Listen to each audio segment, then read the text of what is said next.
Hello everyone, today I will bring you a thrilling and captivating story of a high school girl who recently skipped meals to read a novel about a murderous duke. This duke killed Lady Regina to cover up his tracks. Ironically, through some magical means, the high school girl was able to enter the story, taking on the role of Regina and facing the killer. She constantly lived in fear of being eliminated, just like in the original story. But strangely, the duke not only didn't kill her but also gave her expensive gifts. Even more shocking, he confessed his love to her and insisted on marrying her. Where will this forbidden love lead? Does the duke truly love Regina, or is it just a trap? Will this high school girl be able to change the storyline? Let's find out together. On a moonless and starless night, at the edge of the forest, a meeting took place between the handsome prince and the beautiful lady. For some reason, the lady looked terrified, her whole body trembling. Her heart was racing. She thought to herself, Asin Leroy, the Duke of Didon, is someone everyone wants to be close to, but he's also someone I don't want to be involved with. Not even for a second. The young lady, from the Loy family, whose full name is Regina Loy, saw Asin searching for something in his pocket. Regina wondered, what is he taking out? Is it a dagger or a poison needle? Whatever it is, I'm definitely dead. No matter how much I struggle, apart from possessing Regina's body.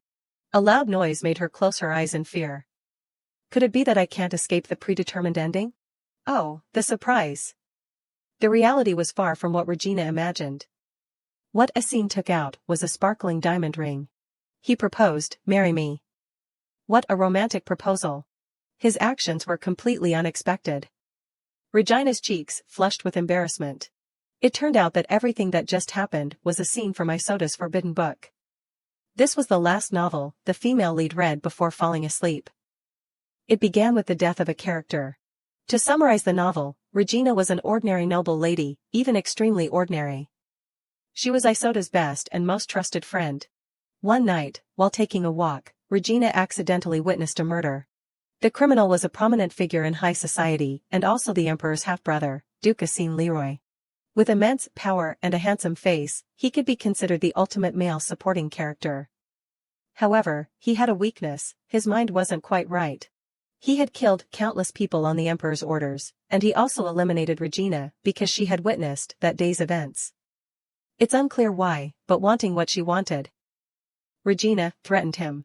And in the end, she couldn't escape and died at Asin's hands. Isota, who deeply cherished Regina, investigated her death herself and became entangled in a love triangle between the male lead, Emperor Ruli, and the villainous male supporting character, Asin. Our female lead had read the novel up to that point. She pondered, but a novel is a novel. I haven't seen that murder yet. I haven't even spoken a word to Asin. At this point, our high school female lead, through some miracle, had stepped into the story and become Lady Regina. Looking at her expression, it seemed she had a lot on her mind. So, the question is, what should I, the one who has possessed Regina, do? Of course, I have to silently stay away from him. She was determined, don't let myself see that murder.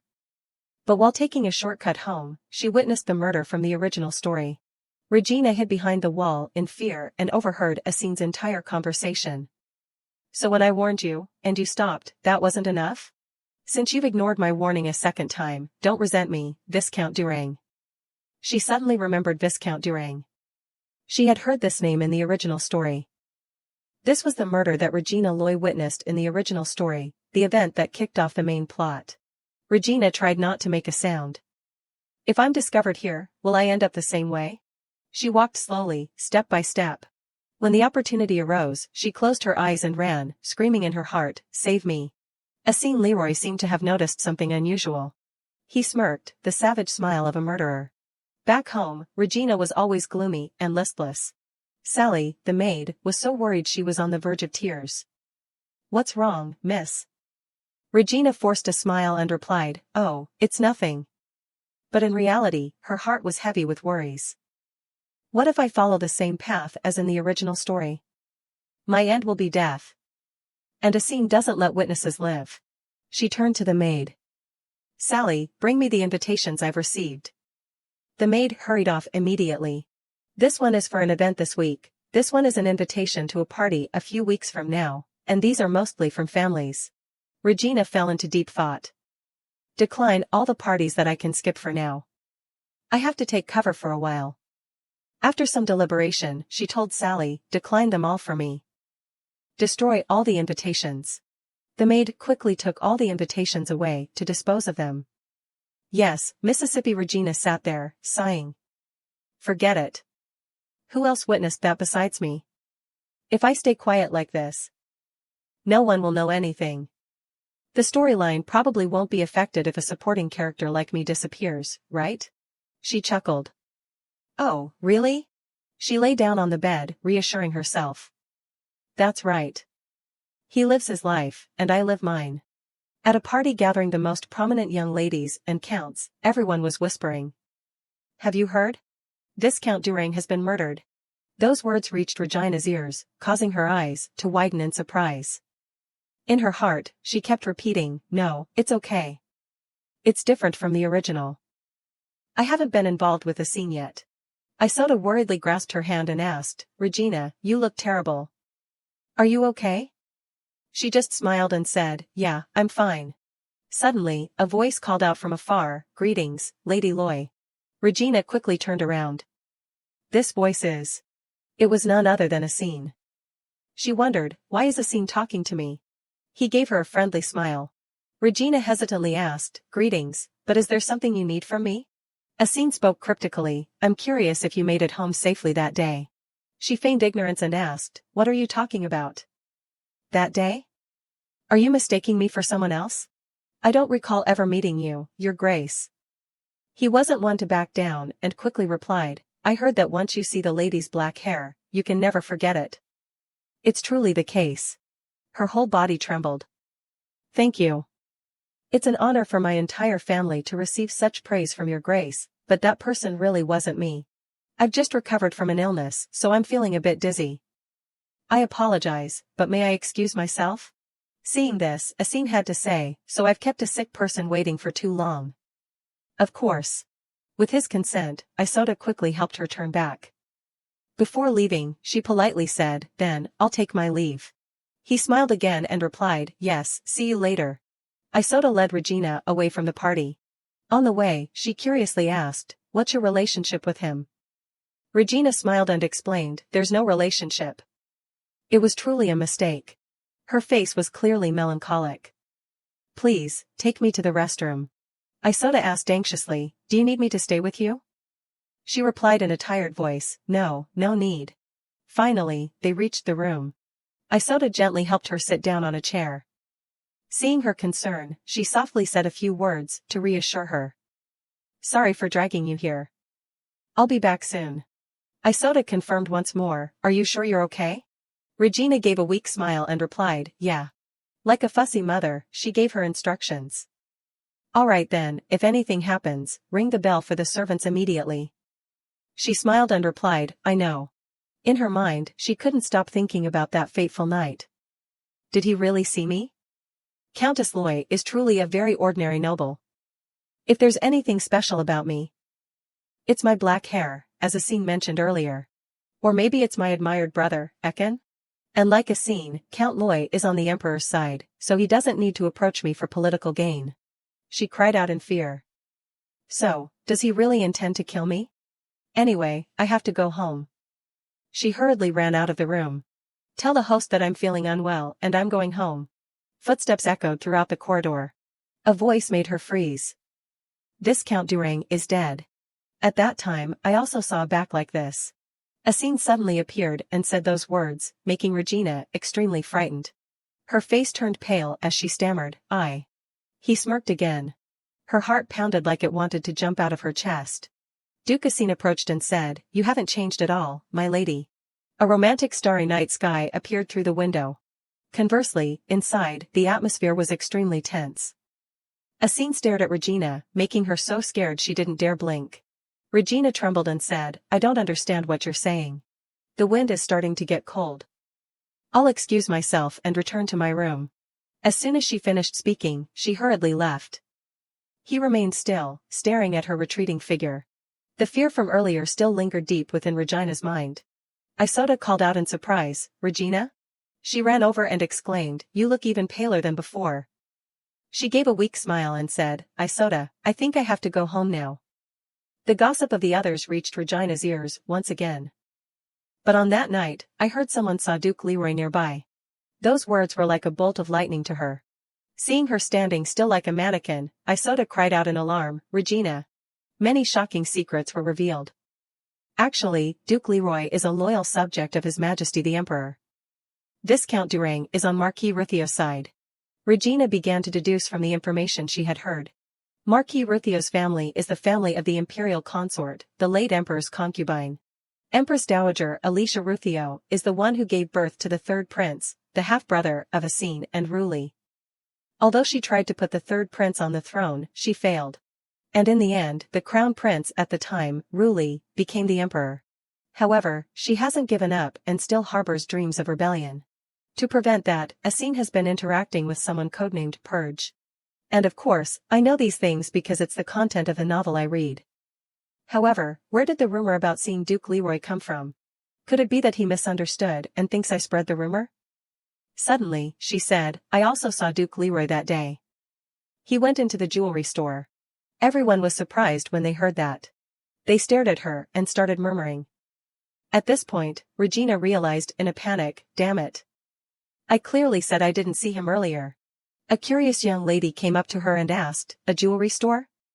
Having already spoken, Regina had to make up a story.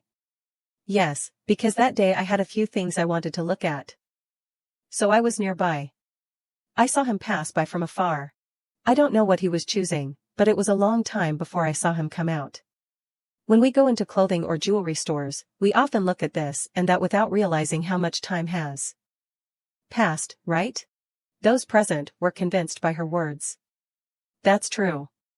If I went into a jewelry store, I might spend half a day there.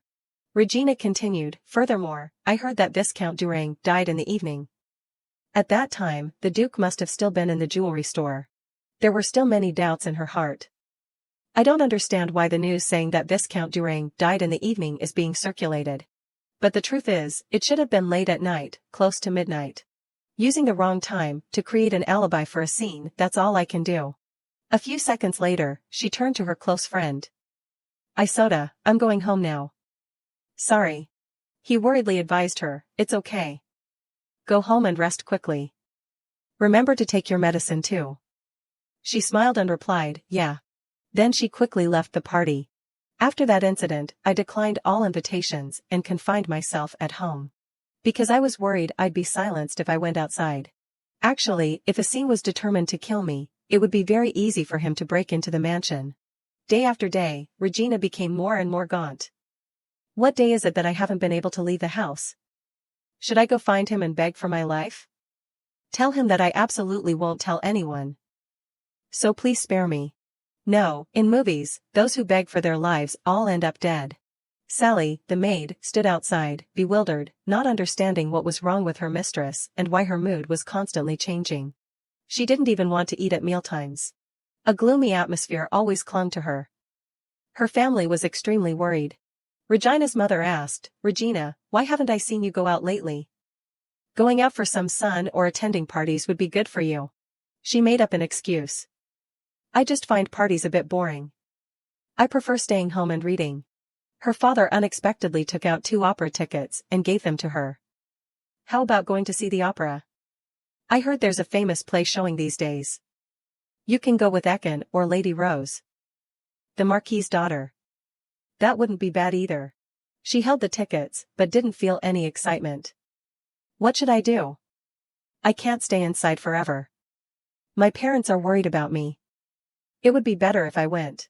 Finally, she decided to go. Inside the opera house, it was packed with attendees. However, Regina couldn't shake her fear and kept looking left and right to see if anyone was following her. Isoda whispered, are you feeling better? I heard you haven't stepped outside for a while. She smiled and replied, yeah, I'm fine. He suddenly mentioned Kai. Oh, right. Kai complained to me. Regina's eyes widened in surprise. Kai? Isoda rose and I are very close to Kai Velat. We became close after I entered Regina's body. Isoda recounted, he said you declined parties and didn't even reply to his invitation. As expected, your best friend is me, right? She replied, "Oh, really? I'll contact him when I get home." The light suddenly went out. Isoda became very excited. "It's starting." The artists took turns performing under the stage lights. Isoda watched intently with bright eyes, while Regina seemed much more listless. The audience applauded. Regina stood up and said, "I'm going to the restroom for a bit."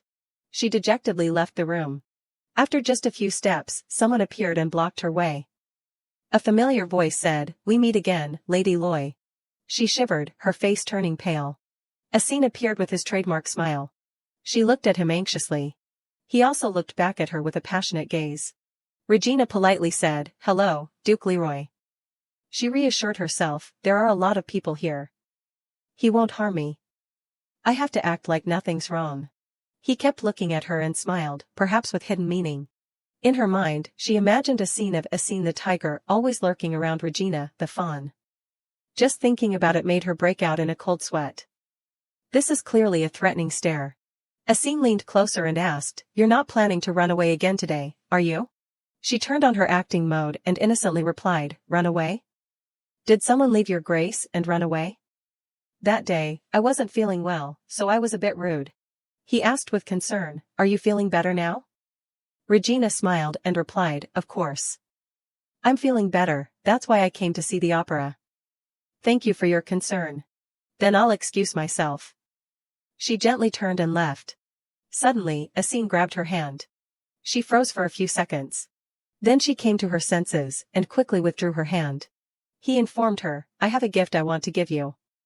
Regina asked in surprise, "A gift?" Asin said, "It will be sent to Count Loy's house soon." Hearing that she would receive a gift, she burst into tears and complained, "Why is he treating me like this?" A few days later, someone stood outside and called in, "Miss, Duke Leroy has sent a gift." She slowly walked down the stairs. "A gift from Duke Leroy?" The Duke's attendant politely bowed to her. He even handed her the gift personally. "Yes, this is the gift the Duke sent for you, miss." Holding the gift, Regina hesitated slightly, while Sally, the maid standing behind her, was even more excited than her mistress. She decided to open it and see. Inside was a small red box that looked quite expensive. Regina tremblingly opened it. She looked at the gift with a shocked expression. "This? A sparkling diamond necklace." Asin's attendant added, "The Duke also sent this letter with it." She was surprised. A letter? Holding the letter, she pursed her lips to suppress her fear. Inside the letter, he wrote, "At the next party, I want to see you wearing this necklace. Signed, Asin." Regina pondered, if a young lady received a letter like this from Duke Leroy. She would usually think something like this: a refined and elegant gentleman said, "Could you wear the necklace I gave you at the next party? But I only feel this, a murderer with threatening words, if you don't wear this necklace at the next party, I can't guarantee you'll see tomorrow." Her face became gloomy. Why did he send me this necklace? Her brother suddenly walked in and saw her unhappy expression. He immediately asked, "What's wrong, Regina? Is something the matter?" She was startled by her brother's appearance. "Brother? It's nothing special." Her brother saw the gift she was holding. "Who sent that you look like that?" She stammered, "Duke Leroy." Her brother was extremely puzzled. "What? Duke Leroy? Why did he send you this? And it's nothing special?" Regina kept denying it. "No, it's nothing." He gently said to her, "If there's something wrong, just tell me. I'll help you. We're family. We can share our concerns with each other." Regina stood still, sniffling without saying a word. After a few seconds, she regained her composure and said with a forced smile, "Thank you, brother, but there's really nothing." Her brother still felt uneasy. "If you say so, then that's good, but..." She made an excuse to avoid the topic. "I told you it's nothing. Let's go eat." After saying that, she quickly left, leaving her brother with a bewildered expression. Back in her room, she closed the door tightly and sighed wearily. "I'm sorry, brother. I don't want to drag our family into this." A pile of letters filled the table. Regina was surprised. "I've accumulated this much already? Did Sally set these aside for me?" "This is the invitation Isoda mentioned. He said he declined the invitation and didn't reply to the card. It's really worrying. I have to reply that I'll go. If I don't, he'll surely be disappointed. Even while writing the letter, she couldn't stop thinking about him. I also have to listen to a scene. In an instant, she regained her spirit. Even so, there's also Isoda and Kai. If the three of us must go together, Asin won't have any other choice. The day of the party arrived. Isoda excitedly waved and called out, "Regina, over here." Kai sighed in relief. "I thought you wouldn't come." She smiled and replied, "Sorry, I had to decline another party invitation." Isoda chuckled and gossiped, "While you weren't here." He was grumbling again. He turned and asked embarrassedly, "When was I like that?" She imitated Kai, recounting, "I wonder if something happened to Regina. Will she come?" "You were so flustered." He quickly explained, "I was just worried." Isoda replied, Yeah, I'm sure you were." She stood outside, smiling as she watched the two of them tease each other. Suddenly, Isoda turned and asked, "By the way, Regina, that necklace is a bit different from your usual style. Are you trying to change your image?" She was so embarrassed she didn't know what to say. This. Hearing the whispers of the crowd, the three of them turned to look. Duke Asin appeared, radiating like an A-list star. Isoda's expression changed. "It's Duke Leroy." She simply replied, "Yes." He whispered in her ear, "I don't like him at all. Last time, he was also scrutinizing you." Asin was chatting cheerfully with everyone when he suddenly turned to look at her. Then he took the initiative to approach and greet her. "Hello, Lady Loy." She shyly replied, "Hello, Your Grace." He brought his face close to hers and said, "You wore the necklace, I see." After some thought, "I chose diamonds." Regina asked fearfully in her mind, "What's wrong with this person?" The young ladies who knew about it started gossiping. Did the Duke buy it from the jewelry store to give to that lady? Seeing everyone's eyes on her, she flinched in fear. She suddenly realized, could it be? At the party the other day, she had told everyone in front of them that the Duke was at the jewelry store. Was she used as an alibi witness? He knew everything she had said that day. Asin kept admiring it, "It's really beautiful." She avoided his gaze, but still replied, "Thank you." People continued to whisper about them. "I heard Duke Leroy gave a necklace to that lady." "Oh my God." Asin finally left. "Well then, I'll excuse myself to meet the Marquis and his wife." "Everyone, enjoy yourselves." Isoda curiously asked, "So, did Duke Leroy give you that necklace?" She breathed a sigh of relief and replied, "Yes." Both Kai and he were extremely surprised and questioned her, "What happened between you two? Clearly, until last time, you two had no relationship." She was confused and didn't know how to explain everything. "That," she said helplessly, "it's all messed up." Regina told them, "Actually, we didn't know each other. A few days ago, he sent me a letter telling me to definitely wear this necklace." Isoda screamed, "Why?" She could only reply, "To see I'm wondering too." Isoda excitedly said, "What? I also want to give Regina a necklace." Kai stood next to her without saying a word, only nodding in agreement. She laughed happily. But contrary to her outward appearance, she had a lot of worries in her heart. "I've even helped with the alibi. I guess I don't have anything else to do, right? Please, it would be great if it just ended like this." Did Latin hear my words too? If so, then I'm clearly receiving the bitter hatred from that god. Sunset also began to fall, and the carriage carrying Regina continued to run along the road. Sitting inside, she was like a lost soul. Because this is just the beginning, not the end. Although in the original story, the one who killed me was Asin, the one who instigated it was someone else. It was Emperor Ruli. To celebrate the emperor's birthday, a celebratory banquet was held in the royal palace, and that means today I've stepped into their home ground. She sighed, leaning against the railing outside the balcony. Although thankfully nothing special has happened so far. Do I have to live in this anxiety all my life? Her hairpin suddenly came undone. And fell into a nearby tree. Regina panicked, "My hair accessory." She looked around to see if anyone was nearby to help. How unlucky, there's no one. I have to pick it up immediately. She slowly climbed halfway over the balcony. Something rustled in the bushes, making her a little apprehensive. Huh?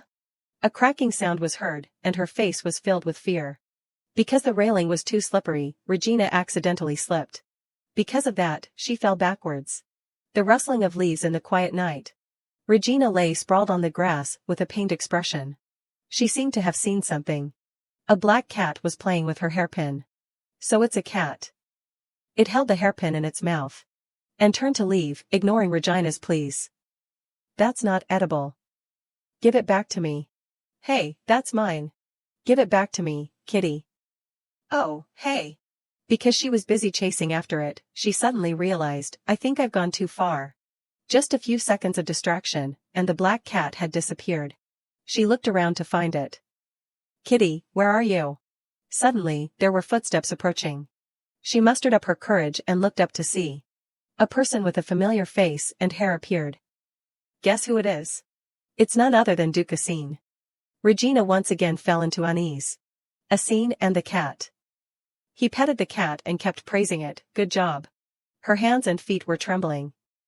Even if I run now, the cat will catch me. He called her name, Regina Loy. Then he reached into his pocket as if to take something out. Regina panicked, imagining all sorts of things. What is he going to take out? A sword or a gun? Whatever it is, I'm about to die. No matter how much I struggle, besides possessing Regina's body, can I escape the fate that has been arranged? Reflexively, she raised her hands to defend herself. Asin said, marry me. She slowly opened her eyes. Huh? What did you say? He smiled and replied, I said, marry me. Before her was the sight of the Duke with a shining proposal ring box. Her voice trembling, she asked, Your Grace, why? He honestly said, let's try love. My lady, he said, holding her small hands. When I killed that person, I knew you were here. Those words made everything inside her collapse. Anyway, this is better than dying. He put the ring on Regina's finger and gave her a kiss. Let's get married. She asked fearfully, wait, what will your grace gain by marrying me? He explained, I need someone to grasp public opinion in society. She tried to politely refuse, but we don't have to get married. Asin pulled her closer to him and whispered in her ear, how can I be sure you won't run away? It just so happens I need someone for the position of mistress of the house. As soon as he finished speaking, he kissed her hair, an action that made her shiver. He said in a sweet voice, I love you. I'll try to arrange the wedding date as soon as possible. Isoda and Kai suddenly appeared behind them. They were extremely surprised by this shocking news. Marriage? Regina, you've been strange lately. Could it be? She gradually realized she was just an actress in the movie he directed. So he's putting on a show for these two to see. Asin smiled and said, your friend is here, so we'll see each other later. Oh, and one more thing. Be careful not to lose this again next time. At this point, she could only say 3 words, thank you. Isoda still couldn't believe it, clutching her hand and asking, what? When did you two start dating? Are you really getting married? Regina didn't know what to say, and could only reply, I guess so. Her friend Isoda burst into tears. What? Are you really going to marry that Duke? Kai looked around and said to everyone, let's go back first.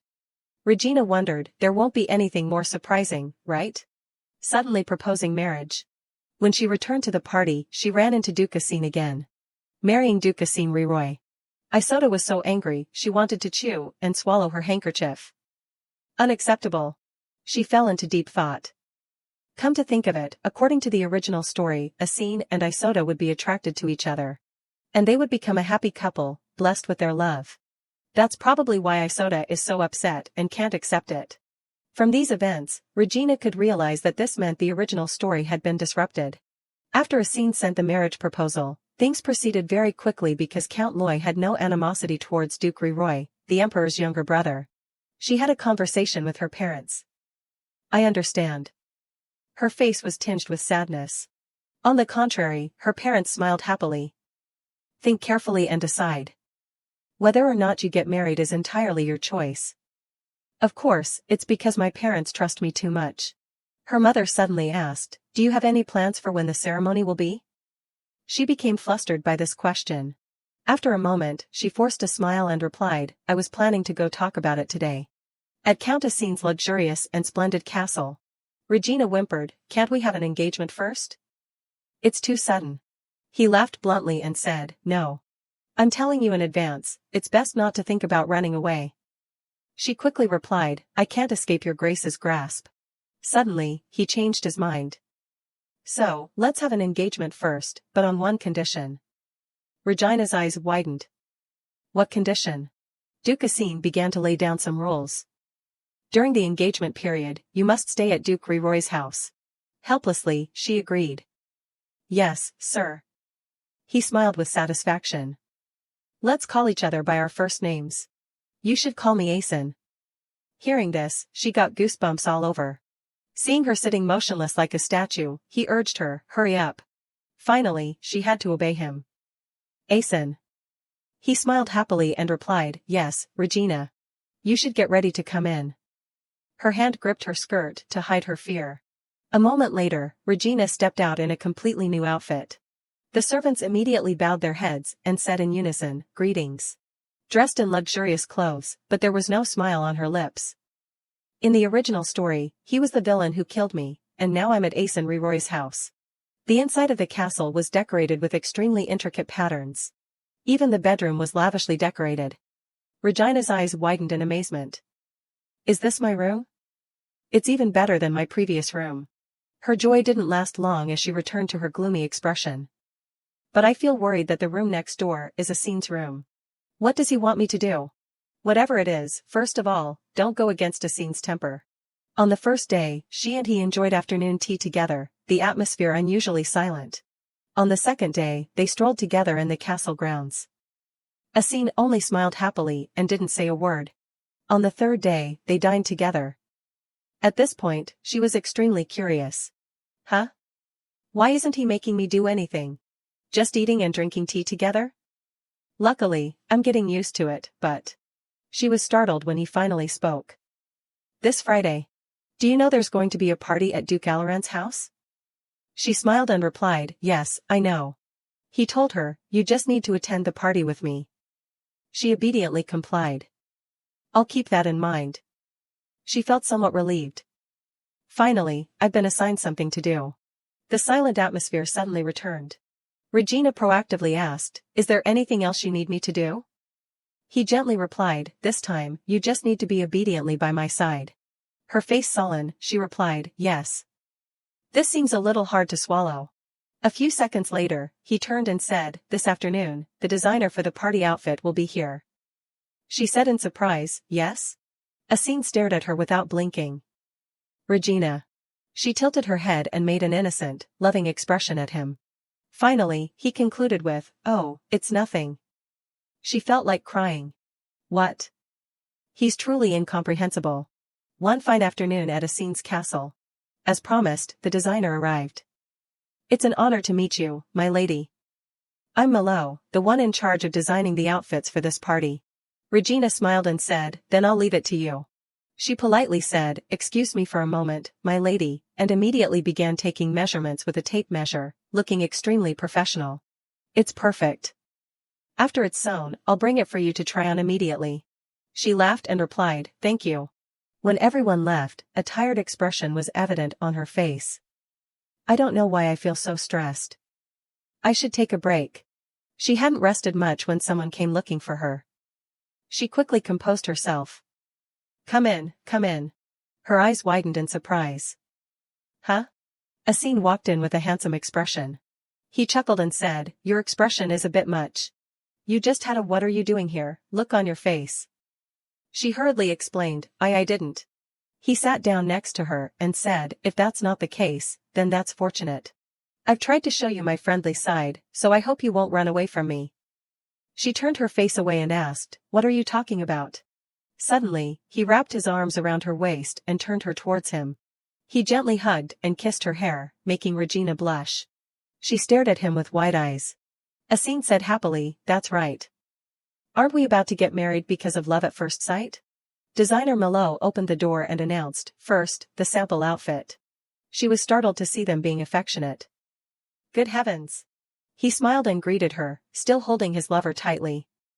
Long time no see, Malo. She said, long time no see, Your Grace. This is a simple sample dress. Please try it on, my lady. She jumped and replied, yes. Mrs. Malo said, then please come to the dressing room. She hurried to change immediately. Asin sat behind, looking at her adoringly. Upon entering the dressing room, she breathed a sigh of relief. She told herself, calm down, Regina. No matter how well he acts, you mustn't fall for it. Why, you ask? She walked out anxiously. He always had a smile on his face whenever he looked at her. He also kept complimenting her. It suits you very well. However, Regina's mind was preoccupied with something else. Because Asim Roy is a monster with the face of an angel. He waved his hand. Come here. She flinched back, a little wary. She tried to suppress her emotions. And sat on his lap. These blatant actions made the designers feel a little awkward. Truly, if you're not embarrassed, then the embarrassed person will be someone else. Regina was planning something in her mind. Moreover, when the time is right, I will run away from this person. One evening, they sat together in a carriage, the wind blowing through the cracks in the door, making the curtains flutter. Inside, they sat silently facing each other. Asim took the initiative to praise her. You did a great job last time. Regina still didn't understand what he meant. He explained, I mean when you were getting fitted for the dress. Her face flushed red with embarrassment. A few hours later, they arrived at the party venue. Asim stepped out first. And turned back to say to her as a reminder, I hope you'll behave the same way at the party. Regina just silently lowered her head. And then gently offered her hand for him to help her out of the carriage. She seemed to be quite used to this. This is another perfect performance, isn't it? If so, then I also have my own methods. A beautiful girl was introduced. This is Regina, daughter of Count Loy. The person she was talking to was also a member of the royal family. He introduced himself, I am Count Roniate. It's a pleasure to meet you, my lady. Her smile from earlier became even brighter. Of course, it was just a fake smile. Regina thought to herself, it's not just Asim who can act like this. He asked Regina about her relationship. But, my lady, what is your relationship with Duke Roy? She replied, Asim and I are. Speak of the devil, and he shall appear. Asim came from behind, put his arm around her waist, and said, we are engaged. This made Regina blush. He was very gentle with her, holding a plate of pastries and saying, I brought the cheesecake you like. Thank you, Asim. This unexpected situation gave Regina goosebumps. She didn't expect him to know her preferences. How did he know I like cheesecake? Count Roniate called out to them, it seems the Duke cherishes his fiancée very much. But isn't getting married like this a bit too fast? Both of them became even more intimate. Asim said, you can't get married without love. Regina chimed in, Asim, you're so on the other hand, she felt a little apprehensive. But he said he would marry me even if we didn't love each other. Suddenly, something caught her attention. She glanced around at everyone.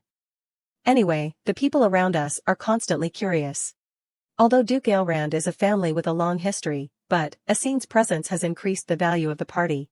Regina looked very sad. Perhaps everyone wants to be close to Asim. Even getting married attracts people like this. After that, she strolled around the party, her eyes glancing around like a thief. She thought, but Kai said he would be coming today too. Unexpectedly, from afar, the sound of someone sobbing caught Regina's attention. She looked in their direction. A princess in a red dress was supporting a princess in a blue dress. Regina was curious, what's going on? Suddenly, the princess in the red dress looked at her with hostile eyes. She looked no different from someone who had just had their engagement broken off. That rude gesture made Regina only able to smile and let it go, even though she didn't understand what was happening. But it seemed like the situation was getting worse and worse. A storm of rage was about to descend, starting with the princess in the red dress and landing on Regina. She yelled, what are you looking at? Go away. Regina was surprised. What? She remembered the affectionate hug earlier. Could it be because of that? Regina sadly walked away, her heart breaking even more. That's why I said, why did I fall for a man like this? I should have met better people. Her unusual behavior caught the attention of a red-haired Duke. He called out her name, Regina. Hearing the familiar voice, she turned around and immediately recognized him. Is that Kai? He finally came as he said he would. Sensing arrival, Asim flew over like a gust of wind and put his arm around Regina. He questioned the identity of the man in front of him. Regina, sorry for the long conversation. This is without waiting for her to speak, he introduced himself. I am Kai, Marquis Beloy. After giving the other party his information, Kai expressed his desire to speak privately with Regina. Regina, I have something urgent to discuss with you. She hesitated at this moment. Kept looking towards Asin. That. Understanding the issue, Kai asked him, Your Grace, may I take Regina outside for a moment? Asin bluntly refused. What? No. I'm a little jealous. She replied shyly, Asin, I'll be right back. Asin's expression was like a child separated from his mother. He said, Go quickly and come back, Regina. Arriving at a less crowded area, she asked directly, What's the matter? Kai pressed his hand to his mouth anxiously, seemingly finding it difficult to speak. There's something I don't know if I should ask you or not. Regina, could it be? His cheeks gradually flushed red. Were you threatened before the marriage? Kai's innocent question caused Regina to fall silent. She asked back in surprise, What do you mean? Regina waved her hand, What are you joking about? I married him because I really like him. An unusual worry arose within her. What is this feeling? Kai explained, It's because you suddenly got married, so I. Regina continued to wave her hand, Don't worry needlessly. He seemed to understand the issue, rubbing his neck as he tried to calm down, Right, I'm worrying needlessly. It's good that you like him and married him. Regina gently patted Kai's head, comforting him, Don't worry too much, I'm fine. He replied, I'm not your younger brother. Because you're cute, I'll let it slide. What does cuteness have to do with letting it slide? These words unintentionally reached Asin's ears. His gaze started to change. The two also began to notice Asin. Kai said, You should go inside. Your fiancé is staring at us. Regina turned and asked, Asin? Noticing her looking at him, he quickly changed his demeanor, flashing a gentle smile. Kai, finding it strange, thought, That's not the expression he had earlier. Asin asked her, Are you done talking? It seems too friendly, huh? Regina laughed awkwardly. Was he staring at me the whole time? How can he be so committed to that idea? The whispers from the other duchesses made her anxious. To defuse the situation, Regina clung to Asin's arm, expressing her affection, He's just a close friend. Don't worry, Asin. Anyway, if it's come to this, I have to follow the idea, right? She wondered to herself. Also at that castle. After spending a long time at the banquet, Regina felt slightly unwell, dragging her tired self around. Regina sighed, Right now, I just want to quickly take a warm bath. Suddenly, a hand grabbed her wrist from behind. It was her fiancé, Asin. She asked curiously, What is it? He placed a gentle kiss on her hand. Good night. Good night to you too, Asin. He then left, leaving her surprised. What was that? Regina's face clearly showed her worry. What's his intention doing that? The next morning arrived. In the luxurious room, the lord and she were preparing to enjoy breakfast. Good morning. Good morning, Jabello. The head of the dining table remained empty. It was a special seat reserved only for Asin. Seeing this, she asked the butler, Where's Asin? The butler, while pouring water, replied, He went to see His Majesty, the Emperor, early this morning. She started to feel restless. What business would require him to go so early? Besides, he came back quite late yesterday. Regina recalled the moment he lightly kissed her hand. The thought startled her, her face flushing red. Why am I suddenly having this thought? The butler added, Early this morning, I heard there were fires in many places. She asked, Fires occurred simultaneously? Yes, he's investigating whether it was arson or not. Regina worried again, Asin was called to investigate the fire? Something is strange. There's definitely something bigger behind this, which is why it's so strange. Amidst the fire scene, a question was raised, was there such content in the original work? That same morning, the sound of carriages echoed. Regina, sitting inside, was still suspicious about her fiancé's actions. The more she thought about it, the stranger it seemed. Some memories had faded, but an event like this was naturally remembered. As expected, this fire wasn't in the original work. It first appeared when I wore these non-prescription glasses. Inside the carriage was also a young man with long hair. She asked him, Your name is Eget, right? Yes, that's correct. She further inquired about the fire, Do you know the extent of the damage? He replied, Around the fire area, only counting the injured, there are 3 people. Regina lifted her head, 3 people? The scale of damage is less than what I saw this morning. Yes, the fire occurred at a restaurant. They said because it was early morning, there were no customers, only staff at the time of the fire. After their exchange, the two arrived at the fire scene. The place was in chaos. Regina suspected, was it intentionally targeted when there were no people, or was it to delay the discovery of the fire? I want to go out and have a look. She stepped out of the carriage and approached the scene. As they got closer, they heard more whispers about the fire. The sight before her eyes plunged Regina into deep thought, her face expressing utmost fear. The fire had completely burned down the roof, leaving scorch marks on the upper floor. Looking at the damage caused by the fire, the surrounding people were heartbroken, some unable to accept the harsh reality. There were clearly differences between the original work and this world. Because I'm alive, is that okay? But there was no other way. Regina clutched her clothes, trying to calm herself. Her thoughts shifted. I don't want to die, and I don't want to be a hero. She suddenly turned away from the horrors around her. I have to be more careful in the future. A figure behind her made Regina wary. He was staggering behind her while she observed the situation. He's been following me since earlier. A thud rang out. They had accidentally bumped into each other. Excuse me. As she spoke, she looked up to see who he was. Because of this action, Regina accidentally smelled gasoline on him. His large physique and scary face overwhelmed her. Regina trembled. He's suspect number one in this fire. In this situation, the person with the smell of gasoline. Despite her fear, she quickly turned her face and walked away. Excuse me. Seeing this, he called out, Hey, miss. In her mind, there was only one goal, to reach Agathe. Regina looked around. In this place, black-haired people are women. A little further and there's Agathe.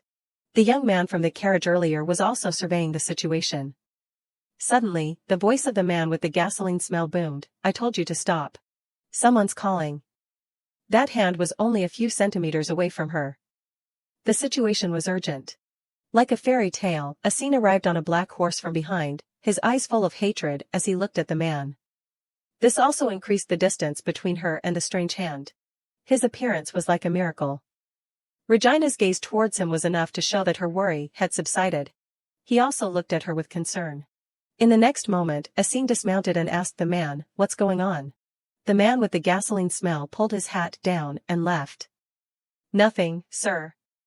Excuse me. He left before their eyes, the threat resolved. Regina breathed a sigh of relief.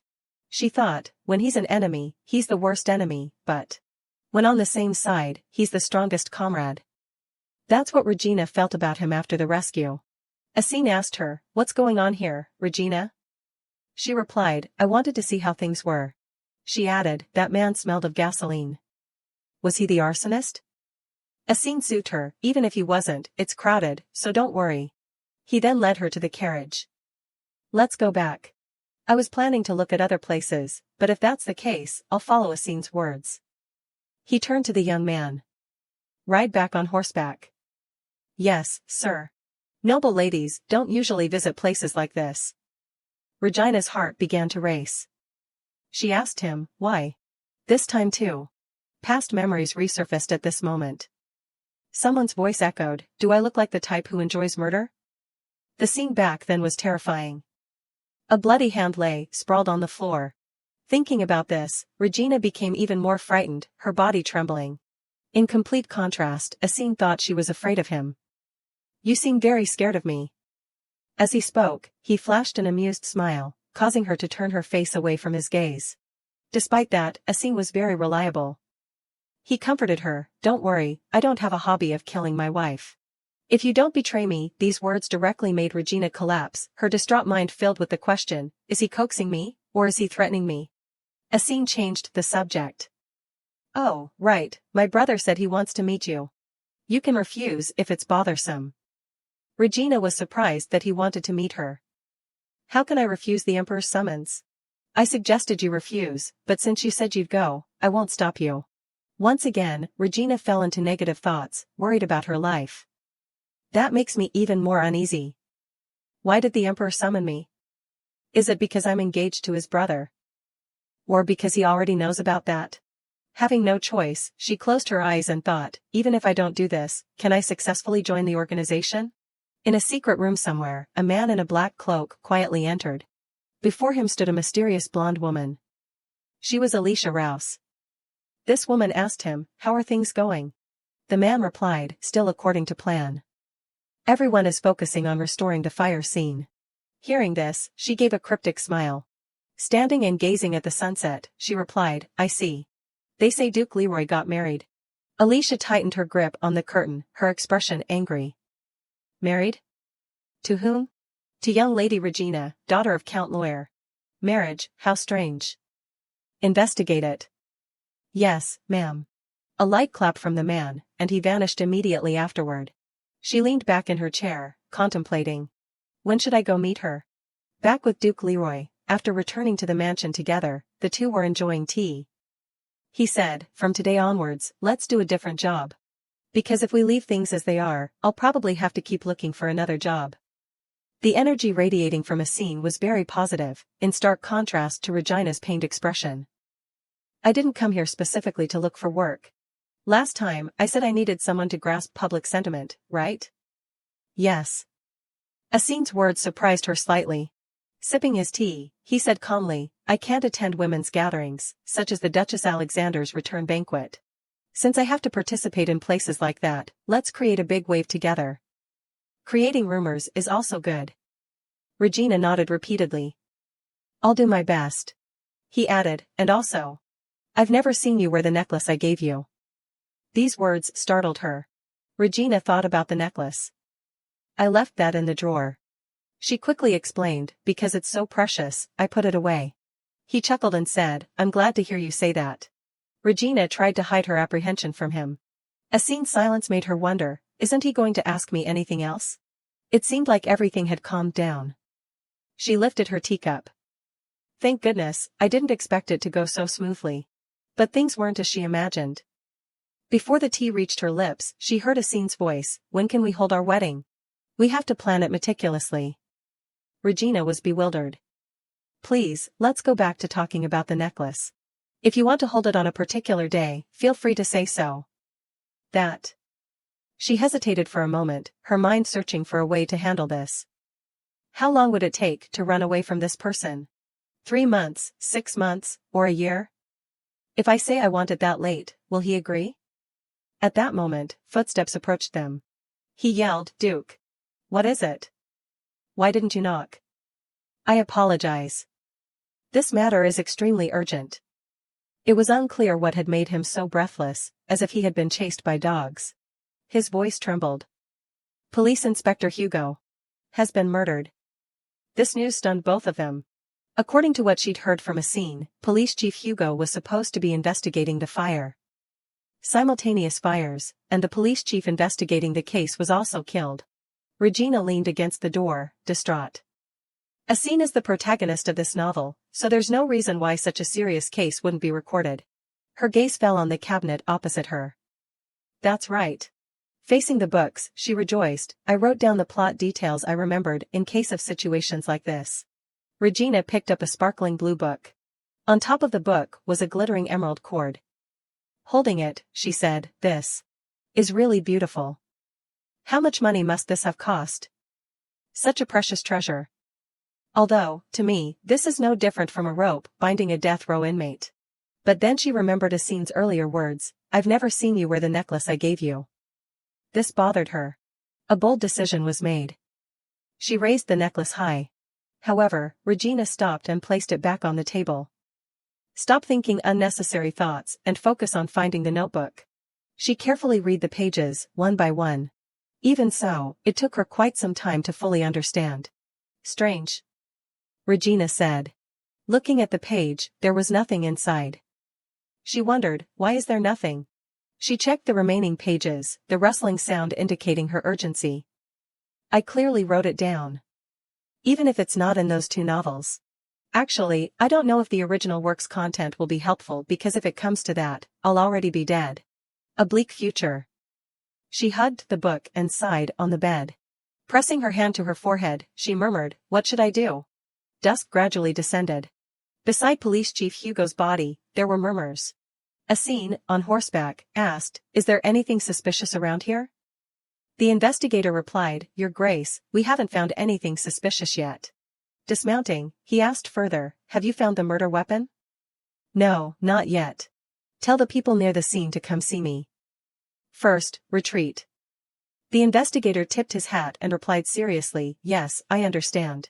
Asin's gaze followed the investigator, who was talking to a few other people. He pondered, What should I do? The cloaked man behind him nodded. We missed it. He added, It seems like more than 5 people were involved. Looking at the body, Asin stroked his chin, deducing, the culprit stabbed between the spine and severed the spinal cord. This isn't the work of ordinary thugs or rebels. This is troublesome. He then said, I'll leave this to you. I have to return to the Imperial Palace immediately. In the blink of an eye, he arrived at the Imperial Palace, where he intended to speak with his brother. Something strange. The arson attacks occurred simultaneously, so it's not just 1 or 2 criminals. At least 5. The purpose of the arson is also unclear. Asin's older brother, Crown Prince Ruli, replied, as expected. The two continued to investigate the case. During the investigation, an inspector was murdered. Suddenly like this. Means he was murdered by the forces behind this? As he spoke, Ruli took notes. Asin lowered his head. When will this end? I chose this path. Alright, it all depends on your strength. I won't hold back against you. Ruli asked about Regina. How's your fiancé? He honestly replied, she agreed. We'll choose a date for the ceremony soon. The emperor asked him, but do you really have to get married? Asin's face turned cold. It's not necessary to go that far. Asin turned to leave. I'll be going then. His brother chuckled. So cold. Their personalities seemed completely opposite. Watching Asin leave, Ruli thought, I heard he didn't have any special feelings for that girl, but his reaction just now. Ruli dropped his pen. Once known as Regina Lawyer. I look forward to it. His eyes looked menacing. The sound of rummaging echoed in the castle library. Regina was desperately searching for a glimmer of hope. Asin went out early again. He's probably investigating yesterday's incident. It's a relief that I'm not trapped like I worried. If the schedule doesn't clash with the designated one, I can do anything. Thinking about this, Regina made a plan for the following day. Tomorrow, I'll go to the bookstore I usually visit.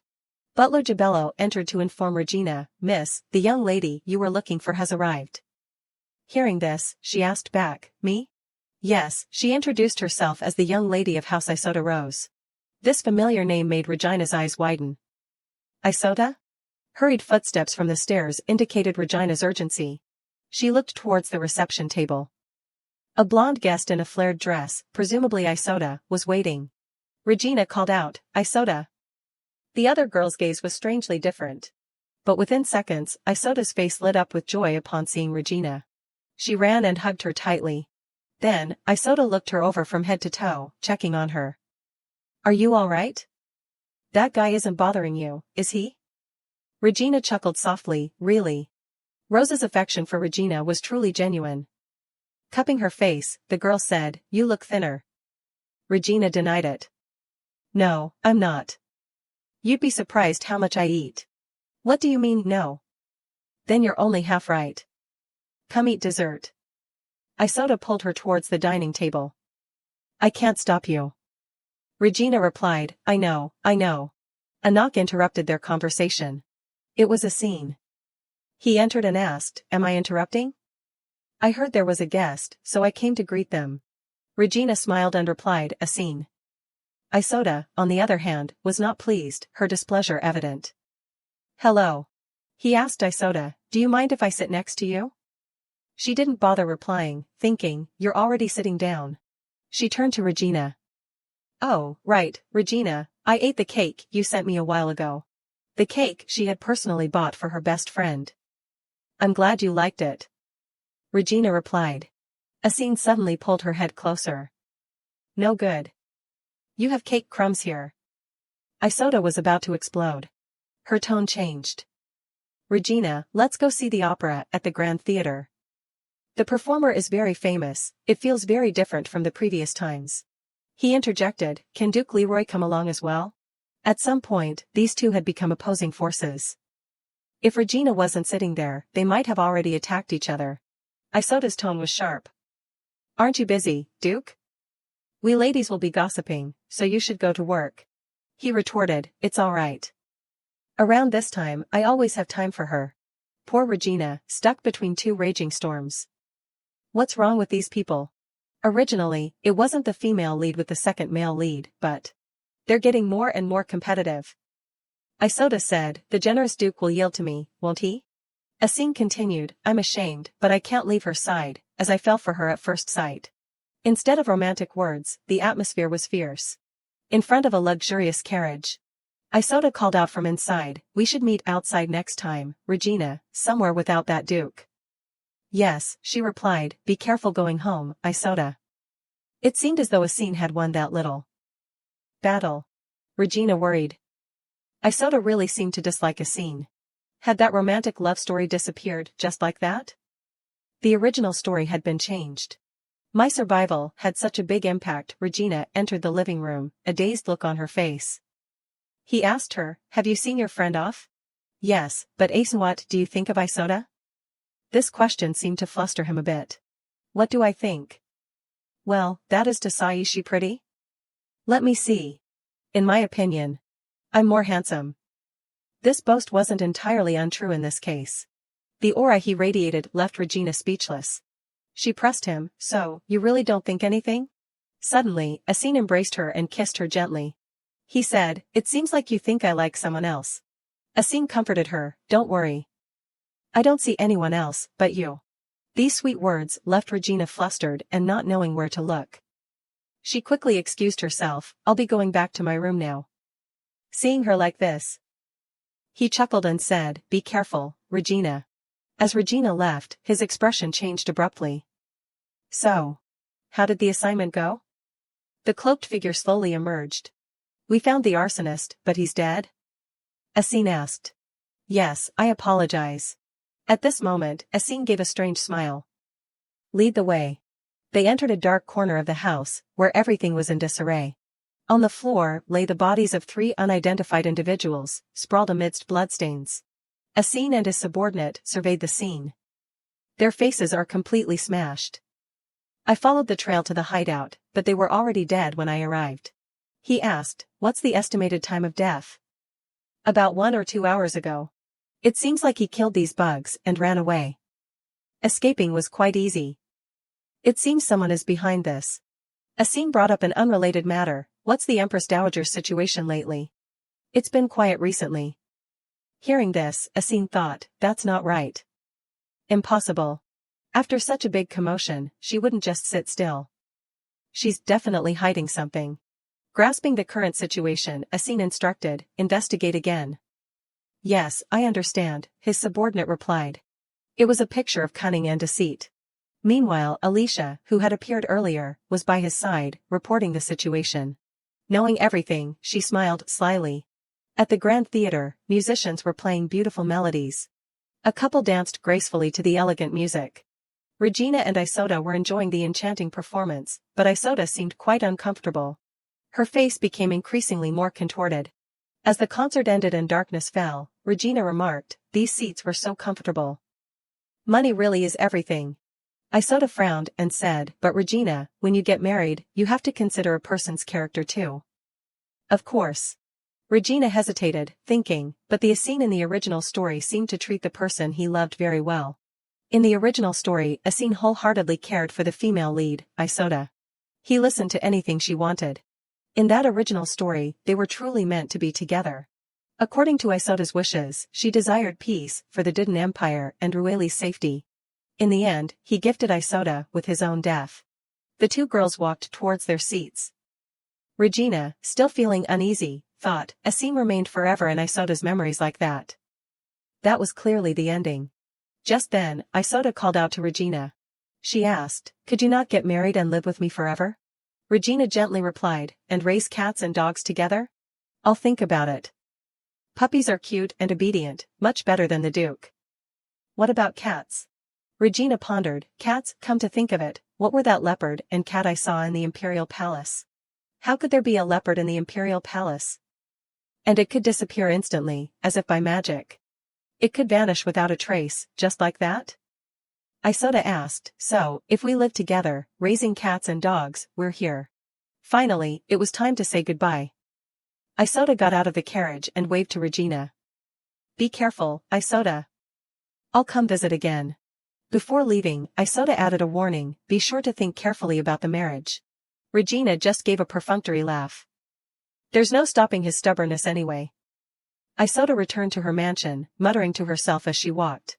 The driver, pulling back the curtain, asked, shall we return to the Duke's residence now, miss? Yes, let's go. Regina felt a little uneasy. Is it because it's been a while since I've been out? I'm a little tired. She decided to take a nap to recover. I'll just close my eyes for a bit. Suddenly, the carriage came to an abrupt halt. The sudden stop jolted her awake. She asked the driver, what's wrong? Are we there yet? Receiving no reply, she leaned closer and lifted the curtain. Regina knocked on the side of the carriage. What's going on? A voice came from the front, miss, the carriage suddenly broke down, so you might have to get out for a moment. What should I do if it's broken? Her hand gripped the handle tightly. A sixth sense stopped her from opening the door. Wait a minute. Why is the coachman's voice so deep? She wondered suspiciously. She probed, could it be someone is imitating the coachman's voice? What would they gain from that? Tension filled the air. But what if I'm not the target? A scene in the original story had many enemies. I'm known as his fiancé, so it wouldn't be strange if I became a target. A knock came again. Miss, what should I do if that's not the coachman? Regina's face stiffened, her emotions in turmoil. Her hand tightened on the door handle. If my guess is right, the danger is the same inside and outside. Caught in the crossfire. After a moment of internal struggle, she decided to open the door. I need to get out first. Elsewhere, scorecards were held high, suggesting some sort of competition. A voice rang out, excellent. A masked figure announced, this product has been bid at 1 million. 1 million. You can have this product right away. The product he referred to was a person bound in chains. He continued the auction, now then, let's see the next product. This is also a fine product with excellent craftsmanship. Among the audience, a familiar figure was present. He frowned at the human product. Meanwhile, the bound individual was terrified, unsure of their fate. The figure stood up and declared, I think I've seen enough. The auctioneer asked, puzzled, what do you mean by that? Arrest them all. He removed his mask. It was Asin, who had infiltrated the black market auction, disguised as a buyer. The police stormed in immediately afterward.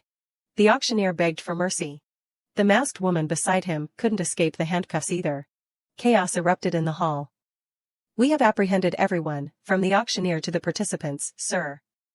Good work. Take them away. After chasing the arsonist, they had uncovered a human trafficking auction. The surprise raid was a success, but did the Empress Dowager really start the fire for this? He continued to speculate, perhaps the arson wasn't related to the Empress Dowager at all. But his eyes changed. Something doesn't feel right. At the mansion. A servant called out, Master. Others cried out, apologizing, he's on his way back from Marquis Rose's place. Asin frowned. Where's Regina? The servant stammered, Miss. Regina stirred awake, her hands tied behind her to a chair. Her eyes were dull. The servant continued, Miss has been kidnapped. In a dark room, illuminated only by a faint lamp. Our heroine was tied to a chair, unable to move. Regina seemed to be in a daze. Her eyes slowly focused. Where am I? She tried to recall what had happened. I definitely thought the coachman's voice was strange. I hesitated, then opened the door and stepped out. It happened so fast, I don't remember anything. Moreover, I couldn't see anything. Fear washed over her. Regina trembled. In this state of panic, she questioned herself, can I get out of here alive?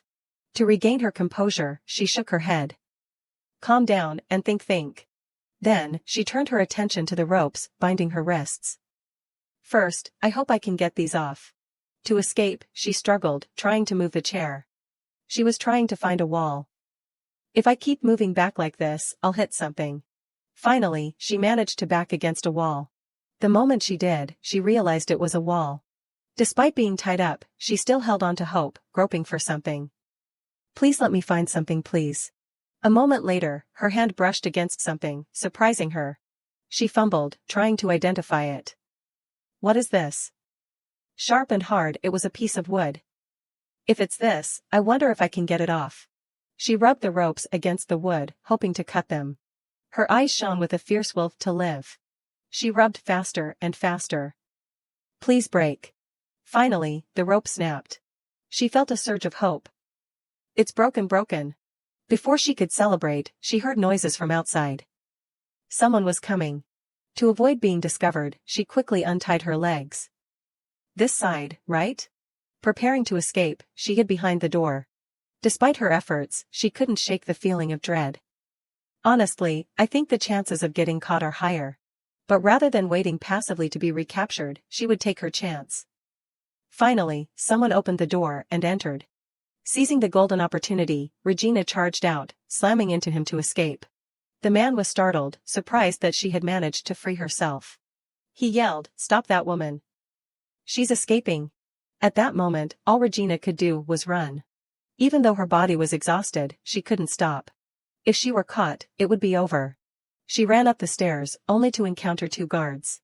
The man from earlier caught up and shouted, "Catch her." Regina was cornered. Taking a gamble, she charged straight at the two guards. I have to escape. Her worst fear was realized. One of the guards grabbed her arm. Losing her balance, she tumbled backward. The fall was painful. The men yelled in frustration as Regina writhed in pain. What should we do? She wants to suffer, right? Of course. I gave her something strong, so why? He dragged her back to the room. Who did this? I apologize for my negligence in not checking properly. Meanwhile, Regina thought, who would kidnap Asine's fiancé? Someone close to him, and someone confident enough to pull it off.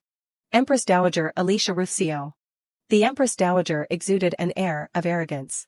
She glared at Regina and asked, "What is your relationship with Duke Leroy?" Regina remained silent. The Empress Dowager continued, "Have you made a deal with him?" Regina thought, if it's the Empress Dowager, she'll kill me if I don't talk. Have I received anything in the past few days? They are all life-threatening. I think Asine is better. Not the best, not the worst, but a choice between the best and the worst. She was torn, unsure what to choose. The Empress Dowager, annoyed by her silence, clicked her tongue. She then said, "He's not a man who marries without ulterior motives." Clearly, there's something there. Flashback to the past, since childhood, Asine and Rolly had grown up under the care of the current Empress Dowager. Asine's mother and Rolly's mother had both committed suicide, leaving only her. The Emperor had left the Empress's position vacant, and her role was to care for the three children, Rolly, Asine, and her own child. When they were young, there were no major difficulties. According to her, she loved the children wholeheartedly and embraced them tenderly. Therefore, as much as the children understood the Empress Dowager, she understood them. Regina was too afraid to speak. The Empress Dowager interrogated her, "Don't you have any thoughts about Duke Leroy?" Regina deliberately ignored her, showing contempt. Seeing her attitude, the Empress Dowager sighed. "That's not something a human can do. It's a monster." "Yes, I know the Asine that you don't." Regina was stunned. The Empress Dowager threatened, "Want to see?" Without hesitation, she revealed that Asine is a monster who killed his own father. Does someone so immoral deserve to be called human? Regina started to think. He knew he killed his father through the novel. He must have read the novel. Could such a crazy villain really exist? But why is the Empress Dowager telling me this? Probably to justify her own baseless actions against Asine. I won't intervene anymore. I'll just watch from the sidelines. Suddenly, she flinched, startled by something. She stood up and walked towards Regina. "You still refuse to talk, no matter what?" Regina, terrified, squeezed her eyes shut. When nothing happened, she cautiously opened her eyes. The Empress Dowager was right in front of her, smirking. "I was so curious about Asine Leroy's marriage. It seems there's nothing interesting after all." She caressed Regina's cheek, making her shudder. She then touched Regina's hair, commenting, "Your hair is quite beautiful." Regina struggled, but the guard quickly tied her hands again. He then removed her ring. Before leaving, she turned to her subordinate. "Take her away. I'll show her what happens when she holds his hand. I'll kill them all." Many people were watching. Why doesn't anyone know the truth? Regina was bound and taken away. The scene changed to a dark exterior. One of the Empress Dowager's subordinates threw the ring into a nearby river. After finishing, he reported, "It's handled, master. She'll die, won't she?" The Empress Dowager ordered, "Leave no trace. Weeds must be uprooted completely." She boarded her carriage and left. A subordinate informed her, "A scene they're searching the entire area." A triumphant smile spread across her face. "I'm really curious to see his face when he learns his fiancée is dead." Back at the river. Light reflected off the stone on the ring. A hand reached down and picked it up. Above, people shouted, "Everyone, wait." Below, Asin held the ring, thinking, "I wonder if this ring has some kind of tracking magic on it. It seems like it was carried down from upstream." He immediately ordered his subordinates, "Go upstream." He quickly mounted his horse. His eyes flashed with memories of the time he spent with his fiancée. The memory of his kiss on her forehead made her blush. The sound of galloping hooves grew louder. He held on to the hope, "I will definitely find her." Back to Regina. Facing the man's sword, she was terrified. "If something happens, can I come back? Death? Things had come to this. Is this the end? If I die and become a ghost, I will go to God and grab his collar, even just once." The man raised his sword to end her life. Feeling there was no escape from death, tears welled up in her eyes. But she refused to let it end like this. She cried out, "Wait." The two men stopped. "What is it?" She stammered, I just. Her hesitation confused them. Panicked, she thought to herself, "Regina, please say something. I don't want to die like this." She didn't want to die so quickly. She pleaded, "Wait a little longer." Tears streamed down her face. "Can't I at least have something to eat before I die? Candy, for example?" He was taken aback by her last request. "Candy? Don't be ridiculous. Don't let her trick you." Regina sobbed, "No food?" They mocked her. "She's so pathetic." "But the master ordered us to finish her off immediately." But one of them said, "A little longer won't hurt, right? Just give her the candy and then kill her." They relented, granting her final wish, and gave her a piece of candy. Regina tearfully ate her supposed last meal. She thought, before dying, I should have something delicious, right? Asin didn't come after all. What was I expecting? Asin is the reason all of this happened. Despite everything, she felt resentful. After a moment, he asked, "Are you done eating?" She replied, "Yes." "It won't hurt, will it?" Feeling no regrets, she cried out, "Just kill me already." Flashback to before the kidnapping, Sally had told her, "You should have told me to savor the precious thing you made." Mississippi Regina had joked, "I can make more for you." Regina thought happily, "Before I run away, I should send her back to the Loy family." The scene shifted to a carriage. Inside, Adiu asked curiously, "Surely something happened? But why did you insist on changing to such a shabby carriage, miss?" Miss sensing his suspicion. She hesitated. "That," she thought, "because I don't want anyone to know where I'm going, it's best to have the carriage return and hire another one from a rental place. I must look strange to Adiu." To answer his question, Regina said, "If we go in Duke Leroy's carriage, wouldn't something like last time happen again?" Adiu replied confidently, "This time I will guarantee your safety. Nothing like that will happen." She felt somewhat reassured. "Still, it's best to hide the fact that I'm Regina Loy as much as possible. That way, both Adiu and I will be safe." He finally accepted her explanation. Relieved, Regina sighed, "Finally, I got away with it." Arriving at their destination, she thought, "He probably won't be suspicious, right? He's quiet, so I can't tell what he's thinking." Stopping at a shop, she told him, "I'll go in alone. Wait here for me." He obeyed. "Understood, miss." She excitedly entered the shop. "It's been a while since I've been here. I used to come here often." The shopkeeper greeted her warmly. Well. Long time no see, Mississippi. What book are you looking for today?" She replied, "I'm not here for books today. Could I use the back door?" He was surprised. "The back door? Of course. Go ahead." She thanked him gratefully. She slipped out the back door. "It's a good thing I'm acquainted with the shopkeeper. I have to act quickly before Adiu notices." Seizing the opportunity, she entered a nearby shop. She hesitated at the entrance. Good, there are a lot of people inside, so they probably won't notice me. Regina slowly walked in. She approached a young man and called out, "Excuse me." He greeted her. "Welcome. How can I help you at our information guild?" She handed him a bag of money and requested a connection. He read the information she provided. "I see. What kind of person are you looking for?"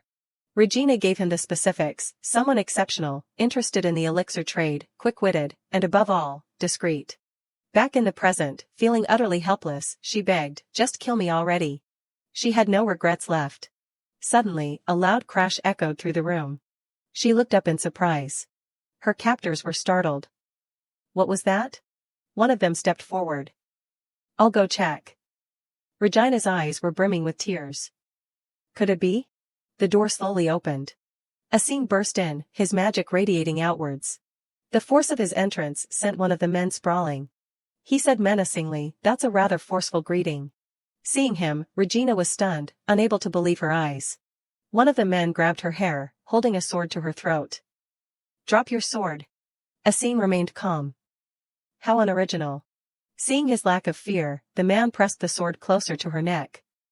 "Drop it." The sharp blade cut into her skin, drawing blood. Seeing the dangerous situation, Asin was worried for his fiancée. To prevent any further harm, he reluctantly dropped his weapon. He allowed himself to be captured. But instead of being afraid, Regina thought, "If Asin is here, I'll be all right." Asin is so powerful that he even gave the original male lead a run for his money. These guys are nothing. He can take them down in minutes. Worried, she glanced at her captor. "The problem is me." He yelled triumphantly, "We have her." In this predicament, she thought, they're using me as a hostage to stop Asin. If I could just get a little closer to him. With his hostage, the man taunted, surely His Highness Asin wouldn't be hindered by his fiancée, would he? However, Regina realized that all eyes were on Asin. "I don't know if this will work," she muttered. 1. 2. She looked at Asin. Her eyes flashing with a silent plea. He nodded in understanding. At that moment, she closed her eyes. And wrenched herself free from the man's grasp. For a moment, she thought she had escaped. "I just need to get to Asin." But something happened. Her vision narrowed. Just as she thought she was free, the man slashed her throat. She realized her mistake. These are the Empress Dowager's men. I should have known they'd use magic.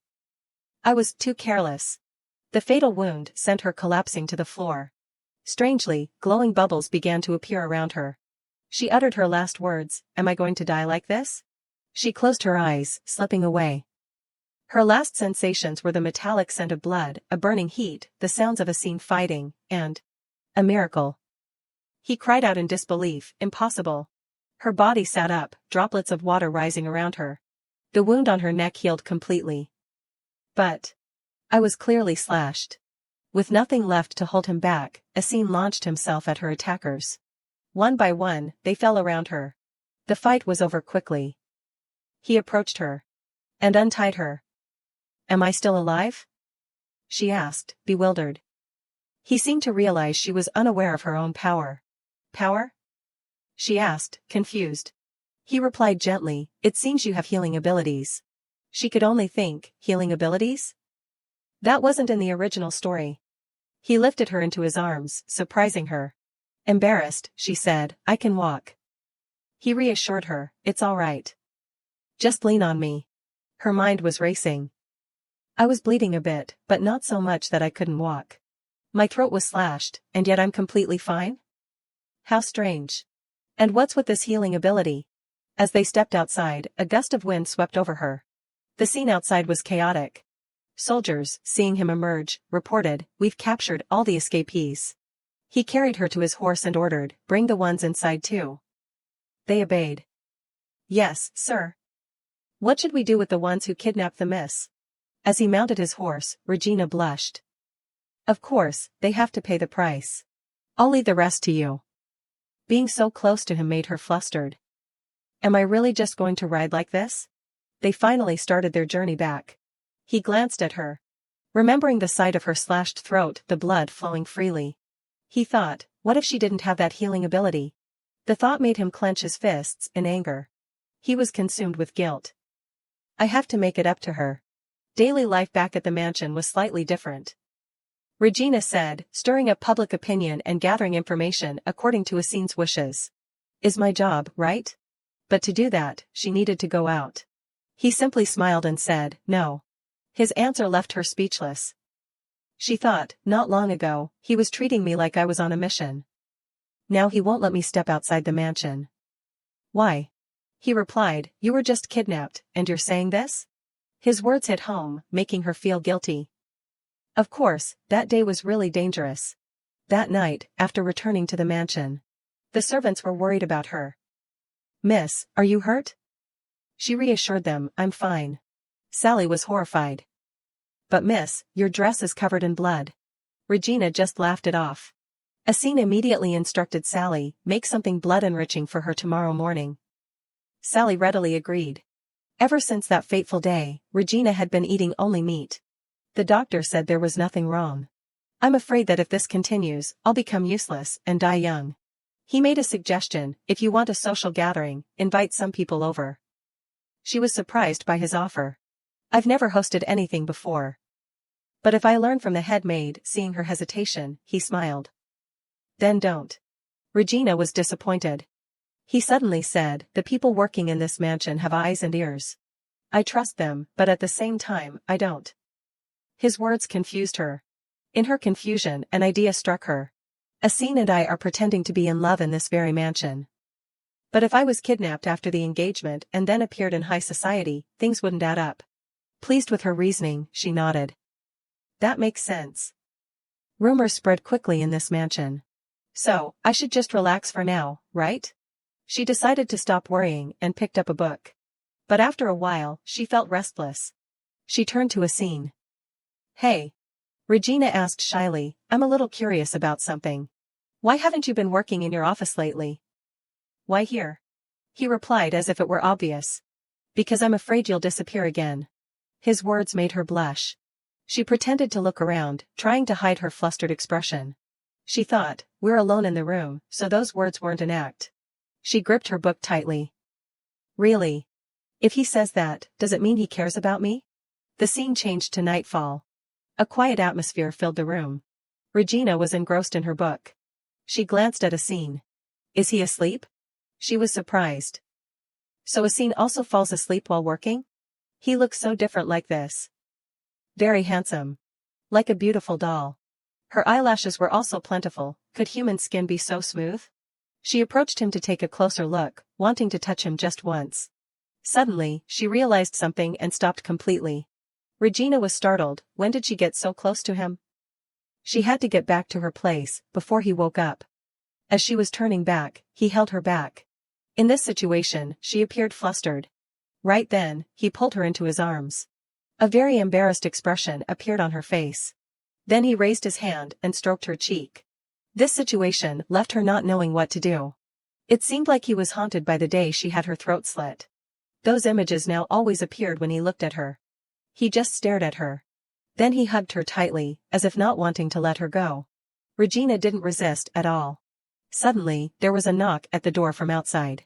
The person outside spoke, Master, Miss, it's Jebelo.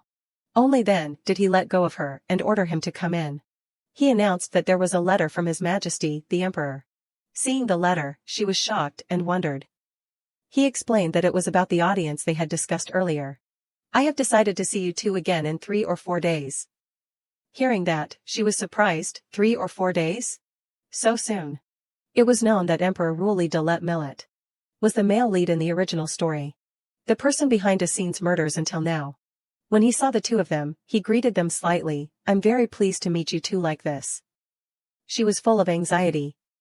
In the original story, she was a supporting character who died at the very beginning. Unexpectedly, she even met the final boss. Meeting such an important person, she respectfully greeted, Your Majesty. Fearful, she only dared to peek at him. He cheerfully said, All right, come here. So you're Miss Loy, whom I've only heard of. I apologize for calling you to my office due to pressing state affairs. She stared at him to assess his relaxed face and red hair, the typical male lead style. If he were with Isoda, they would seem very compatible too. But according to my taste, I really. However, she sneaked a glance at Assine. He also turned and caught her gaze. But interrupting that, Ruoli cheerfully invited them, "Come on, you two, don't just stand there, have a seat. You've probably heard Asin tell the story, right?" Remembering the previous moment, she thought, why am I there in the first place? After being invited to sit, she had to accept and listen. Regina suddenly realized, wait a minute, can I clarify how I got involved in this issue? He then said, they said all of this was my instruction, so don't think too badly of Asin. I'm very sorry about the marriage. But that doesn't mean I can trust you. Hearing those words, she felt despair in her heart. Well, let it be like that. He continued, no matter how close the relationship is, I can't trust everything. Because this is a world where crime is rampant, whether in family relationships or friendships. His words were meaningful. To some extent, she agreed with this, because a prime example in the original story was Asin and Ruoli. We can see in their family portrait. In the beginning of the novel, they were brothers with deep affection. So much so that Asin personally killed his own father for his brother's ascension to the throne. Ruoli also treated Asin the same way. They were truly an ideal pair of brothers. Until they both fell in love with the same woman. The first one to draw his sword was Asin. Asin betrayed his own brother. That's how Asin became the villain in the original story. Back to the present, he was still sitting calmly. Looking at him, she thought that now Asin didn't seem to care about Isoda, so could they continue to live side by side? Suddenly, the emperor brought up something. I've heard about a kidnapping that happened not long ago.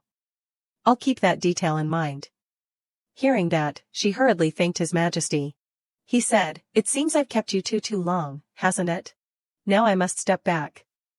Seeing that, Asin excused himself, then I'll take my leave first. Ruoli generously said, if anything happens to Asin, you can come to me. No matter what, I will help you. These words surprised them both greatly.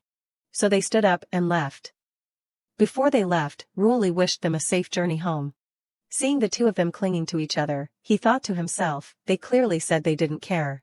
Remembering his words earlier, perhaps to that extent, there's no need to worry about it. But as someone who has watched for over 20 years, this doesn't look like the attitude of someone who doesn't care.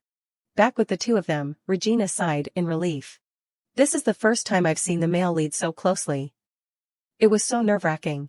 My first time meeting Isoda was exactly the same. She kept thinking without noticing Asin staring at her. Suddenly realizing it, she was very surprised. But strangely, he asked her, give me your hand. So he put back the ring that had been taken from her. He explained, you lost it last time, so I made a new one. Looking at the ring, she was surprised, such a big gemstone, exactly the same. Now that I think about it, it's strange. Why was the Empress Dowager so determined to steal the ring? She softly said, Asin. Do you know why the person who kidnapped me took the ring? He hesitated, that. It's because I put a tracking spell on it. Now she knew what had happened. Because the ring contained a tracking spell. Her mood gradually became unusual. The stone glowed, raising a suspicion in her. Suddenly, I feel like this ring is very different. When I escape, I'll definitely throw this ring away. Scene changed to a strange place. Several people were bowing and apologizing. I couldn't handle that. Empress Dowager, please give me another chance. She appeared with a calculating expression. You said you used a knife to cut, but then it healed, right? He confirmed, yes, I clearly slit her throat accurately, but it reattached. Immediately after hearing that information, she revealed a cunning smile. What an interesting child, more than I thought. That child is hiding such an ability. Moreover, even Asin has directly intervened. This isn't a normal contractual relationship. I can probably take advantage of it. A moment later, she softly asked them, do you want to live? He hurriedly replied, yes, just give me another chance. Then she agreed. Her eyes held a cruel plot, if you say so, I'll give you a chance. At a cafe in the Duden Empire, Isoda yawned continuously, sitting across from her was Kai. A moment later, she suddenly perked up, looking in a direction and shouting. Kai followed her gaze and turned to look. It was Regina, our female lead. She smiled brightly as she walked towards them. As soon as she sat down, Isoda threw her arms around her, complaining like a long-lost friend, it's outrageous, so mean. You've refused both visits and outings. We were so sad. Kai nodded in agreement next to her. She felt even guiltier and said, sorry, I had some things to do. But seeing them only feign anger and then welcome her so warmly after being released from the house, she felt quite happy. She didn't intend to tell them that she couldn't go out. So she could only think to herself, after meeting Ruoli, I can go out on the condition that I have an escort. She looked at her bodyguard and felt a little apprehensive, then continued to think, the escorting is a bit burdensome, but, can he appear anywhere? Isoda suddenly spoke, interrupting her train of thought, it's been a long time, let's go on a picnic. How about a boat trip and fishing? She replied, a boat trip? Kai seemed interested and added, sounds fun. Since they both agreed, she nodded and said, let's go then, thinking to herself, Asin will probably agree to this, right? Hearing her agreement, Isoda hugged her joyfully and exclaimed, really? Can we really go together? Regina, infected by her joy, smiled even more radiantly and said, yes. Seeing her getting a little carried away, Kai immediately reminded her, Isoda, maintain some decorum. Unexpectedly, she only received indignation from her, what are you ashamed of? As soon as she finished speaking, these two people started to give each other intense looks. She sat next to them, only able to chuckle and think, these two are at it again. She glanced around absent-mindedly and caught sight of a young man with light brown hair at the next table. The young man, as if sensing her gaze, looked up. Seeing Regina looking at him, he smiled and greeted her. Out of politeness, she nodded and smiled back, but felt a little puzzled inside. What's this? Staring constantly like that, it seems like we don't know each other. Isoda, unaware that our female lead hadn't been paying attention to her story, continued to chatter, so, I told him that I couldn't contact Regina, and you know what he said? Although she wasn't following the story, she didn't want to disappoint her and asked along, huh? What did he say? She pretended to be Kai and reenacted the scene, Regina must have her own reasons. Be patient. After finishing the act, she continued to criticize him angrily. And doesn't remember complaining to me before. Seeing her bring up her embarrassing moments, she immediately denied, I never complained like that. Isoda still hadn't given up on teasing him, where did that look like a puppy needing to pee go? Kai suppressed his anger and replied, choose your words carefully. Regina, noticing the increasingly tense atmosphere between them, intervened to prevent them from going overboard and fighting, stop arguing, you two. Despite her anger, when Isoda turned to her, she changed to a face of extreme grievance, wanting to act spoiled and complain, but Regina, Kai she seemed a little tired. So she sipped some ice cream and strawberries to appease her and blocked her mouth, here, eat this, and let it ease your mood. Although she was still a little annoyed, she decided to make peace with him, this time, I'll let it go for Regina's sake. Kai replied, as you wish. She looked at this scene speechless. After reconciling, she opened her mouth to eat the strawberries and ice cream that the female lead fed her. Unfortunately, the food dropped from her mouth, staining Regina's dress with ice cream. Seeing this, Isoda was flustered and didn't know what to do, saying, it's dirty, or. Kai quickly handed her his handkerchief and said, use this, Regina. The female lead replied, no need, I'll go wash it in the restroom and be right back. She could only apologize to her tearfully. She walked to the restroom, thinking to herself, the handkerchief seems expensive, I can't let the ice cream stain it. I'll go wash it quickly. At this moment, she wasn't paying attention to the path ahead and bumped into someone, almost falling head over heels. Fortunately, the young man caught her waist, preventing her from falling flat on her face. This intimate situation stunned them both. The young man asked with a slightly apologetic expression, are you all right? I apologize for touching you without permission. She smiled politely and replied, I'm fine. Only now did she clearly see that it was the young man she had encountered earlier. Seeming to remember the stain on her dress and the recent collision, she asked, did I get any ice cream on you? The young man smiled gently and replied, not at all. Relieved that she hadn't caused any trouble, she said, that's good. Then I'll excuse myself. She walked past the young man, but he seemed a little disappointed. As if he wanted to say something more to her, so he called out, hey, wait a minute. Hearing the call, she turned around with a puzzled expression. He hesitated to speak. Perhaps he was a bit introverted and didn't know what to say to continue talking to her, so he could only sadly say, no, it's nothing. Then he turned and walked away, leaving Regina confused. In the restroom, as she washed her hands, she felt that the person just now was special, but a bit strange. When she returned to her table, she saw her two friends sulking again. Looking at Isota's displeasure, she asked with concern, "Are you all right?" This question sounded familiar, reminding her of the young man who had asked her the same thing earlier. She sat in the carriage, admiring the sunset, and couldn't help but exclaim, "He really has beautiful eyes." Just then, the carriage arrived at the mansion. Entering the house, she handed her cloak to the butler and said, "I'm home." "Where's Asin?" He respectfully replied, "He's in his study." Regina slightly opened the study door, poked her head in, and greeted shyly, "Asin, I'm home." The male lead, who was focusing on his work, immediately looked up and asked with concern, "Did you have fun? With Miss Isota Rose and Mr. Kaivelot?" She lowered her head, her eyes looking up slightly at him as she replied, "Yes, they are my only friends." However, she had noticed his bandaged hand since entering the room. Now that she had the chance, she hesitantly asked, "What happened to your hand?" He pulled his hand back, took a breath, and replied, "It's just a small cut." Looking at his entire bandaged arm, she was a little doubtful, thinking, it doesn't look like just a small cut. Although she thought so, she didn't intend to expose the truth, but still said with a bit of worry, "Can I take a closer look?" Seeing the suspicion in his eyes, she touched her neck and continued shyly, "Maybe I can heal it for you."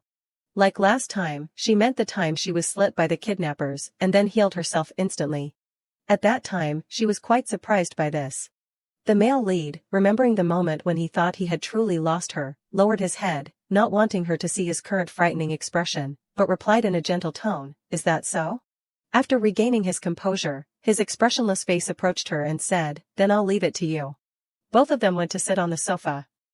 He began to unwrap the bandages, while she sat opposite him, carefully examining the wound. She looked a little sad, lowering her head with some confusion, thinking, "Why do I want to heal this person?" At some point, aware of the pain in this hand, she gently held Asin's hand, carefully grasping it. Remembering the original owner's fate of being beheaded in the book, she couldn't help but feel more miserable. She placed her hand on his palm, reassuring herself, "Come on, focus. After all, I can't just stand by and watch someone injured." Thinking so, she closed her eyes, concentrating on healing him, unaware that Asin was gazing at her passionately. Oh, how romantic. She focused all her energy on healing, asking herself, "How do I do this?" Now, her mind was only filled with the repeated thought, "Come on," knowing that he was still looking at her. Seeing her trying so hard, he chuckled helplessly, but couldn't bear to say anything that would discourage her. What a good guy. She tried to recall the feeling from that time, because she didn't know how to use magic to heal, so she had to remember the situation at that time to see if she could use those emotions to activate the magic again. After a long while, she opened her eyes. She softly asked, "All right?" But what Regina saw was a bloody mess. Seeing this, Asin could only chuckle, not knowing what to say.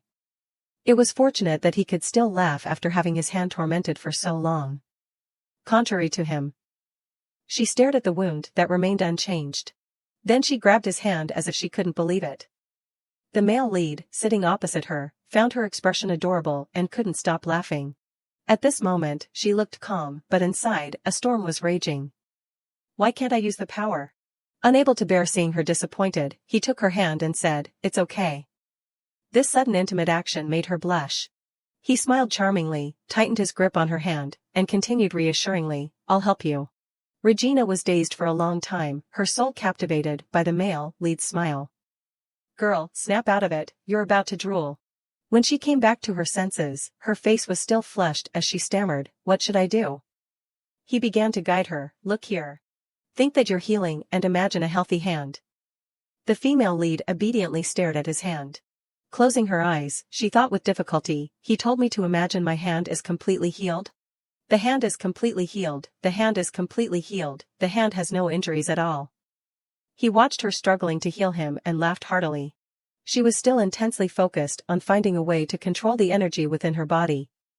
Regina let the feeling from that time surface. The feeling of panic, the itching, the sparkling light, and the completely healed wound. Fortunately, the female lead's persistence paid off. A brilliant light gradually appeared between their palms. The light spread, enveloping her hands and her entire body. Her expression held a mixture of surprise and joy at having successfully used her power. His palm also shimmered, the wound completely disappearing as if it had never existed. Being a modern person who believed in science, she was curious when she saw this strange phenomenon. She touched his hand again, thinking, the wound has disappeared without a trace. Placing a hand on her neck, she said in surprise, so the wound on my neck healed like this? Although he had witnessed her ability twice, he didn't seem surprised, but calmly replied, this makes me even more certain that you possess the power of healing.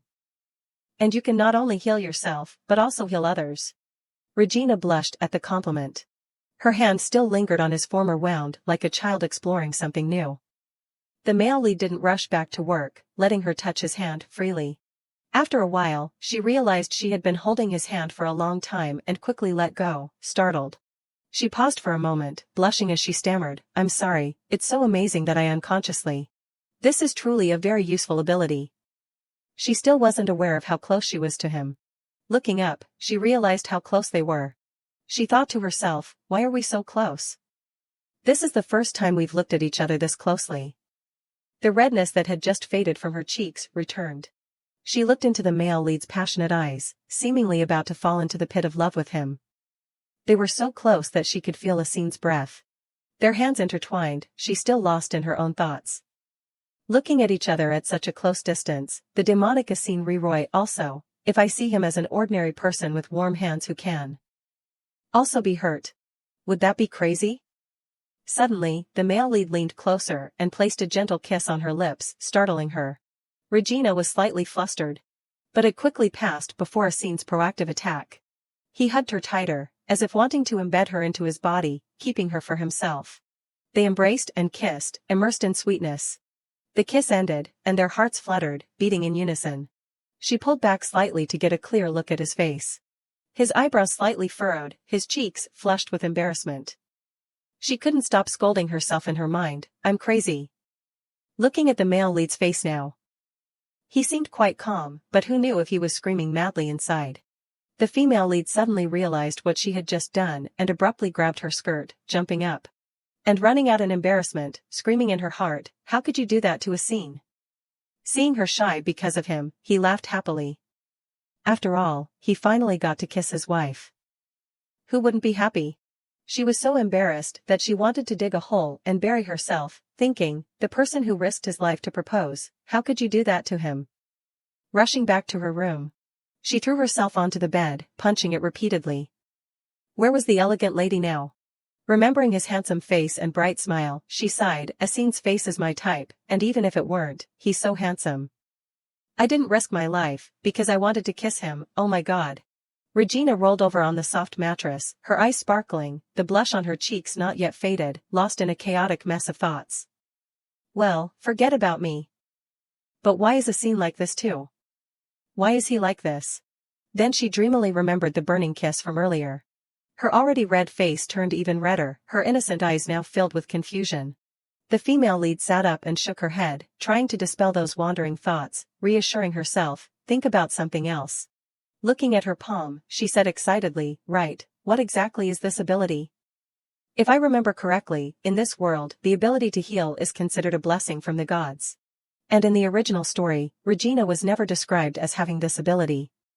That was natural since she was a supporting character who was killed at the beginning of the story. If this ability was truly bestowed by the gods, could it be that the gods sent me to this world? I need to investigate further. Thinking of this, she became frustrated. She fell back onto the bed and made a decision, I must go to the temple tomorrow. Then I'll be able to find a clue.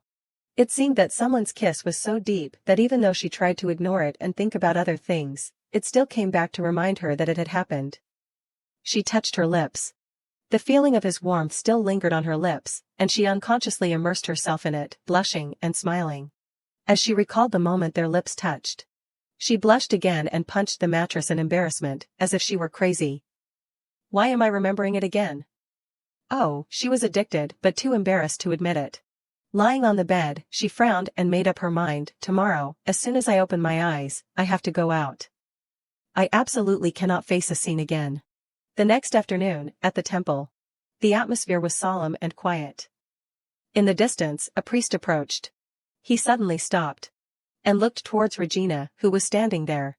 She was so engrossed in admiring the painting hanging in front of the temple entrance that she didn't notice the footsteps until the priest asked, Do you need any assistance? She then turned around to look. The priest introduced himself first. May you receive the blessings of Latin. I am Priest Lucy of this temple. She immediately greeted him back. I am Regina of the Loy Viscount family. This is my first time at the temple. Is it usually this quiet? Lucy explained, it's prayer time now, so everyone is in the prayer room. Hearing this, she smiled shyly and said, but is it all right for me to take up the priest's time like this? Suddenly, a voice echoed from afar, may I help you? Attracting the attention of both of them. She looked closely and exclaimed, it's him. The young man appeared with a gentle smile on his lips and clear green eyes. This was the person the female lead had met at the cafe a few days ago and accidentally bumped into in front of the restroom. She couldn't help but wonder why he appeared at this temple. He maintained his friendly smile as he walked towards her and greeted her. We meet again here, Miss Loy. It seemed like meeting her again was a small joy for him. After a brief introduction, he took on the responsibility of guiding Regina around the temple. The young man cheerfully asked her, is there anywhere else you particularly want to go? Since it was her first time, she didn't know where to go next and replied. No, nowhere at all. What she was more curious about was how he knew her name. He looked at her and made a suggestion, if so, let's go to the exhibition room first. There's a place dedicated to collecting paintings and treasures. Seeing his enthusiasm, she nodded in agreement, then suddenly thought, did he hear the conversation between me and the priest just now? Reflecting on his suggestion, she calculated in her mind, treasures? If they're treasures, I might be able to find some clues. After thinking it over, Regina turned to chat with him, do you come to the temple often? The young man said, do I look like that? Recalling the conversation between the young man and the priest, which seemed very close, and the priest's trust in entrusting him with the guidance, she said. Very much so, especially the priest's reaction. He laughed and replied, that's not the case. Surprisingly, she even thought he was a devout follower. The young man continued, I just have a few personal matters to investigate, so I came here. Looking at his melancholic expression, the female lead still had some doubts, wondering, investigate? Suddenly, he mentioned the painting outside the temple. He said, the mural you saw earlier depicts the mythology of the nation's founding. Hearing him say this, she found it quite interesting and listened attentively. He explained, the first emperor received the blessing of Latin and possessed the power of fire. She used fire to sweep away the evil things from this land, and purified this place with an incredibly powerful healing ability. Then she established the Duden Empire. That's the content of the mural. Regina was quite surprised by the birth of this empire, as even the original novel didn't mention this matter. She exclaimed, this is the first time I've heard of this. Seeing her lack of reaction, he scratched his head and chuckled awkwardly, it's an old story, isn't it? It's a story everyone knows. Not wanting him to feel embarrassed, she awkwardly denied, no, I find it very interesting. But may I ask, can the ability to heal be discovered after birth? He looked puzzled but still explained, no, I've never heard of such a case before. She gave a forced laugh and replied, I see. Inside, she was in a state of utter panic. Screaming, but why did this ability appear in me? Well, it's because she's the female lead, that's why she has it. Who else would have it? While her heart was screaming, her feet had followed him to the treasure exhibition. He announced, we're here. She only then regained her senses. The young man gestured, introducing the place to the female lead, this is the exhibition room of the Grand Temple of Renaxio. Her eyes sparkled at the chance to witness the rare treasures of this temple. He continued, it's a place where sacred artifacts from thousands of years ago are displayed and protected, so the historical value of these items is very high. As she listened to his explanation, she admired the ring made of sparkling gemstones in front of her. She turned and asked the young man, what is this? He said, this is the ring that Saint Tesla received when she swore to dedicate herself to God. Regina pointed to another sacred object and asked, and this? He didn't mind the trouble and happily answered, this is what Saint Chet used during baptisms. After a series of questions and answers, she had gained quite a bit of historical knowledge and praised him, it seems you've really done your research. Being complimented by such a beautiful girl. He smiled brightly and replied, there's a reason why I investigated so thoroughly. She widened her eyes at him, filled with curiosity, but since it was his personal matter, she didn't pry further. At this moment, he remembered that he hadn't yet introduced the most famous item. He immediately pointed towards it and said, I haven't shown you the most famous sacred object here yet.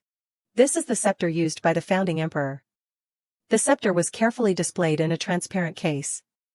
Its body was predominantly a brilliant jade green, and the top was adorned with a sparkling diamond, making it look both majestic and elegant. She stared intently at the scepter as he recounted its history. There's a legend about purifying bad energy with this scepter. It's because the founding emperor used it to demonstrate their healing power. Looking at its timeless beauty, as if protected by some kind of energy, she couldn't help but admire. It's truly beautiful. It's adorned with so many gemstones. What if someone steals it? He replied, the holy knights protect this place, so that won't happen. Just then, a commotion outside interrupted their conversation. The young man said, it seems prayer time is over. They both went outside. It was already dusk.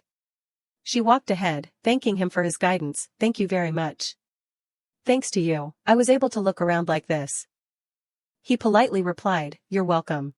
Although he volunteered to be her guide, she felt awkward not having anything to offer in return for his kindness and said, even so, is there any way I can repay you? He replied, if you say so. She turned, tilting her head, waiting for him to finish his sentence, but he seemed hesitant and only stammered, it's nothing. Regina looked out at the pitch-black sky and said, it's getting late. I must go home. He replied, yes. Then goodbye. She bowed in return, not forgetting to thank him again. Thank you very much. He replied, see you again. When she looked back, he had disappeared as if he had melted into the air. She muttered suspiciously, wondering, did I hear wrong? Come to think of it, I don't even know his name. Walking alone down the deserted corridor, she fell into her thoughts. Well, I won't see him again anyway, so it doesn't matter if I don't know his name. Let's forget about that. Now let's think about the information I learned today. Recalling the blessing of Latin bestowed upon the first emperor of the empire and her own healing ability, she thought, and no one is born with that ability without receiving Latin's blessing. So does that mean God made a mistake? It could be related to the original story and the fact that the plot is gradually changing. She looked up at the night sky, at the bright full moon, and sighed, this is troublesome. Returning to the mansion, the servants had been waiting outside for a long time, bowing as they greeted her. Welcome back. Mississippi dinner is ready in the dining room. Having been out all day and thinking too much, she looked tired and replied, thank you. Suddenly, she remembered something very important. A bolt of lightning struck out of the blue, and she thought, wait, if dinner is prepared in the dining room, won't I run into a scene? Remembering the passionate kiss from yesterday afternoon, she held her head and complained, no, I don't want to remember it anymore. I completely forgot about it all day today. The two maids next to her, seeing their miss holding her flushed face and looking distressed, were speechless. She quickly ran upstairs, wanting to return to her room as soon as possible, not forgetting to call back, I'll have dinner in my room today. The servants found her behavior strange, but still replied, yes, miss. Walking along the corridor back to her room, she still hadn't escaped the embarrassment and pondered, even though I can't go far, it's better to avoid him for now. Meanwhile, the maid went to the dining room and informed Asin, Miss has just returned. She also said she wants to have dinner in her room, Duke. Asin, he replied, is that so? He knew she was deliberately avoiding him, but he wasn't angry. He smiled gently and said, thank you for letting me know. You may leave. Hearing this, the maid bowed and replied, yes, then withdrew. Because of Regina's small, embarrassing action, everyone in the mansion misunderstood that our two main characters were quarreling. Behind the door, two maids were whispering. What's going on? Did they have a fight? I don't think so. He glanced at the door, sighed helplessly, and thought, I need to find a solution. In Regina's room, her plate was already quite empty. She wiped her mouth with a napkin, sighed, and muttered to herself, good thing I can eat in my room. Otherwise, I would definitely have indigestion. She was enjoying her private space, when suddenly someone knocked on the door, startling her. Asin's voice echoed from outside, I haven't seen your face all day, Regina. Hearing that it was him, her face turned gloomy, and she trembled uncontrollably. She looked like a rabbit about to be sacrificed to a tiger. Without her needing to open the door, he walked in as if it were his own room. She was lucky he was gentle. If it were me, I'd have punched him silly. He ignored Regina's unusual behavior and smiled gently, can you tell me what you've been doing all day? A bolt of lightning struck her ears. She felt like she was about to faint, wanting to pass out to end it all. One person was embarrassed and wanted to disappear into the ground, while the other laughed happily, watching the other's awkwardness. The atmosphere around them was truly bizarre. The male lead asked cheerfully, but with suppressed anger in his voice as he called her name, emphasizing each syllable, "If we keep avoiding each other like this all day, the servants will think strangely of us." Regi. Nah. Her expression was troubled, her heart had sunk to the bottom of the abyss. The male lead was so happy his fox ears were showing. Poor Regina, our female lead rabbit, could only cry and tremble, complaining silently, I know, I said I know. I know that if we keep avoiding each other, this situation will happen sooner or later. But if I see his face, I'll remember that moment, and then what will I do?" She shrank back, fearfully looking at him sitting next to her, as if he would eat her alive in the next second. Seeing her panicked look, he stopped joking, cleared his throat, and got down to business. "All right, let's get back to the main topic." Her face was gloomy, her eyes closed as she trembled, as if awaiting a death sentence. Unexpectedly, he only said, "You have to arrive at the tea party early." This made her pause. Regina thought he was here to scold her. Asin held up the invitation and said, "Do you remember the tea party I told you about last time?" She regained her composure, reached out to take the invitation, and replied, "Yes." He continued to give careful instructions. "It's a tea party hosted by Duchess Hainit. You should try to befriend her there." She held the invitation, carefully listening to his words. Looking at him still seriously instructing her, she thought, "Is that all? I thought I would be lectured more." She knew he was worried about her attending the tea party, which was why he was talking so much, but she couldn't understand why the male lead was treating her so well. Recalling the intimate moments they shared, these things had nothing to do with their contract, and she became confused again. She considered a possibility, but immediately shook her head, rejecting the thought as it flashed through her mind. "What nonsense are you thinking, Regina? He's just doing this to have a hold over me. Moreover, I told him I have the ability to heal, so he's probably reluctant to let me go." Thinking of this, she quickly snapped out of this delusion and said, "It's late." He replied, "All right." He stood up and continued, "Then I'll go first. We have to wake up early tomorrow to prepare, so you should go to bed." She replied, "Yes." Asin walked to the door, turned around, and smiled gently, wishing her good night. But he didn't know the chaotic turmoil in her mind at that moment. "If I keep deluding myself and become careless, I'll probably lose my life before I know it." The next day, at Duke Hainit's mansion, everyone was noisily discussing something. There must have been some misunderstanding. One of them, the orange-haired girl, intervened. "Listen to me, we're being extremely rude." Regina calmly raised her teacup and said, "I agree. I also feel like this is all a dream." Despite her calm demeanor, her thoughts were slightly troubled. "As for those outside, with the expectation that I'm with the Duke for love, if they find out, won't it be seen as a betrayal of the Leroy Duke's family? It seems like I'm causing trouble I can't handle." The red-haired girl sitting not far from her had an angry expression she couldn't suppress, and said, Of course it feels like a dream. You're the fiancé of Duke Leroy, aren't you?" Back to the previous night, after the male lead had left, she was still uneasy, clenching her hands in her lap, her resolve growing stronger. "You mustn't forget that you have to escape from here, Regina." Today was the day she had to attend the tea party hosted by Duchess Hainit, which was why there had been a commotion earlier. The maids were already waiting outside for her departure. Seeing her emerge, they smiled brightly and said, "It's been a long time since you've gone out, so have a good time, miss." Seeing their enthusiasm, she smiled gently and replied softly. On the way there, she couldn't help but review the information she knew about the Hainit family and the Duchess. The Hainit family has a friendly relationship with Asin due to their long history of being on the emperor's side. The wealth accumulated by the Hainit family is mainly due to the Duchess's management of the trading company. She's famous for bringing back rare teas from all over the world whenever she returns from her travels. Therefore, among the young ladies, her tea parties are the most renowned. After reviewing the information, she arrived just in time. A servant escorted her out of the carriage.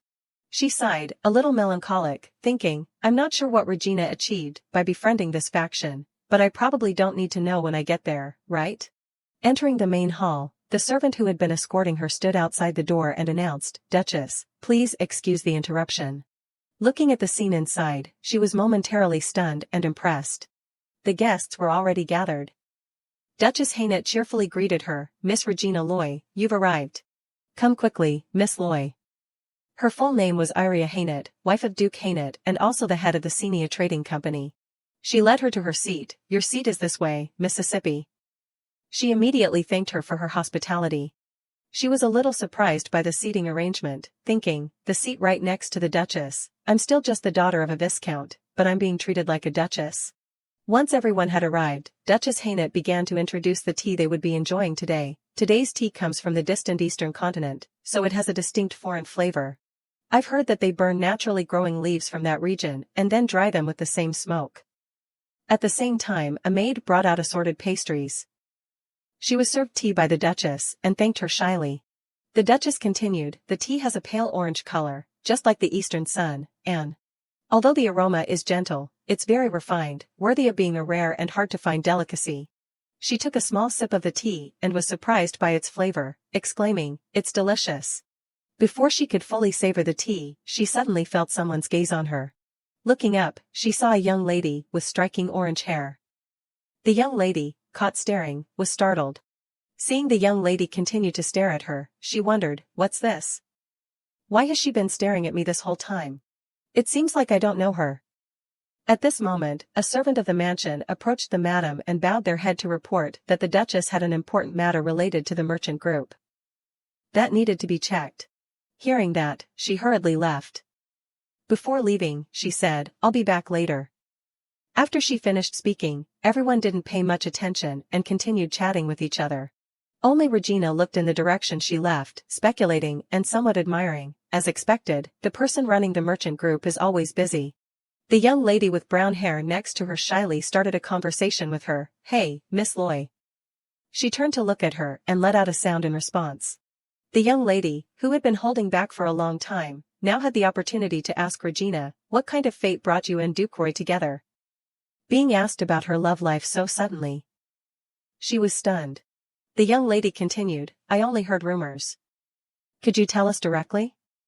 Faced with those sparkling, expectant eyes, she wasn't embarrassed at all and happily agreed. Of course. Because before coming to this tea party, she had anticipated this situation. The female lead quickly turned on her super storytelling mode and told everyone here the romantic love story she had fabricated. "So, the Duke and I. One night, we happened to meet while strolling along the pitch-black road. I got lost and just wandered around." Not only did she tell the story, but she also visualized the plot as she went. She, in the story she made up, was extremely tired and complaining, "Where on earth is this?" She continued, "At that time, the Duke appeared like a shining star to help me."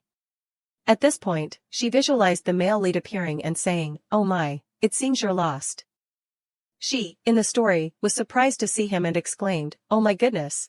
She recounted, "Under the starry sky, a love blossomed and bore fruit." The two people in the story held hands, and he said, "Regina, you look like the shining stars in the sky." She happily replied, "A scene, my poet." The story ended there. In front of those sparkling, admiring gazes, on the outside, she forced the most perfect smile and said, "It took us a long time talking like that to get to where we are today." Inside, she was already impressed with her own storytelling skills. A certain young lady curiously asked, "It's truly admirable. How long did it take you to pursue him?" Before she could answer, the red-haired young lady cut her off in an extremely sour tone, "It seems you were very enthusiastic to be accepted by the Duke." As soon as those words were spoken, the other young ladies were all stunned. Regina frowned uncomfortably at her, speculating, "What's her name?" From that malicious attitude, it seems she liked a scene. The young lady continued with a sharp tone and a stern face, "How did you confess your love?" Faced with the young lady's mocking attitude, the female lead remained completely calm, elegantly took a sip from her cup, and replied, "Let me see, I'm not sure either." Since Asin was the one who proposed first. This made the young lady furious, slamming the table and asking in disbelief, "Duke Asin?" The brown-haired young lady sitting in the middle trembled in fear as she looked at the furious young lady, her body covered in sweat. She immediately retorted, "That's hard to believe." "It's not that it's unbelievable, it's surprising."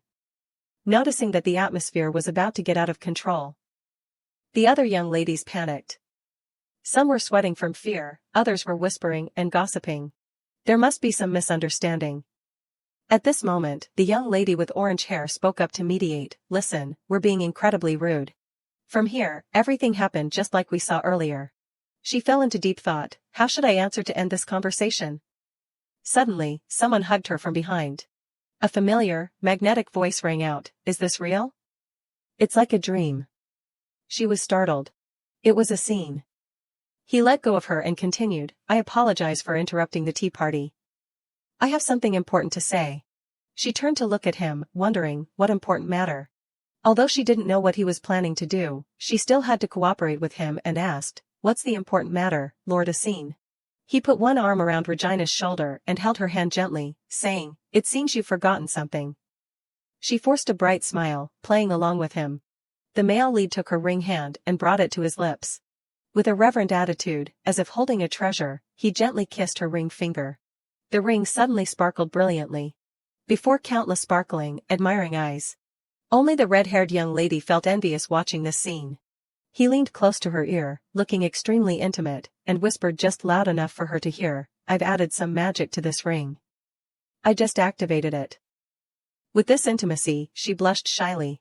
Her ears and face were about to be boiled, and she could only sit still, dumbfounded and unable to move.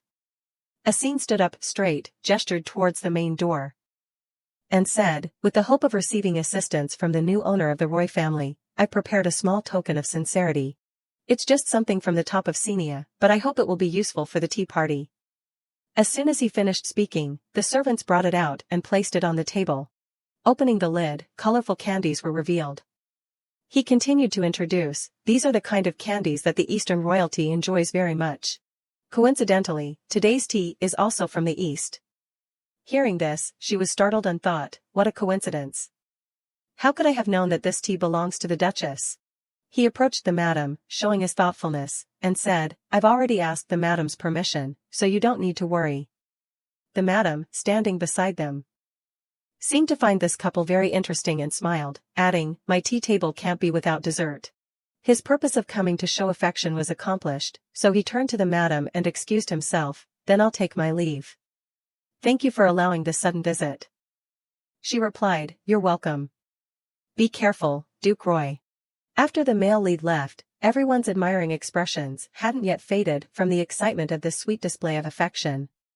Even the angry face of the red-haired young lady hadn't subsided. The Duchess was the first to speak, sighing, Duke Roy seems to love Miss Loy very much.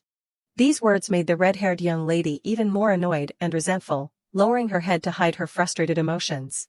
At this moment, to everyone's astonishment, the young lady seemed unable to bear it any longer and abruptly stood up, running quickly outside.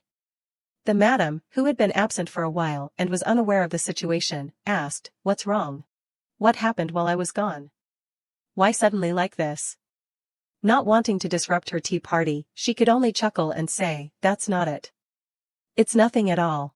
She replied, that's good then. She nodded in agreement, thinking to herself, this tea party can't be ruined because of me.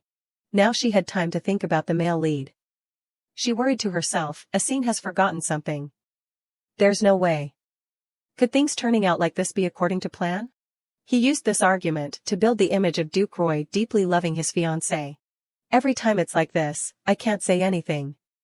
Thinking of this, tears streamed down her face in self-pity. She swore that if there was a next time, she would definitely love someone better. The sun gradually set, covering everything in a brilliant orange hue.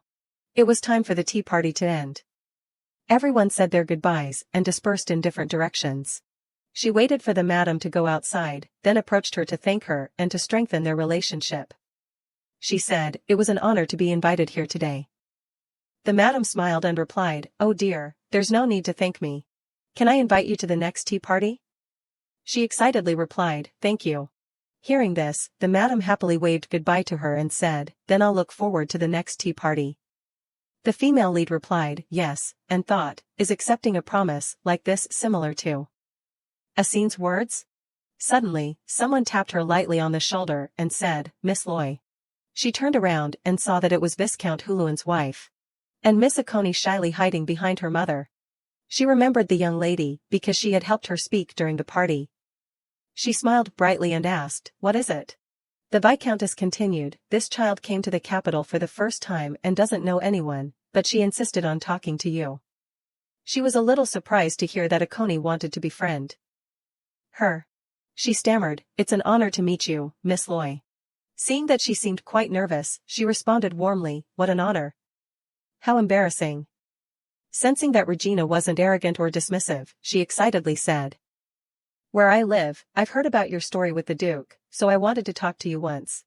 After saying that, she seemed to radiate light throughout her body, her eyes sparkling towards the female lead, making it impossible for her to keep her eyes open. She thought, her eyes are like she's meeting a celebrity. Thinking about it, she had unintentionally become a celebrity. After a while, Akoni withdrew her sparkling aura and asked expectantly, "I wonder if we could meet again?" Faced with those expectant eyes, she quickly replied, "Of course. If there's a chance, let's meet again." Receiving confirmation, she smiled brightly and replied, "Yes, I'll wait for you." On the way back to the mansion, Regina leaned her head against the window, looking at the surrounding scenery and wondering, why so happy? She seems like an innocent person. But somehow, I have a vague feeling that I might be mistaken. The next day, at the temple, Priest Lucy opened the door and entered the library. Surprised to find Regina inside. Lucy approached and greeted her, "We meet again." The female lead turned around and smiled, "Hello. I've been interested in things like magic recently." Hearing this, the priest asked, "Are you looking for a book?" She replied, "Yes, can I take a look?" The priest readily replied, "Feel free." She picked up a book, opened it, and read, it's the content in the book. "We call the act of recreating torn flesh and reattaching broken bones, the power of healing. This is Latte's blessing. Those with healing abilities in the early days could save lives." The book illustrated a red-haired woman with healing abilities reviving a dead person in front of many people. The book continued, "Therefore, those who craved this power began to do evil deeds. The blood of the healing power gradually dried up, and this power disappeared." An image of the healer being chased and killed appeared at the end of the old line. After reading, she asked the priest with some doubt, "So, what would happen if people like the healers of the early days appeared?" Priest Lucy replied, "That's an interesting thought. There's no way to know if this will never happen, but if such people appeared, those who crave this power would be in mortal danger. This is really serious." Hearing this, her face suddenly darkened with fear. In Assine's office, a subordinate respectfully reported the information just received. The forces on the Crown Princess's side are making very suspicious moves. The specifics are still under investigation, but the atmosphere isn't normal. Furthermore, with the fire a few days ago and the inspection by Lord Hugo, who specializes in human trafficking, all evidence related to the Crown Princess has disappeared. After listening, his face became gloomy. He ordered his subordinate, also, prioritize finding out what they're doing. The subordinate replied, "Yes." He clenched his fist and said darkly, "Whatever it is, we should uproot it first." At this moment, his expression became tense as he ordered, "Do it well. The most essential thing to escape from Assine is now." While it's true that the Duke's family is responsible for her lodging and food, she would clearly be discovered if she saved money to run away there. I found a solution to this at the temple library. According to the book, healers can create holy water. Holy water can only be distributed through the temple. But if I could produce holy water with a mild concentration and make it into medicine, I could make a profit without any danger. I'll save up that way to escape and start a happy life. That's what I've imagined. Even if I successfully escape, because of this ability of mine, my life could still be in danger. Moreover, I don't have much free time. So, have you thought about when you'd like to get married?" Assine asked Regina with a smile. His question made her speechless, and she looked away to avoid his gaze. "Because of some things, I've completely forgotten." Regina was feeling flustered. What should I do? If I say a date too far in the future, he'll get suspicious. Thinking that, she replied, "About 6 months from now, what do you think?" Hearing her answer, Assine remained calm and agreed. This made Regina doubt her own worldview. Was it really that easy? Since things turned out like this, I should have set a more distant date. Wouldn't it be safer for me to live with Assine? Assine is a powerful person. In the original story, he's someone with overwhelming power, someone even the male lead couldn't confront. If I keep him alive, at least he won't die at the hands of another enemy. However, Regina darted out of Asine's arms. What if I give up my freedom on my own? Regina strode towards the brightly lit area ahead. Suddenly, the coachman's voice interrupted her thoughts. We've arrived, miss. I shouldn't overthink things today. Because today is the day I reunite with my friends after quite a long time. In the distance, Isoda and Kai were already waiting for Regina. As soon as she approached them, Isoda gave her a warm hug. Sorry I'm late. No, we just arrived too. Rose couldn't hide her excitement and said, I was so excited about going on the boat with Regina that I couldn't sleep last night. Kai, standing next to her, looked annoyed. It seems the boat can only carry 2 people. Do you have any complaints? If I go with Regina, the tension between the two intensified. What are you talking about? Regina will choose who gets to go with her.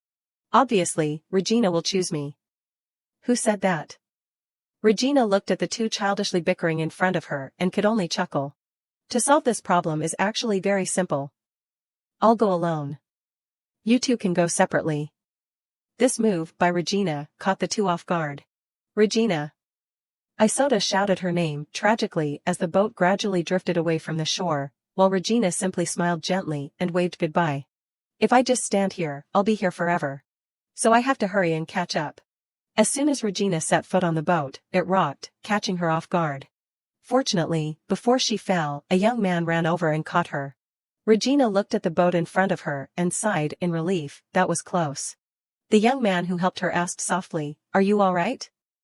Ah, yes, thank you very much. Oh, it's you. We meet again. Lugun smiled gently and greeted her. Here, let me hold your hand and help you down. Yes, thank you. Anyway, it seems we're fated to meet. If you don't mind, could I ask for your name? Somehow, they were now rowing the boat together. Are we going on a boat ride together? To Lugun's request, Regina chuckled and replied nonchalantly, This is the 3rd time I've met him like this. Although I don't want to be suspicious. But if someone like this appears, my life would be threatened by those who desire that power. Or is it because I heard those words that I feel this way? Anyway, I'm being too sensitive. Lia, please call me Lia.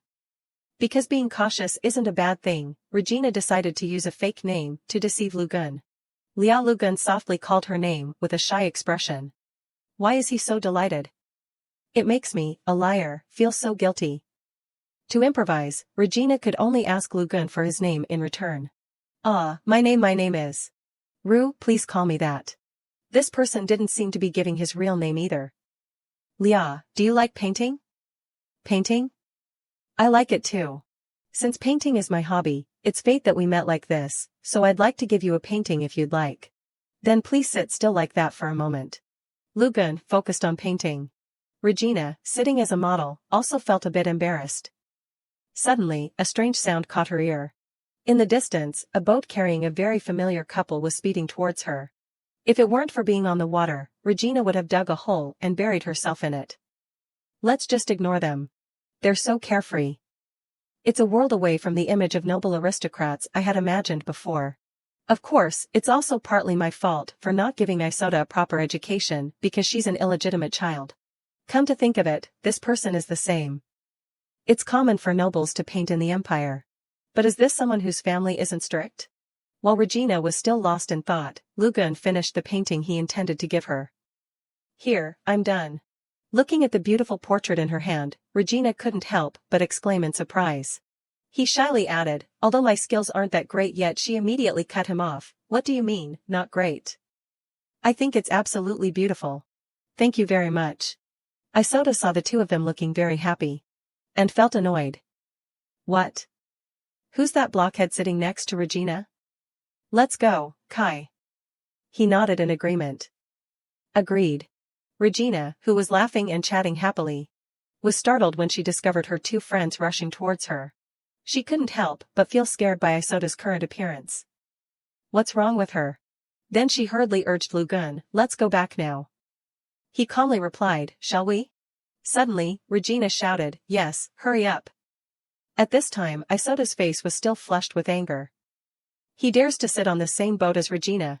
Regina's heart was now filled with fear. If Isoda catches him now, I don't know what will happen to this person.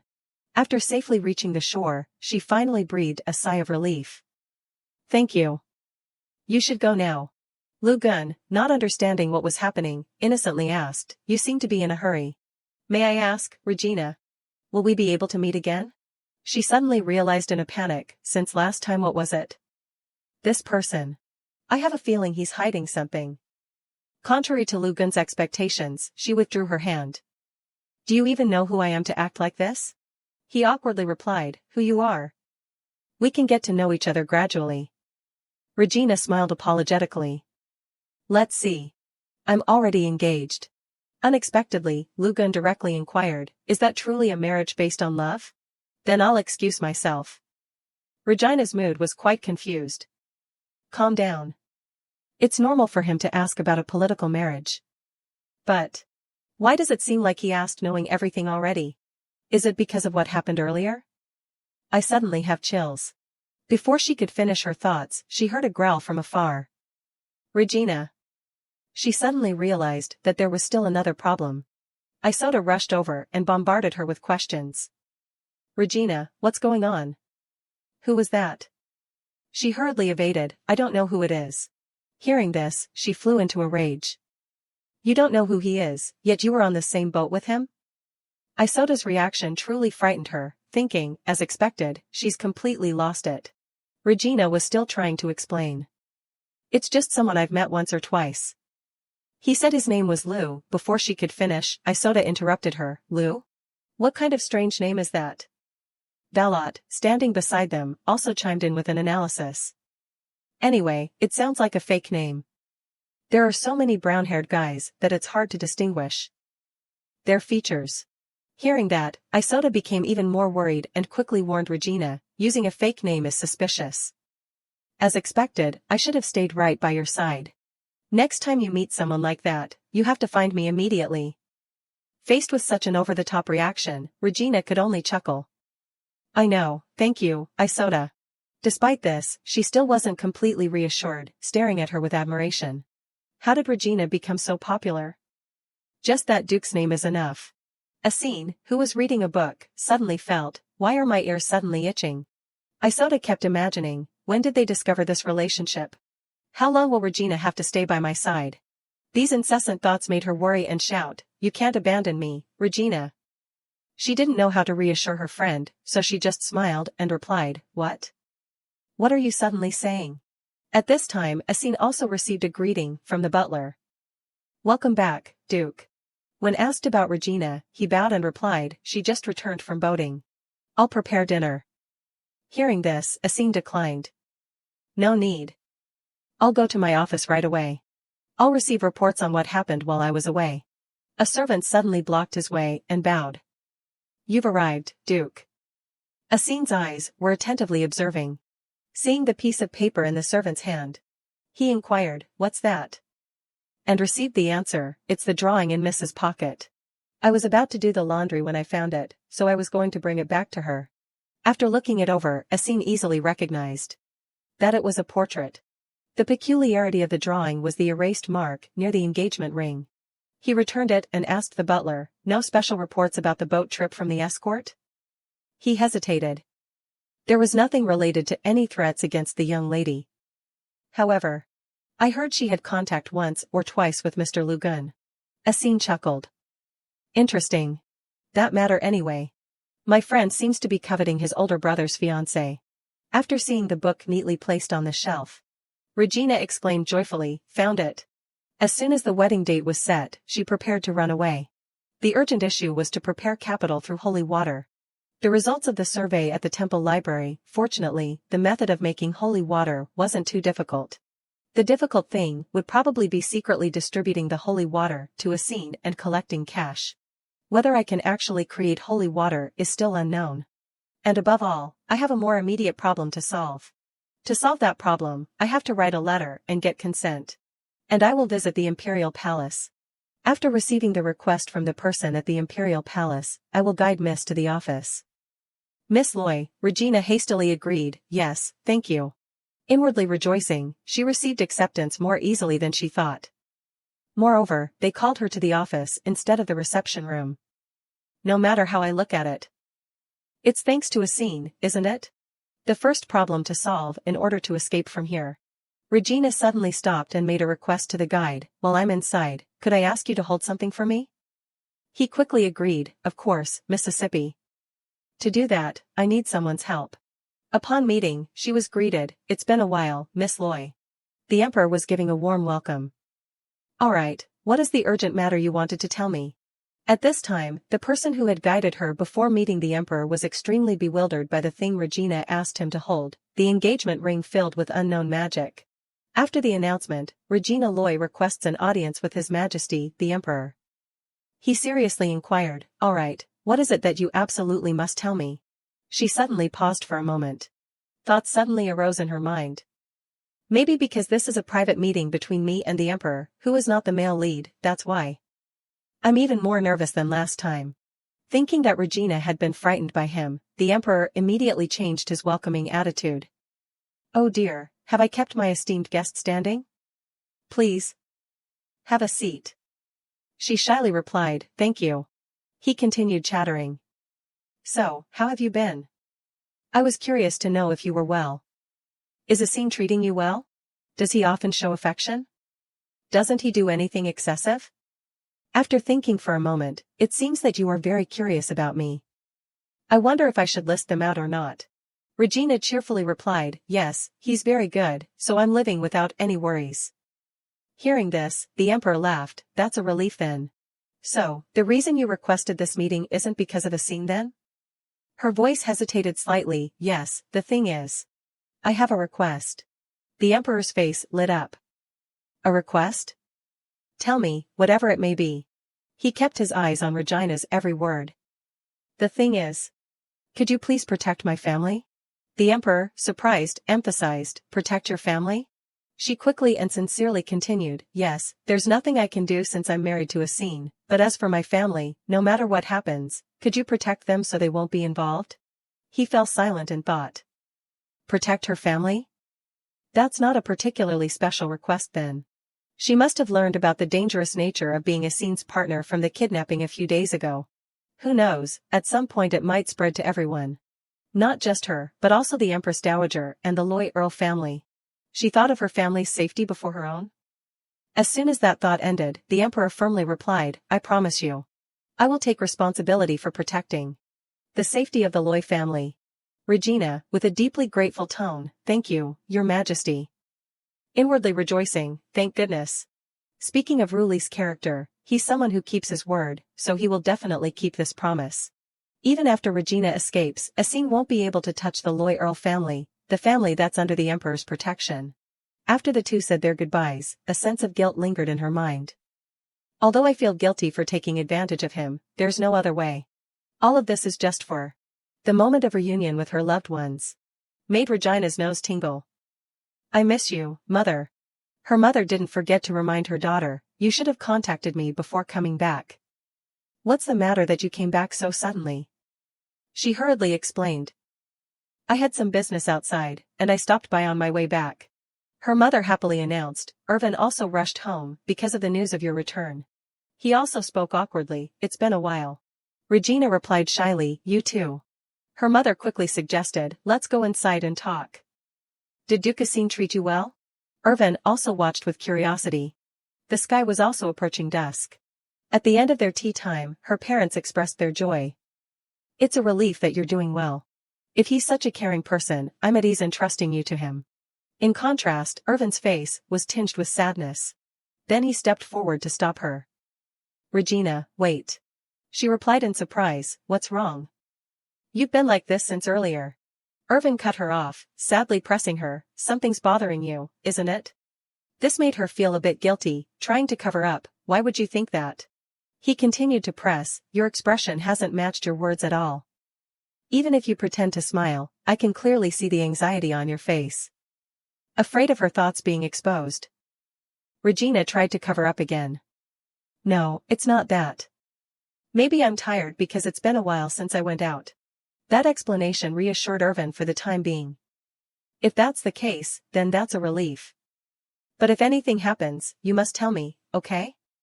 The problem is you always keep your worries to yourself. You have to tell me so I can help you, understand? She was a little touched and gave a forced smile. I will.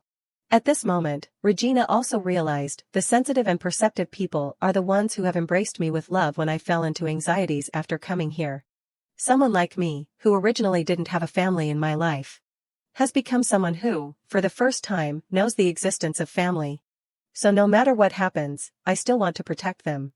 As soon as she stepped onto the carriage to return, she continued to ponder. I have no choice but to trust that Ruli will keep his word. While visiting the horses, Regina thought to herself, I also have to do what I can. Just by observing, you can tell that this horse is very well managed. She was startled when she discovered someone else's hand was also stroking it. It turned out to be Asin whispering in her ear, it seems you're quite pleased with this one. Are you planning to learn horseback riding? Feeling flustered, she admitted to get through it, yes, these days, everyone is learning properly. And besides, the last time I rode a horse with Asin, I wanted to learn it, so. Asin, seeing this, praised her, very good, you have a good point. Before his soft and flattering attitude, she could finally breathe a sigh of relief.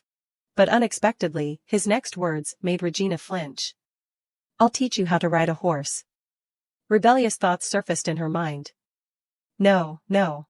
I'm learning to run away from you. In the end, she reluctantly practiced horseback riding. While Regina was quite awkward, Asin was extremely excited. After careful consideration, she ventured to ask, the thing is, I have a question. Do we really have to ride the same horse like this? Asin laughed upon hearing this. It's just that I don't want to be separated from my beloved fiancé. Don't you feel the same? Of course. Her perfunctory answer strangely pleased him. If that's the case, then I'm glad. He became even more motivated to instruct her. Come on, put some strength into your thighs and hold on tight. Asin's excessive enthusiasm made Regina wonder.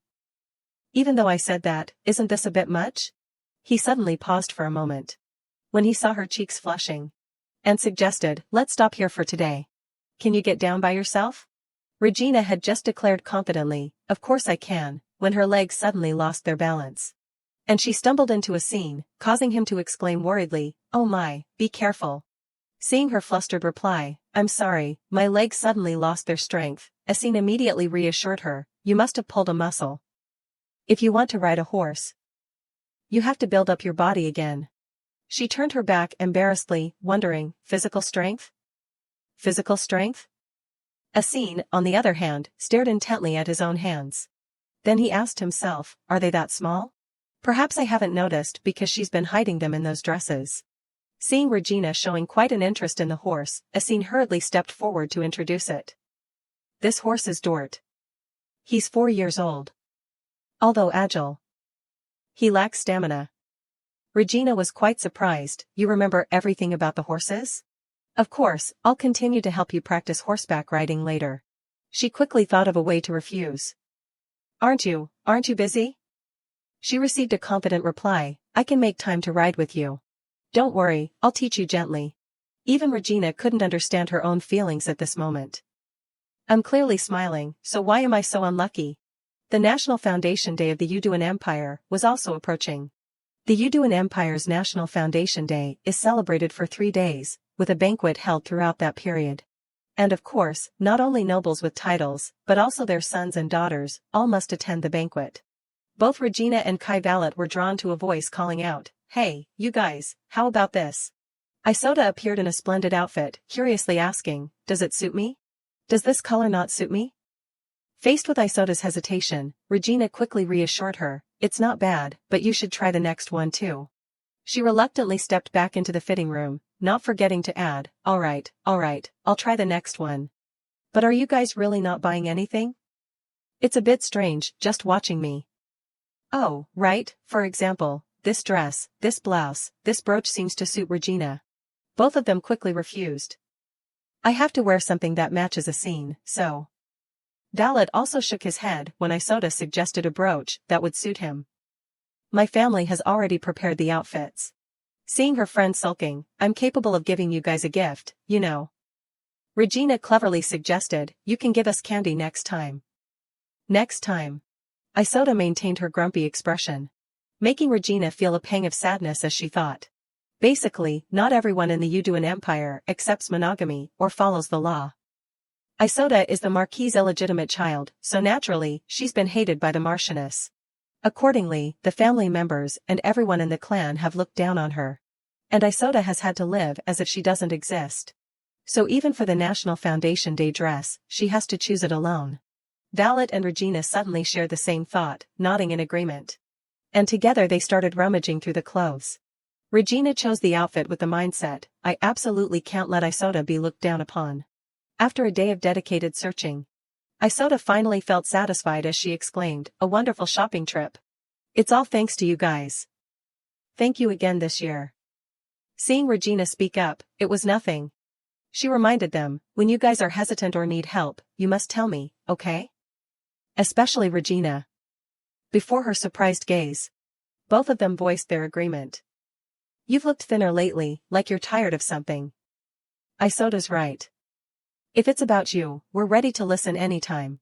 Seeing her just mumble in response, I understand. I'll definitely tell you guys. Isoda immediately emphasized, definitely. Definitely.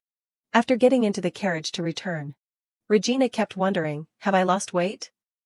Have I unconsciously become stressed out preparing for my escape? Lately, I've been hearing a lot of offers to help me. Have I been that obvious? A clattering sound suddenly startled her. What was that? Seeing Regina ask worriedly, what's going on outside? Adiu hurriedly replied, it's nothing, Mississippi. Someone suddenly ran out into the street. Hearing that, she became even more worried. Then is someone hurt? Sensing the approaching danger, Adiu quickly moved to shield her. The projectile hurtling towards them was a dagger.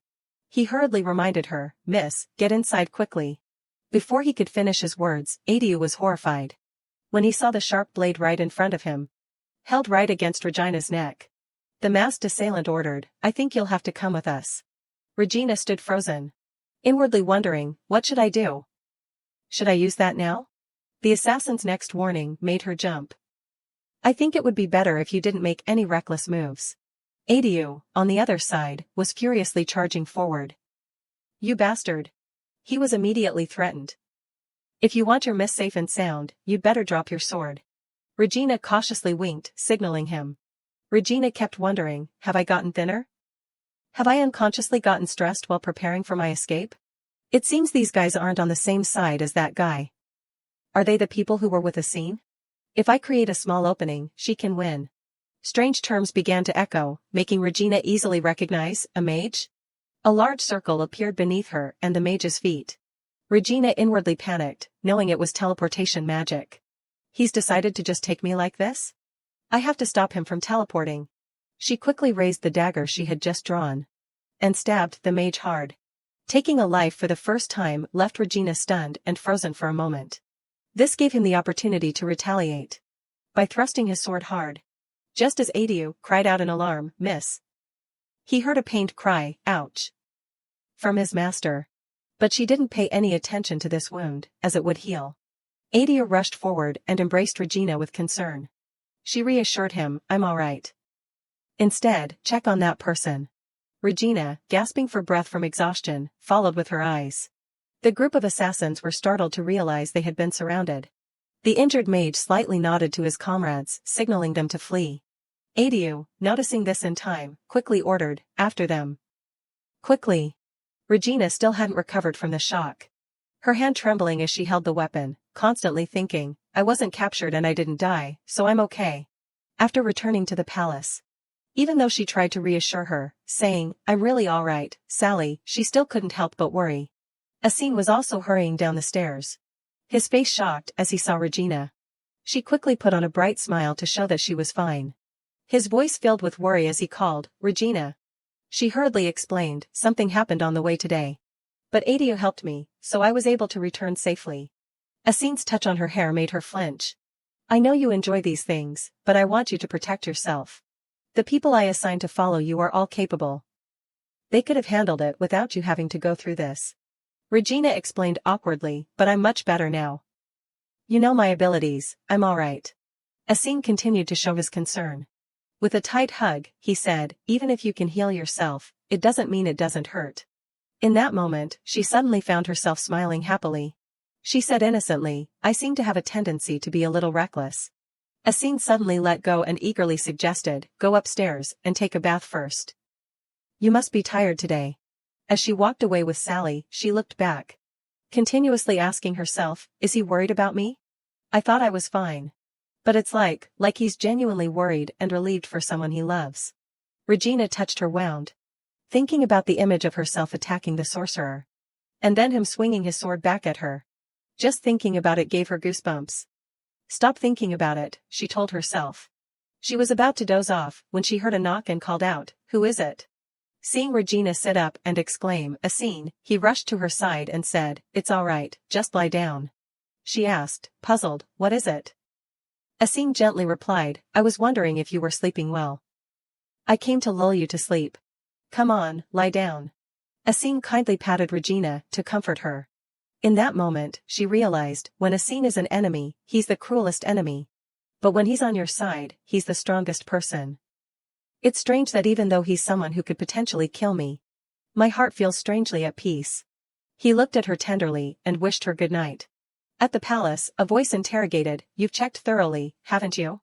Yes, it's true that the wound healed in an instant. Seeing the Empress Dowager continue to question, and the sorcerer? The kneeling man added, he's being treated because the wound the young lady inflicted was quite large.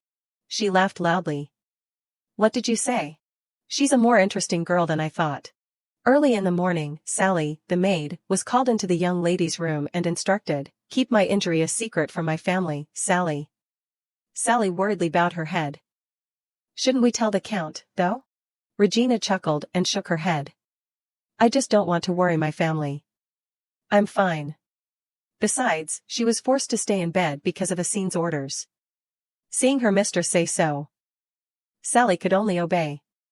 If you say so, miss, I won't say anything. Sally added apologetically, but honestly, thanks to you, my heart nearly stopped. Regina didn't say anything more, just quietly enjoyed the hot tea the maid had brought her. Ever since the accident, she had tried to hide the truth. However, due to the commotion that occurred in the central area where the carriages passed, there were, of course, witnesses. Indeed, she couldn't hide it for long. And with people's nature to talk since time immemorial, Regina thought, they can't let me be the only one who knows. People in the financial circles began to discuss the incident that night. Have you heard? Someone, jealous of Duke Asin's marriage to his fiancée, tried to assassinate her. Then Duke Asin appeared and saved her. Another opinion was that she had personally defeated the opponent. And finally, after passing through the mouths of the upper class, the story, unsurprisingly, resulted in Regina being called in for a private conversation with her parents. They held their daughter tightly and asked anxiously, are you really all right? Are you hurt anywhere? You don't look well. She just sat still. News like this inevitably spreads among the upper class. Regina's mother, tense, couldn't hide her heartache. After hearing that you were attacked by a stranger, I thought my heart would leap out of my chest. Why didn't you tell me? Regina reassured her, I was afraid it would worry you further. The matter has been resolved anyway. Suddenly, a voice interrupted their conversation, along with the sound of the door opening. However, I've heard that we have an important guest. She turned and saw Asin. He greeted the two people standing in front of him. I believe greetings are in order. I am Asin Riroy. Her mother recognized him as the Duke. He invited them to sit down and talk. Regina looked between them, crying inwardly. I wanted to avoid this situation, yet. Asin sat down next to her, her parents sat opposite them. Silence hung in the air for a moment. This awkward atmosphere made Regina even more tense. Regina's parents spoke first. Duke Asin, he replied, yes? Please, speak.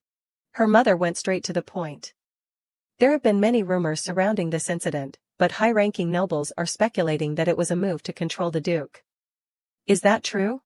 Asin listened seriously, his words making Regina increasingly anxious. She quickly spoke up to salvage the situation. It's not Asin's fault. She was about to speak vaguely before anything else happened. Cutting her off, he admitted, it's just as Madame said. Asin took the blame. Whatever their motives, it's true that Regina was put in danger because of me. The Lois nodded in agreement. Seeing him not denying his fault, their faces relaxed a little. He continued, I'm truly ashamed to have put your precious daughter in such danger. Asin bowed his head in apology. He looked up at them with determined eyes. I won't let this happen again. Looking at the man beside her, Regina was surprised. I couldn't have imagined Asin bowing his head like this. In her mind, he would use his status to pressure her parents, perhaps offering wealth or titles as compensation, or behaving as he usually did. The Lois looked at each other and nodded. Asin's apparent sincerity seemed to have appeased their anger. Count Loy looked at him seriously. I believe you, Duke. I hope nothing like this will happen again. Mrs. Loy smiled cheerfully. Since you're the first person our Regina has loved, I don't want to object. Mr. Loy, sitting next to her, nodded in agreement with his wife's opinion. Only their daughter was speechless with shock. Regina's face flushed red. She hurriedly intervened to prevent them from saying anything too far. I can't tell them the truth about this. Asin observed her expression, lost in thought. He remembered his childhood, when he had a mother and 2 close siblings. Back then, the 3 boys would play and get mud all over their clothes. His mother, instead of scolding them, would gently brush off their clothes and say, Oh dear, your clothes are all dirty. His older brother would mischievously reply. But at least no one fell this time. Alicia would tell her 3 sons, always be careful not to get hurt, because you are all my precious sons. This was the most beautiful memory in Asin's mind. He lived peacefully like that until he grew up and returned home with blood on his neck. His mother no longer spoke gently as before, but instead said bitterly, I raised a demon. Alicia, looking at him with his blood-stained sword, couldn't help but be angry. No matter how I treated you, you killed your father. I should have killed you when you were little.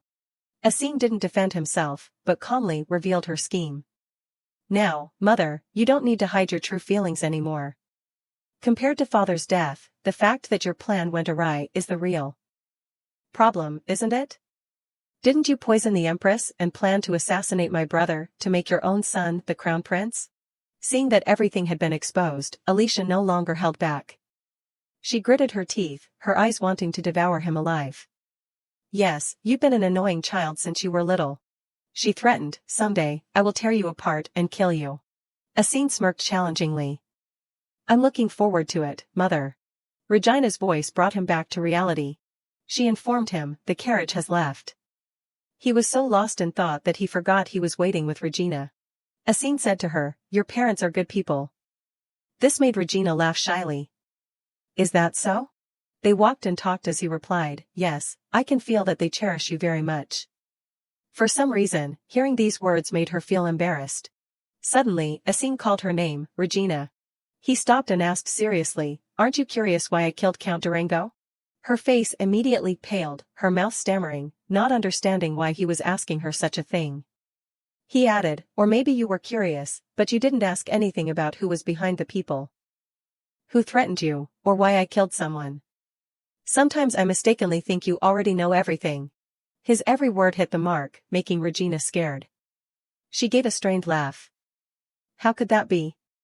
I'm just not curious. Whoever they are, Asin will protect me. Hearing that, Asin was momentarily stunned. He smiled, satisfied with the answer he wanted, and instructed her, so you must not leave my side. As you know from the temple incident, many people are after your abilities. Regina's voice trembled as she tried to respond, yes, you must protect me. There was another sentence she only dared to think, not to say aloud, and don't kill me, either. She ate in a gloomy mood, surrounded by people constantly asking her. Miss, are you all right? Some were even tearful. If anything were to happen to you, miss, I would be so sad. Her mind was on the afternoon conversation with the Duke. Regina turned and thanked the maid, Akoni, mainly to stop the girl from crying. She thought back to the recent encounter. The person who attacked me this time was most likely sent by the Empress. Dowager. She imagined the final bosses of this novel are 2 people, Asin and Empress Dowager Alicia. And in case both of them are targeting me. She lifted her teacup, preparing to drink, then this life is truly hell, isn't it? Although outwardly, the Empress Dowager was on Asin's side, she didn't hesitate to threaten him. A woman's voice snapped her out of her thoughts. Anyway, have you heard the news? Regina turned her eyes to the person speaking to her. I heard that Marquis Lu Genrezio's daughter is also attending the National Foundation Day ceremony. Akane chimed in. If it's that person, isn't she the one who has been absent every time since the late Emperor and His Majesty passed away? The name sounded familiar. She pondered for a moment. If it's Lu Genrezio, then that's the Empress Dowager's younger brother. I remember that it's generally not mentioned, so I couldn't think of it. Maybe after Rueli ascended the throne, he temporarily stopped being active in high society. Right? Because if it's the National Foundation Day, that's a perfect excuse for those living in seclusion to return. Akane excitedly turned to Regina, interrupting her train of thought.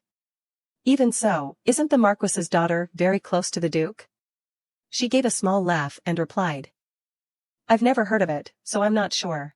The woman from before spoke, her words implying many things. Well, when the time comes, we'll know everything. She thought about the name Lu Genrezio. What kind of person is he? Is he a handsome young man with the characteristic green eyes? The scene shifted to a luxurious villa. A banquet was being held there, with couples dancing. Everything was lively, but then something appeared that made everyone pause. A young man and woman glided past, their beauty captivating everyone. They murmured to each other, "Look over there. It's Duke Asin with Regina." The two were dressed in striking, refreshing blue. Today, Regina was radiant, it was hard to resist her dazzling beauty. Her joy was short-lived as she suddenly drooped. Asin, noticing this, turned and asked, "Is something wrong?" Regina patted her chest reassuringly. "No, nothing's wrong. It's just that I'm not used to being stared at like this." He laughed, teasing her, "If we get married, you'll have to endure even more than this." The mention of that made her gloomy. "I feel like I'm turning into dust under their gazes." As they whispered to each other, someone in the distance was stealthily watching them. Seeing her expression, Asin, instead of sympathizing, looked even more pleased than before. "If so, I must find somewhere to protect my fiancé." Regina stiffened, trembling. This terrifying man, the prospect made her determined. "I have to escape soon." Suddenly, she noticed something. Regina looked at everyone, thinking, from just now until now, everyone has only been peeking, not approaching. Looking at the handsome, radiant man beside her, she understood the reason. They probably want to get close to the Leroy ducal family but don't have the courage to speak directly. Seeing Asin's cold expression, she could sympathize with everyone's fear. How can anyone casually talk to someone like him? From afar, someone called her name loudly, "Regina." Rose ran towards her, tears welling up in her beautiful eyes, and asked anxiously, "I heard everything. Are you all right?" Accompanying her was Marquis Bellois. Rose threw her arms around Regina. "We were so worried." Glancing at Asin, she said in a strained voice, "Greetings, Duke." He also cheerfully greeted her back. "Good evening, Miss Rose, and you too, Kai Velat." The Marquis nodded at him. Regina was still surprised by this sudden appearance. Rose pulled Regina towards her, holding her tightly, and used her eyes and words to question Asin. "Were you really safe on your way here?" "Lately, because of someone. You've been in life-threatening danger." Regina was helpless. "Only you can behave like this with Asin, Isoda." Kai Velat, unable to stop her, gently reminded her. Isoda, implying she should be careful with her words. Asin didn't understand what was happening, as he lost his fiancée to Miss Rose's embrace. Isoda added, "All of this is because Regina is so attractive. Look at the dress you're wearing today, like an angel." Immediately, she felt like she was radiating a halo. Pausing for a moment, she continued, "And the earrings and necklace." Regina was speechless, while the person who had transformed her was smiling behind them. Isoda shook her gently, her voice still annoyed. "It suits you, even though Regina suits everything." Asin interrupted, "That's why it took me a long time to decide what to choose for her." Regina glanced at him. Miss Rose, also not to be outdone, said, "If it were me, I could choose something that suits you in a second." Because Regina has a long face. Long, dangling earrings really suit her. Asin calmly replied, "Considering her skin and overall image, silver seems to suit her better than gold." Rose burst out, "You even know the basics." "And the necklace," he interrupted, "should be not too long and able to cover the neck, right?" Clearly, Asin was winning this match. Regina watched their argument helplessly. These people are at it again. Kai Velat, standing outside, didn't understand what was going on. Kai Velat hurriedly went to Regina and said, "You've been through a lot." She chuckled. Then glanced at the two of them. "It doesn't look as difficult as I thought." Everyone at the banquet was whispering. "Surely it's not supposed to be this stiff. Should we try too?" Someone came forward to start a conversation. "Greetings, Duke Riroy. I'm from the Ridaret family." And so everyone rushed forward, one after another. "It's my first time speaking with Miss Loy. I'm from the Bailiot Count family." She felt a little overwhelmed. She smiled on the outside but was extremely flustered inside. "Why is everyone suddenly approaching me?" Suddenly, a loud voice said, "Excuse me, let me through." "So you're here, Isoda." Hearing her name, Miss Rose turned around. A large hand rested on Isota's small shoulder. This man had a slender figure, slightly taller than Isota, with a face resembling the young lady's. He introduced himself. "Greetings, Duke Riroy. I am Gilet Roesi, Isota's older brother." Isota brushed his hand away, refusing to acknowledge him. "Go away."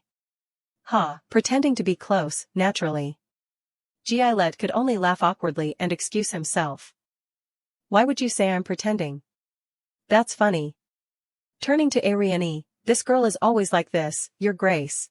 He gave a sly smile as he spoke to Regina. "I didn't expect that Miss Loy, my sister's special friend, would be the Duke's fiancée." She and Kai Vielat gave him annoyed looks. Regina glanced at him and recognized Gilet Roesi. He usually looks down on Isota, but is he using her to get close to Ariane? Seeing Isota's obvious discomfort with him, but unable to do anything, she cursed silently. How shameless. Isota gritted her teeth, deep in thought. She suddenly pulled herself away from her brother's grasp and approached Regina. "Regina, haven't you danced with the Duke yet?" Caught off guard, she stammered, "Huh? Oh, right." Isota pushed her close friend onto the dance floor. "Then now is the perfect time. Go dance." Ariane agreed. "That's a good idea." He turned to Gilet. "Then I'll excuse myself." Gilet, having no reason to stay, bid them farewell. "Yes, we'll talk properly next time." He offered his hand to Regina, who was stealthily looking towards Isota. She worried, will Isota be all right? Thankfully, Kai is with her. Gilet, having lost his chance to get acquainted with Ariane, was bitter and kept glancing at his sister. Judging by Isota's expression, she probably wants to punch her brother too. Regina put the matter aside and stepped onto the stage with Ariane. She had another concern as she danced with Ariane. What should I do? The music began to play. They began to dance. Regina's expression was uneasy. Ariane smiled cheerfully. This is a special waltz, isn't it?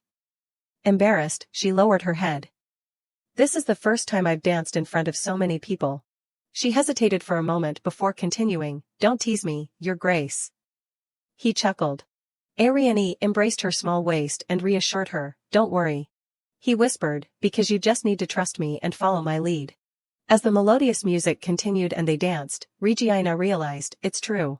She danced to his rhythm, and because she trusted Ariane, she gradually relaxed. Their hands clasped tightly together, like a connecting thread.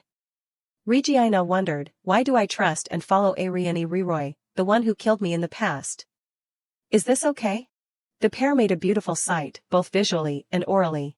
Ariane complimented her, you dance very well. Regina shyly avoided his gaze and stammered, Don't lie. She looked towards Isota. Noticing that Gilet was no longer there, she felt relieved. Gilet has left, as expected, because his target, Ariane, is no longer there. Isota's expression also softened somewhat. Ariane followed her gaze and suddenly spoke, Usually she stares at me as if she wants to kill me, but it seems I'm better than her family. She was startled. What? After a moment of silence, Regina understood his words. He was talking about Isota. Regina asked, You knew Isota was staring at you? He calmly replied, It's hard not to notice when she stares so openly. Having received a satisfactory answer, she didn't ask any further. This time, she shifted her gaze to him, thinking, but even so, he still smiles and lets it go. Even if Isota behaves rudely, he never criticizes her. Was Ariane so generous to those who were rude in the original story? No, absolutely not. Her eyes filled with worry. If so, could it be because Ariane is starting to have feelings for Isota? Noticing Regina looking at him, Ariane was slightly surprised. He chuckled, his eyes full of affection for her, unaware that she was overthinking. Is everything returning to how it was in the original story? She thought to herself, is everything going back to the original? Her heart beat faster than ever, her eyes welling up. Lost in thought, she missed a step in the dance and stumbled. Ariane caught her before she fell and asked with concern, "Are you all right, Regina?" Regina quickly explained, "I'm fine. My feet are a little swollen because I haven't danced in a while." Their conversation was interrupted by an announcement, "His Majesty the Emperor has arrived." Ariane said, "Just in time. Let's go." Regina walked towards the audience. Isota rushed over. "Sorry for pushing you so suddenly." She smiled and said, "I'm fine. Did Gilet say anything to you?" At the mention of her brother's name, Isota immediately frowned. "Even if he did, I don't care." A voice echoed from outside, "All hail, His Majesty the Emperor." Ruely appeared, his face still cold. He entered, and everyone around bowed in greeting. Ruely walked to the throne and sat down. Then he said, "I hope everyone has a pleasant evening at the ball." Regina looked up and thought, seeing him like this, I feel like the Emperor is stronger than the male lead. A fleeting thought made her slightly melancholic. Thinking back, many things have changed since I survived. Regina thought of the three main characters. What will happen to Isota and Ruely? Will Ariane fall in love with Isota again? She glanced at Duke Leroy. If Ariane loves me, as in the original story, then I won't be able to run away, will I? Noticing someone looking at him, Ariane turned. He gently nudged Regina. "Do you have something to say to me?" Startled, she quickly changed the subject. "I'm going to take a short break. My feet are a little uncomfortable." Ariane offered to accompany her, but she shook her head. "No need. I'll be back soon, so please stay here." He watched her walk away. Regina went out to the hall. Why did I run away? Ariane's gaze made her feel uneasy. Why can't I look him in the eye? She told herself, I just need to go to the restroom to calm down. A gentle breeze ruffled her long, shiny hair. Her eyes widened as if she had discovered something. There was a young man standing by the opposite window, seemingly having been there for a while. He looked up at the bright moon, the gentle beauty of autumn. Regina felt a sense of familiarity. She approached and exclaimed, "Ru?" The man turned abruptly. He spoke, Lai. Recognizing the familiar person, Regina asked, "I didn't expect to see you here." "What are you doing?" He stammered, "I'm admiring the moon." Regina sighed inwardly. "I can tell that just by looking." "I'm asking why you're out here." But seriously thinking about it. Regina stared at the uneasy young man. Someone who can enter the ceremony hall must have a clear background, right? I'm starting to feel guilty for doubting him all this time. She broke the silence, "You don't seem to be enjoying the party very much." The young man gave a forced smile. "Ah, yes, I don't particularly enjoy it." The word did made her curious. "Meaning, not now?" He continued, "For the National Foundation Day, unless there's something special, I must attend." "There's no other way." Regina nodded in agreement and excused herself. "That's true. I was just about to take a break. I'll excuse myself." The man tried to stop her. "Wait a minute." Before he could finish his sentence, a fist flew towards his arm. Regina was startled. Ariane appeared, pulling her into his arms, and simultaneously pushing the strange man away from her. He greeted, "Long time no see." He held Regina tightly as if afraid she would run away. She didn't understand what had just happened. Ariane continued, "It's been a while since we've met like this, hasn't it?" The young man remained silent. Regina quickly turned and asked, "Wait, do you two know each other?" He chuckled sarcastically. "Know each other? You could say so." The man opposite clenched his fists, suppressing his anger. He remained silent. Ariane pressed on, "Lee, I didn't expect to meet you here." Regina looked worriedly at the man before her. For Ariane to say something like that, there's no way he doesn't know the truth about my engagement. She remembered her special status. And the fact that his fiancée is Regina Loy, the girl with the rare black hair in this empire, it's highly likely he already knows. Regina spoke, "Ru, or rather, Lugan, do you already know who I am?" The young man admitted, yes, I know. His words struck Regina like lightning. She froze. She demanded an explanation. Then why did you pretend not to know until now? He lowered his head, avoiding her gaze and question. Unable to hide the truth any longer, he reluctantly said, allow me to formally introduce myself. The name he uttered would likely surprise many. I am Lugon Redesio Ritmai. He raised his head and replied, it's been a while, brother. Upon hearing this, Regina trembled. She now understood why he had concealed his identity from her. She recalled the tea party the other day, where someone had told her. Marquis Lugon Retesio's son will be attending the ball. Regina remembered Ali 11A Lugon Redesio is the Empress Dowager's biological son and the one she wants to put on the throne. Memories of him flooded back, and she pieced everything together, wondering, after getting to know him, I ran into him so often, to the point of strangeness. Could it be that all those encounters were planned? The Empress Dowager has tried to kidnap me twice. If she wants to use her son to approach me, it wouldn't be surprising. Regina spoke, Ru, or rather, Lugon. All she could think about was, if that's true, then just how far has the Empress Dowager's magical beast reached? Regina continued, have you been intentionally approaching me until now? Ariane escorted Regina back to the lounge. She sat wearily on a chair while he stood admiring the moon. Regina asked herself, have I developed feelings for him during this time? She recalled the incident by the window earlier, when Lugon had revealed his identity to her. The only thing Regina was waiting for was a no, but it didn't come from Lyogun's mouth. He hesitated, about to say something. She stared at him, hurry up and tell me it's a misunderstanding. Lugen hung his head. He turned away, remaining silent until the end. In the end, the worst thing Regina had imagined turned out to be true. He hadn't said anything, but that was also considered an answer. Irene finally spoke up, breaking the awkward silence, even though we don't know what happened, this probably isn't something we can discuss further here. He helped her walk, her steps labored, not forgetting to say to his younger brother, if you have anything else to say, please formally visit the Duke of Reroy's family. See you later. Lugen mumbled, yes, brother. Guilt seemed to prevent the young man from looking up at them. Regina left, disappointed. Her memories with Lugen resurfaced. Although she found him suspicious, the thought that he, who had helped her, could harm her weighed heavily on her. She had always believed him to be a good person. Lugen was also the first person she met, regardless of the original story. She didn't know who to trust in this story. Suddenly, the pain from her sprained ankle returned. It brought Regina back to the present. She let out a small cry. Hearing the sound, Irene turned his head. He hurried back to her, his concern evident, the pain is lasting longer than I thought. Does it hurt a lot? She reassured him, it's nothing, really. Irene sat down, gently removing her shoe and looking at the swelling injury on her foot. He scolded her, your words aren't trustworthy at all. He sighed.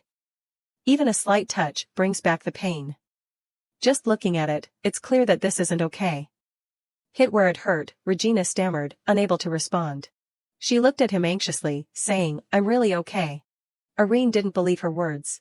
He raised his head and gently told his fiancée, if you're tired, it's okay to say you're tired. Irene added, it's true that I proposed to you to take advantage of you, but that doesn't mean I intend to exploit or torment you. You only need to do what you can. Regina's heart skipped a beat once more. It seemed she was touched by his warmth. She couldn't help but wonder, looking at the man worried about her injury, why has he been saying such soothing things to me all this time? Irene stood up straight and said, His Majesty has also been met and the ceremonies are over. Let's go back. She snapped out of her thoughts and quickly agreed, yes, all right. Irene approached her and asked her to wait a moment. Regina didn't know what he was going to do. He lifted her up in a princess carry. The unexpected action startled her, and she exclaimed, wait. Are you planning to go like this? Irene smiled and nodded. I don't think you can put your shoes back on. She continued, embarrassed, what if someone in the hallway sees us? Irene turned and walked slowly, calmly saying, it's okay for two people who are deeply in love to be like this. He carried her out into the hallway, adding a few words to reassure her, so you don't need to worry about anything. Regina bowed her head shyly. She remained silent, letting him decide. She suddenly realized, Irene, the person I met after coming here, is different from his cold exterior. He is a gentle and affectionate person. So, right now, I want to forget everything and just rely on him. Irene carried her to the carriage. Regina didn't want him to carry her directly into the carriage, so she asked him to put her down, saying she could get in herself. In the carriage, she stealthily glanced at her fiancé. He was looking outside, lost in thought, seemingly preoccupied. Regina also had her own thoughts. She realized, where has the crazy Irene I saw in the original story gone? The clatter of the carriage wheels carried her thoughts. If the original story has changed, there's no reason why his personality should change too. So, is he hiding his cruel side so perfectly? His carefully crafted mask is so terrifying that I can't stop doubting him. Back at the house, the maid, Sally, was carrying a candle out of the room. Before closing the door, she fulfilled her duties. Then I'll excuse myself, Mississippi, good night. You've worked hard all day. Regina thanked Sally. Exhausted from the day, she staggered and fell onto her bed. Lying in the warm, soft bed, Regina exclaimed happily, I'm so tired. So much has happened. Remembering the scene of Irene carrying her in front of everyone made her extremely flustered. The thought of it made her feel embarrassed, and she took her frustration out on the two innocent pillows. Her face flushed. Surely many people saw. Regina, having no excuse, blamed Irene's face. It's his fault for making me so flustered that I couldn't refuse. If only that beauty would fade, his gentle smile appeared in her mind. She sighed, no, my mind is too jumbled. I can't sleep. Suddenly, she had an idea. Regina looked towards the still door. She quietly got out of bed, a strange feeling washing over her. If I push this door open and step outside now. Regina stealthily opened the door, peeking to see if anyone was guarding. She was plotting to go to the next room. Regina gently opened the door, thinking that if she could see Irene's face, her heart wouldn't race anymore. Thinking that, she hesitated at the door. A sudden sense of unease came over her. Isn't it like I've been brainwashed? He's still treating me well because of this. Regina opened her eyes, determined. She was about to raise her hand to knock when she suddenly froze. A voice came from inside the room, come in. Regina opened the door and stood there, not daring to enter, thinking to herself, I'm doomed. She stammered, I apologize for coming at such a late hour. There's something. She trailed off. Irene slowly walked towards her. Lost in thought, she didn't notice the person in the room. Regina was startled when he spoke, why are you standing there? Come in. He pulled her hand away from the door and gently said, come in, Regina. Now, face to face, she blushed uncontrollably. The sound of wine trickling into a glass. Regina was sitting in the room of the person who was keeping her awake. She had been determined to come, but now she was the one feeling awkward. That's right. I've clearly gone temporarily insane. She suddenly felt foolish for returning to the lion's den of her own volition. Irene broke the silence, this is unexpected. Did you really come to find me first? She flinched. What? Regina stammered, I've never come looking for you before. He sipped his wine and smiled gently. Irene said, perhaps you've been avoiding me many times.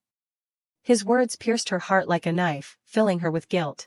Regina laughed awkwardly, trying to change the subject, is that so? It must be my mood. He played along, if so, then that's fortunate. She felt strange, her face flushed. Is it because I'm drinking wine? I suddenly feel so hot. Regina stealthily looked at the figure sitting in front of her. It all felt surreal, drinking wine together like this, his violet eyes, everything. Irene looked up, his gaze meeting hers, interrupting her strange train of thought. Seeing him look at her, she quickly changed the subject, I didn't think Irene would be in such a large room. Her words also made him slightly bewildered. Flustered, Regina rambled on, wouldn't a room this big be lonely? Irene replied, let's see. To be honest, I'm not the only one here. She stared at him, wide-eyed, not understanding what he was saying. Something bumped lightly against the leg of the chair. Regina turned to look. A large beast was staring at her. It was a leopard. Regina paled, realizing it wasn't just any leopard, but a spotted leopard. For some reason, she found it very familiar. Then it's certain. I've seen this spotted leopard before at the royal banquet. At that time, it was her fiancé who stroked it. Regina stammered, where did it suddenly come from? He smiled brightly, a proud look on his face. As long as I call, it will appear, no matter where it is. She froze, remembering, it suddenly appeared and disappeared then too. It's definitely not an ordinary animal. Seeing his fiancée like that, Irene was amused and asked if she wanted to touch it. The unexpected request made Regina cry out, fortunately just loud enough for the person in the room to hear. He comforted her, it's harmless. Don't worry. Despite his words, Regina was still very scared. She hesitantly reached out and stroked the leopard's head. It closed its eyes in pleasure. Seeing the docile animal, Regina became less afraid and even fell in love with it. She kept exclaiming, so cute. Her heart officially melted. Regina turned to Irene, it really doesn't bite. It's gentle too. What's its name? He calmly replied, kitten. That's its name. She was taken aback, unable to believe her ears. She asked again, kitten? Irene affirmed, you called it that. Her eyes widened as she looked at him, 100 questions pouring out. What? Me? When? Suddenly, she remembered. The day she chased a cat to retrieve her accessory, running and shouting, give that back to me and go away, kitten. But back then, it was a really cute little cat. Regina stopped petting the leopard and seriously asked the man in front of her, could it be that Irene was the one who dropped the hair accessory, so that kitten could bring it to you? Seeing that his fiancée had remembered, Irene laughed heartily. Let's see, how about that? Regina was speechless at his reaction. Right, what does it matter now? Irene rested his chin on his hand and leaned closer. Regina, pay attention to me now. He chided her, you've been looking at kitten all this time, nothing else. Then he gently touched her hand. I'm your fiancé. If you keep doing this, I might get sulky. His unexpected action made her blush. Irene continued, speaking of which, I haven't done anything befitting a fiancé, have I? Every word made her feel dizzy with heat. Unable to bear it any longer, she grabbed the wine glass. She gulped it down until it was empty. Knowing she couldn't drink any more, she stood up and headed for the door. It's too late. I'll excuse myself. She lowered her head and walked aimlessly, a ton of thoughts crashing down on her. Maybe she had drunk too much alcohol, so she hadn't been sober at all since earlier and needed to calm her body down. Quickly. She hadn't walked far when she stumbled against something. Regina braced herself for a fall, but thankfully, Arlene ran over and caught her. Arlene looked at her with dark eyes, what positive concern. Thank you. She didn't understand what he was saying, opening her wide eyes to look at him. Arlene leaned in and gently asked, may I kiss you? Regina trembled. This distance was really too close. Pushing him away, she stood up and turned around, refusing, no. Arlene exclaimed in disappointment, that's a shame. Regina's face flushed red, not daring to say anything. She ran straight to the door, telling herself not to look back. She was afraid that if she turned around, she might roll to a place she could never return from, like Ophelia's demise, a place with a beautiful and terrifying devil. Regina returned to her room and closed the door tightly, her face slightly melancholic. She thought that if she saw Arlene, she could sort out her feelings, but it seemed like it only made them more confused. A new day arrived with the chirping of birds on the trees. The maid, Sally, knocked on the door to wake the young lady. After calling for a while without a response, she opened the door. I'm sorry, Mississippi. I didn't hear you answer, so breakfast is ready. Before she could finish, Sally screamed, Miss. 2 jars fell to the floor, their contents spilling across the floor. Sally stammered in panic, Miss. Regina turned around in surprise. Sally asked in confusion, how did you get all wet like this? The female lead could only chuckle awkwardly. Stroking her hair, she thought to herself, well, I didn't think I would succeed on the first try anyway. A few hours earlier, in this very room, someone was placing a basin of water on the table. It turned out to be the female lead. She leaned out the door and said to the maids, hey, you guys, could you please not clean up for a little while? The 2 maids replied in surprise, yes, miss. Closing the door, her face lit up with excitement, good. Everything was ready, but a suspicious dark smoke appeared inside the room. She reassured herself, according to what I read in the novel, at times when the atmosphere is gloomy like this, whatever I do will definitely succeed supernaturally. Suddenly, she remembered Asen saying, everything in the mansion is my eyes and ears. Worried, she affirmed, I mustn't let anyone report this to Asen. Back to the experiment, the water needed is clean water, and the prayer I copied from the temple. My hand hurts so much I thought I was going to die. She sighed. Touching the water, she began to chant the incantation. A moment later, a light flashed in the water, and droplets began to float upwards. Now Regina was enveloped in the light of the spell and the floating water droplets. Next, the water in the basin started to boil. Sensing something, she peeked with one eye. Did it work? Suddenly, the water boiled vigorously, splashing everywhere. It left the female lead drenched, with a bewildered expression. Frustrated, she recalled, since then, I've had a hard time estimating the amount of power that can be contained within the holy water. Too much, and it splatters, too little, and nothing happens. Hugging the jar, she thought, anyway, it's a good thing I finally succeeded. While being dried, she reassured the maid, Sally, it's okay now. Sit down for a bit. Surprised, the maid asked, why, miss? When Sally sat down, the female lead held out the jar she had just successfully created and warmly asked, I wonder if you'd like to try some of this. Bringing it to her nose and sniffing, Sally asked, what is this, miss? It seems to have a certain smell. The female lead replied sheepishly, it's medicine I made. I didn't put anything strange in it. Sally, you followed me until now and have endured many hardships. I'm very grateful and want to repay you. Hearing this, the maid was moved, miss. Slightly worried, but Sally still agreed to drink, then I'll drink it with all my heart, before the expectant look of the female lead. Watching Sally drink, the female lead anxiously awaited the results. She quickly asked, well? Do you feel any different? Sally replied in astonishment, miss, this. Regina was disappointed, you don't feel anything? But contrary to her disappointment, Sally said, no, miss, on the contrary, I feel like my body is light as a feather. Yesterday, I had to wash the blankets and bedding, so my muscles were sore. But now, not only is the pain gone, but I feel very comfortable. Hearing that, the female lead breathed a sigh of relief, thank goodness. Excitedly, Sally said, this is truly miraculous, miss. Really, really thank you. Embarrassed, Regina replied, it's nothing. I'm glad I could help you. Thinking back, she continued. I can't leave Sally here alone and go. If I do, Asen won't know what to do. Remembering, Sally said regretfully, I should have drunk the precious thing Miss made for me sparingly. The female lead reassured her, I can make more for you. Looking at Sally with sad eyes, she thought, before I run away, I must send her back to the Loy family. The scene changed to a shabby carriage moving through the forest. Inside was Adu, who said, I'm sure he has something going on, but why did he insist on changing to a shabby carriage like this, miss? Miss, the woman in front of her startled. Approaching closer, we realized it was the female lead. She replied nervously, that. She thought to herself, because I don't want anyone to find out when I reach my destination, it's best to turn the carriage back and hire another one at the rental place. As expected, in Adu's eyes, do I look strange?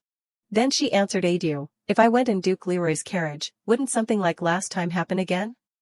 To prevent that. Adu firmly replied, this time. I will protect you absolutely. That won't happen, miss. She tried to persuade him, even so, it would be better to hide the fact that I'm Regina Loy as much as possible. Both Adu and I won't be in danger. Sounding convinced, Adu replied, yes, Mississippi. After hearing Adu's words, she sighed in relief, finally, I'm out of it. Stepping out of the carriage, she worried, he probably doesn't suspect anything, right?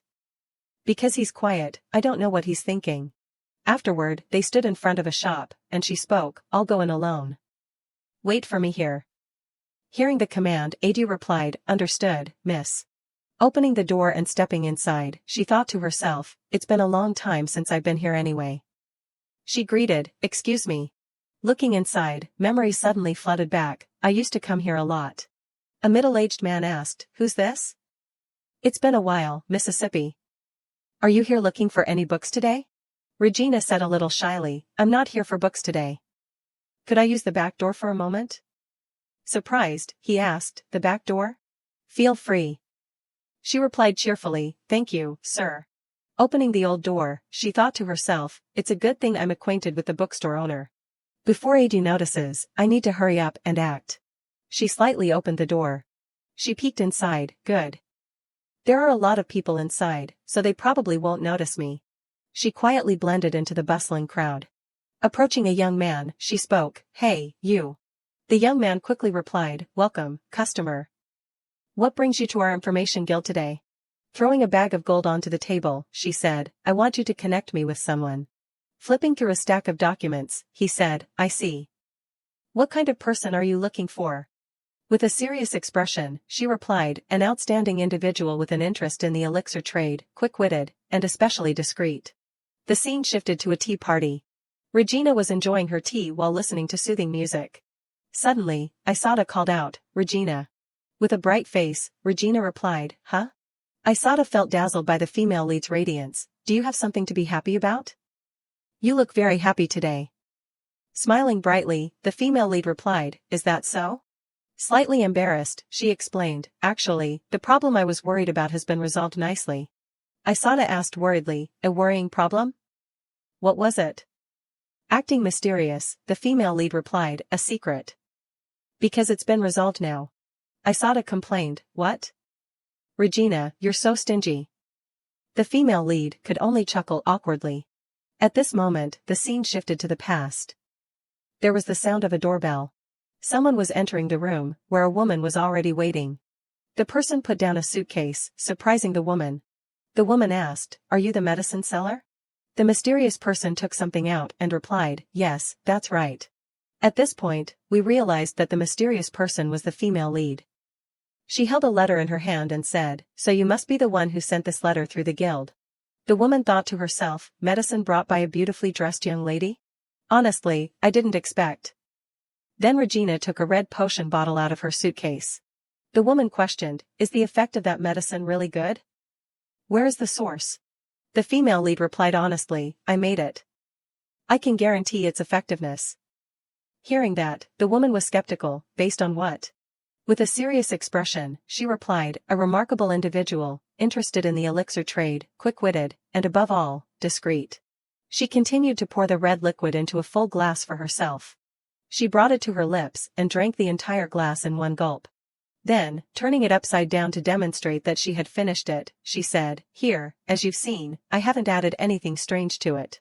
Hearing this, the woman brought the glass to her lips, preparing to try it, but still a little hesitant. Seeing this, the female lead quickly reassured her, please feel free to try it. Bringing it to her nose to smell it. The woman commented, the smell is quite normal. It's Bolobia and Angelia. Slightly worried, the female lead said, please, try it first. The woman brought it to her lips and drank it all in one go, to Regina's anxiety. Suddenly, the woman felt something. Frozen for 5 seconds, she was extremely surprised. Seeing the strange look, the female lead asked worriedly, is there a problem? With a surprised look, the woman said, how is this made? Laughing awkwardly, the female lead replied, that's a trade secret. She thought to herself, because I can't say that it has healing abilities. Lost in thought, the woman mused, amazing. Looking at the taste and aroma, it's just an ordinary herbal tea, not made from any special ingredients. The concentration is also very low, yet it shows immediate results. The female lead asked in surprise, what do you think? Seriously, the woman asked, will you sign a contract with me? After that, the contract signing went very smoothly. Recalling this made the female lead overjoyed. I've introduced my identity, so now it can be considered that everything is ready. Then the woman said, I'm Ella. I'll contact you again through the guild. Suddenly, Isota called out, Regina, startling her. Isota continued, so you're not going to tell me what it really is? You're sitting with me, but you're thinking about something else. That's too much. Slightly intimidated, Regina replied, there's really nothing. I want to hear your story more. How was the fireworks festival? I heard it was spectacular. I came back early, so I didn't see anything.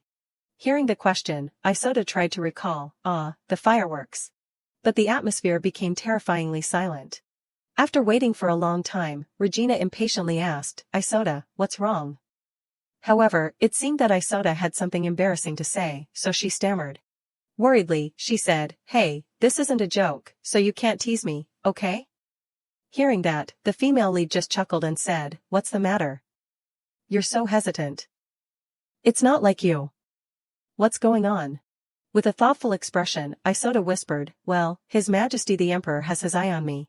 Hearing this from her friend, the female lead's jaw dropped in surprise. Panicked, Isota quickly said, Regina, calm down.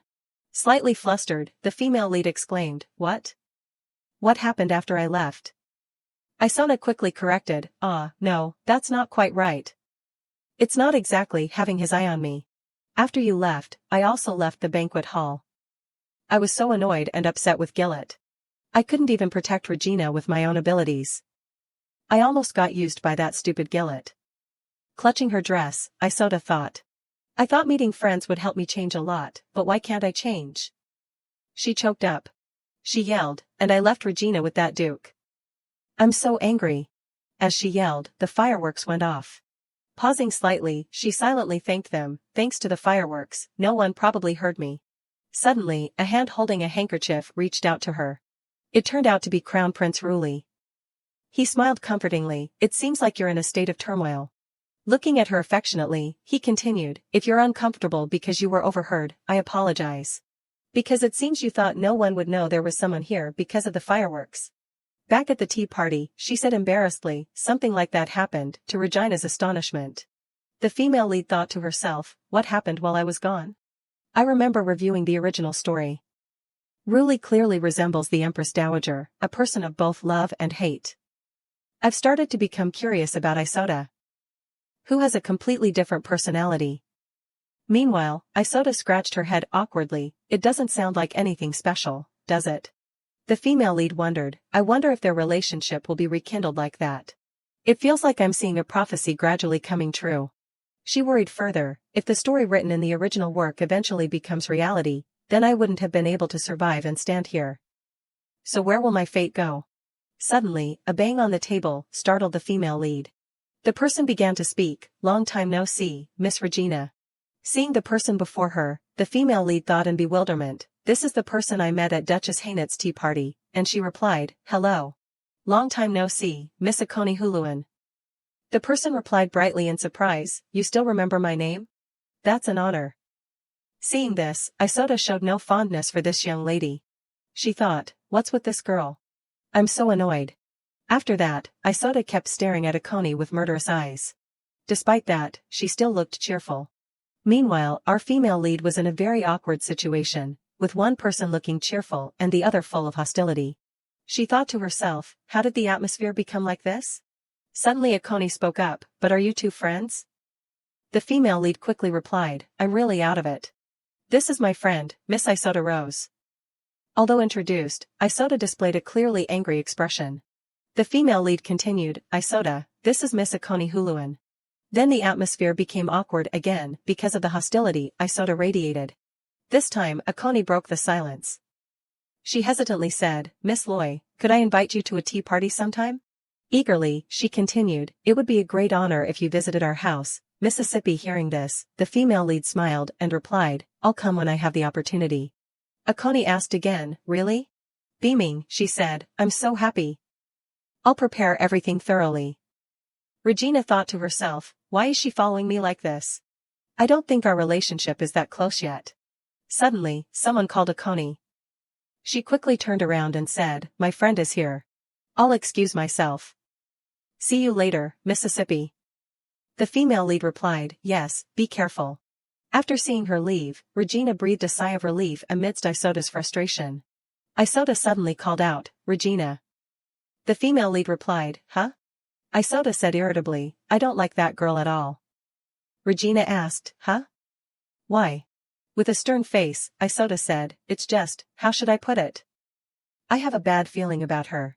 Hearing that, the female lead chuckled and replied, oh, Isota. Isota's face became serious. She thought, really, Regina, don't get too close to that person. Sunlight streamed through the leaves. At the training ground. Someone said, good afternoon, Adu. Hearing this, she turned around and replied, yes, good afternoon. Mississippi.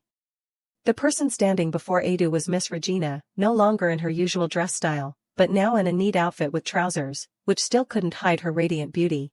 Regina said enthusiastically, thank you for agreeing to this sudden request. I appreciate it.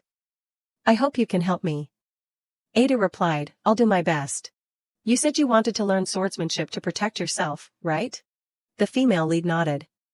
I'll conduct the fastest self-defense training possible. Worriedly, she thought, who knows, maybe a situation like that will happen again.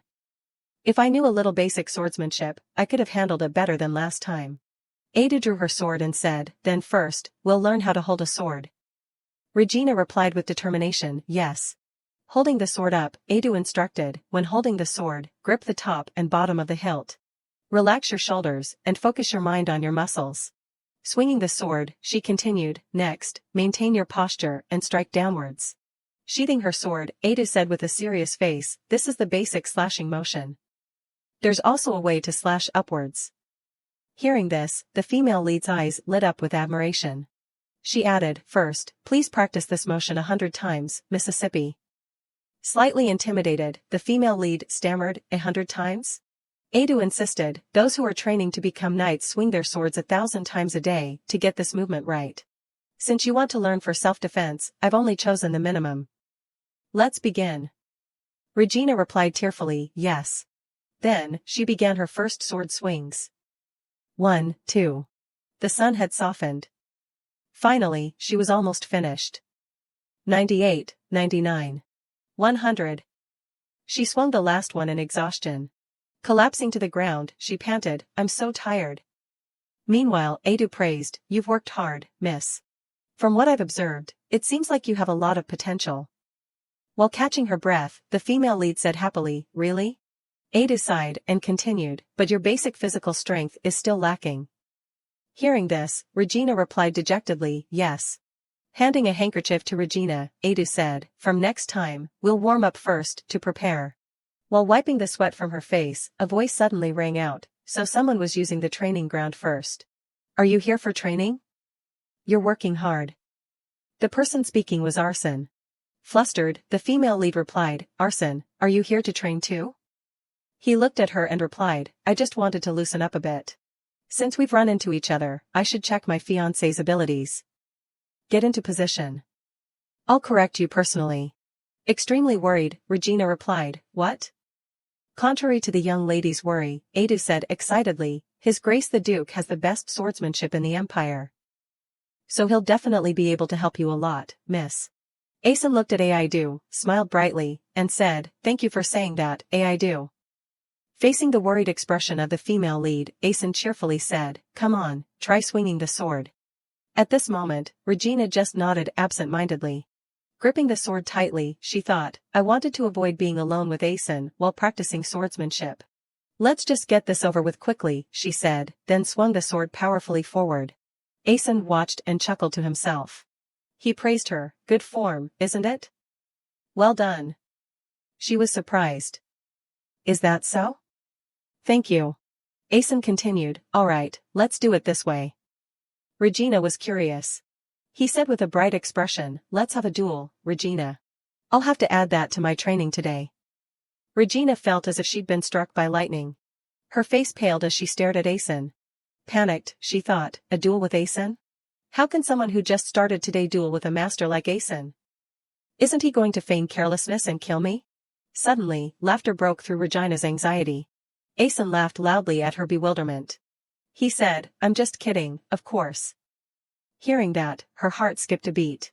Laughing, he continued, surely you didn't think we'd have a real duel, did you? But if you want to, it's fine. Regina's face turned pale with fear, and she quickly shook her head. No need.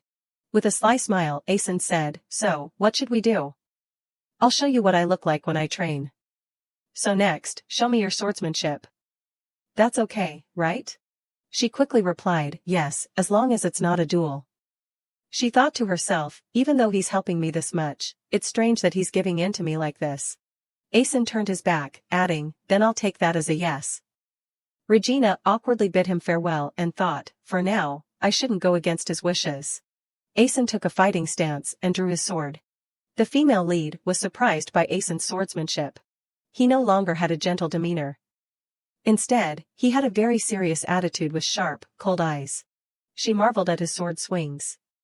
So fast. I've held a sword and swung it myself, so I know how incredible it is to swing a sword so quickly and lightly. Moreover, every swing creates a wave of energy.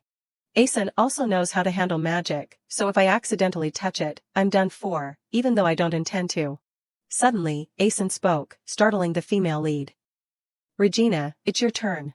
What are you thinking, making that face? Regina was extremely flustered. Stepping back, she said, "Oh, it's nothing. I was just thinking about how well you handle the sword." She thought, he's moving that much and not even breaking a sweat. He sighed and replied, "Now show me your swordsmanship." Having no other choice, Regina drew her sword, thinking, in short, he's not human at all. Gripping the hilt with both hands, she held the sword out in front of her. She swung the sword clumsily, practicing the moves she had just learned. Watching her swing, Asen silently assessed her. Suddenly, he called out, "Regina," causing her to freeze. Approaching her, he gently instructed, "Stand in the correct posture. You're doing well, but it still feels a bit stiff." Standing behind her, the two were in a very intimate position. He continued, "When using a sword, you don't just use your arms, you use your whole body." Holding her hand, he added, "Relax your shoulders, focus your strength on the hilt." Suddenly, he sensed something was wrong. The female lead was trembling slightly, her body hot as if she had a fever. Blushing, Regina thought shyly, "Strange, I don't remember feeling like this yesterday." "Ah, right, this feeling must be."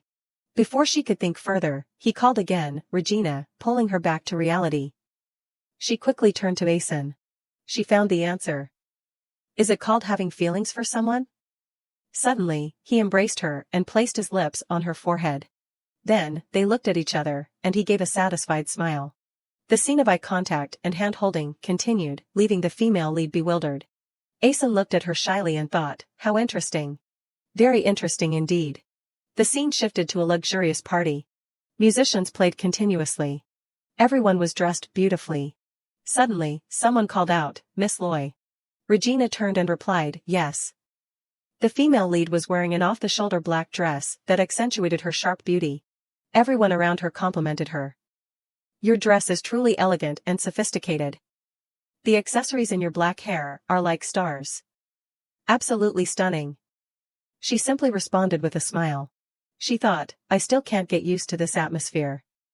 I miss Isoda so much. Glancing around, she thought, at this party, I just need to play the role of Asen's partner. Suddenly, a girl in a blue dress spoke up. "Speaking of which, Miss Loy, when will the wedding be held?" A blonde girl added, "I was so sorry I couldn't attend the engagement." With a practiced smile, she replied, "The wedding is scheduled to take place in 6 months. "Oh my, is that so?" The girls there, eyes sparkling, took turns speaking. "Then be sure to send me an invitation. My whole family too. Send one to my house too." Regina thought helplessly, so that's the whole point. She quickly found an excuse to leave. "I will. I think I need some fresh air." "Because of the wine." The girls replied, "Goodbye, miss." She opened the window and stepped onto the balcony, her weariness a stark contrast to the girls' cheerfulness. She thought, maybe it's the alcohol, but I'm getting tired faster than usual. Suddenly, a voice called, "Regina." Turning around, she realized it was her brother, Epvi. He continued, "You're getting a lot of attention." She quickly denied it. "It's not me they're interested in, it's Asen." Epvi chuckled and replied, "Is that so? Even so, you seem closer to the Duke than before. What did he say at the beginning?" Looking into the distance, Epvi continued, "I had a feeling that this marriage wasn't what you wanted, even though Mom and Dad don't seem to realize it at all. Only siblings can tell, right? Although the Duke's family doesn't seem to be mistreating you, and you seem to be living well, I'm a little relieved now."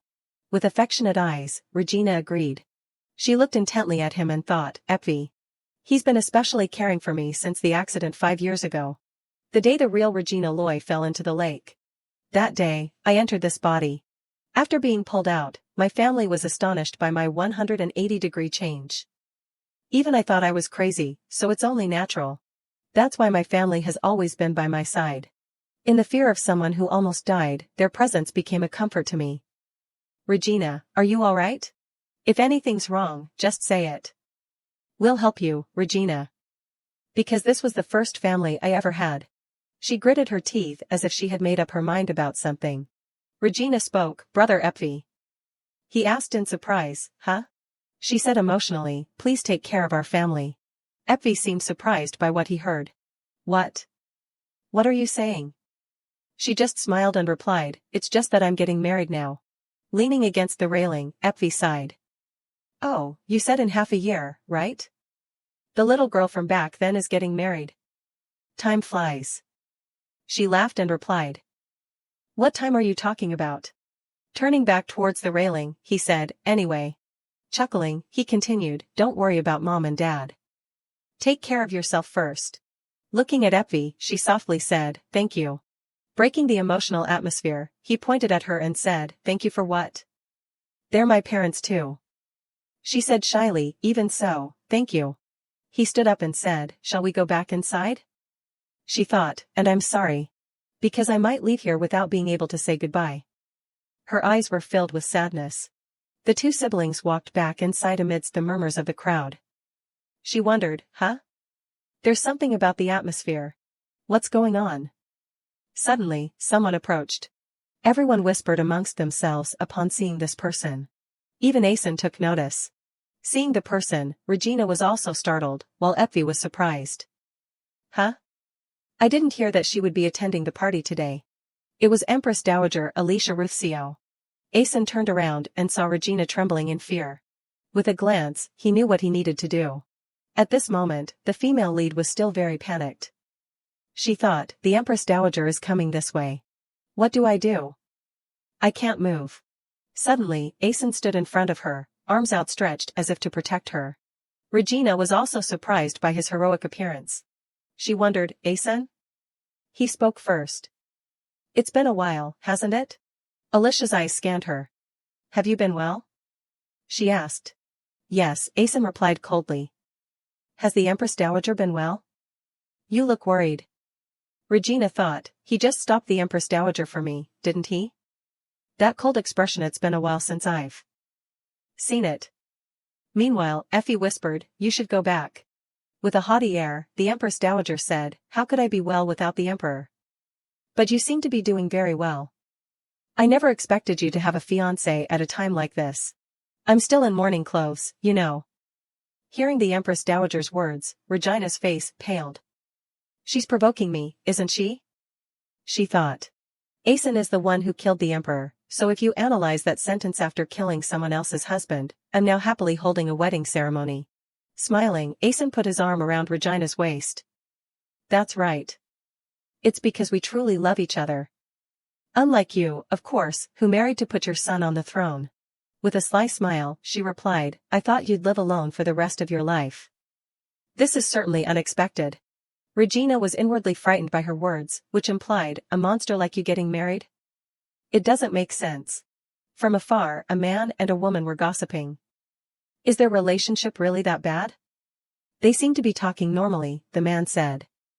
The woman replied, it's probably become strained. Regina overheard their comments. There's a hidden knife in those words, she thought. The Empress Dowager suddenly said, anyway, it saddens me that you haven't said a word to this mother before your wedding.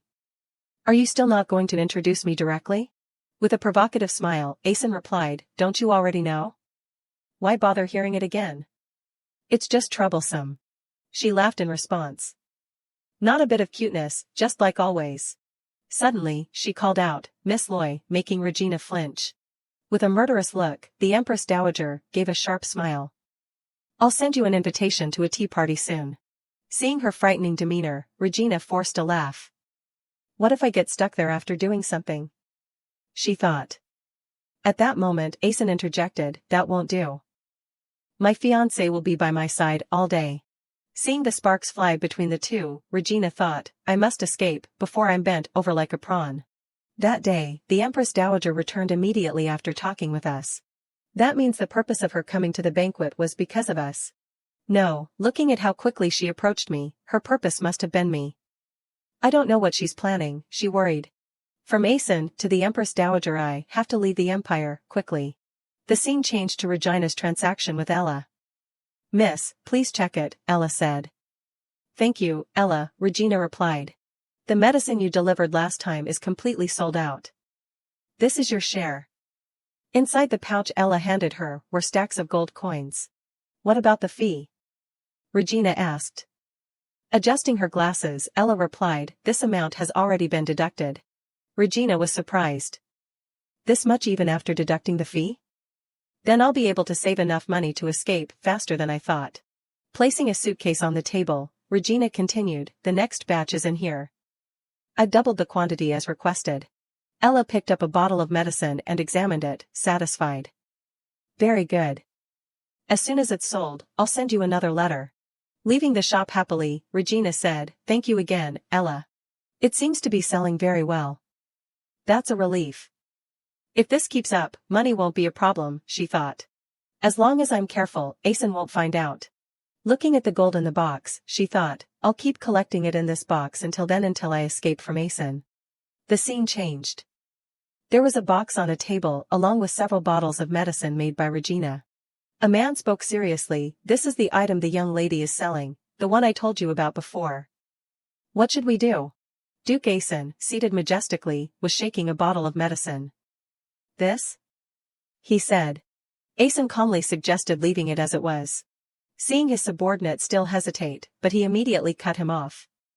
Don't confiscate it, and don't stop it. Just leave it as it is. Eventually, she'll realize it herself.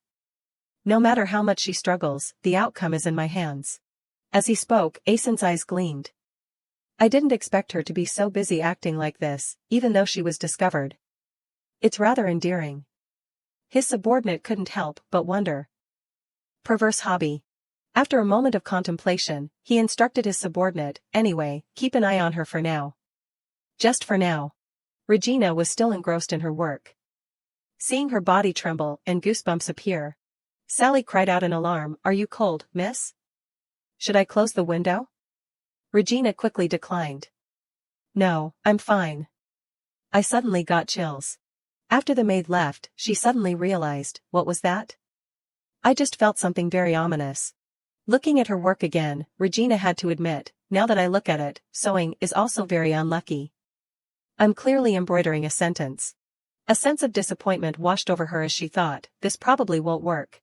Looking up thoughtfully, she sighed. This is a big problem. Earlier, Regina had asked in surprise, the hunting competition? When Asen told her, I'll be participating in the hunting competition, hosted by Duke Hainit. Have you ever been to a hunting competition? She shook her head slightly. No, never to a hunting competition. Seeing Regina's bewildered expression, so what should I do there? He continued seriously, I'm participating in this hunting competition because I have business with Duke Hainit. So you can do whatever you want. Hearing this, she exclaimed joyfully, really? Her adorable appearance made Asen chuckle.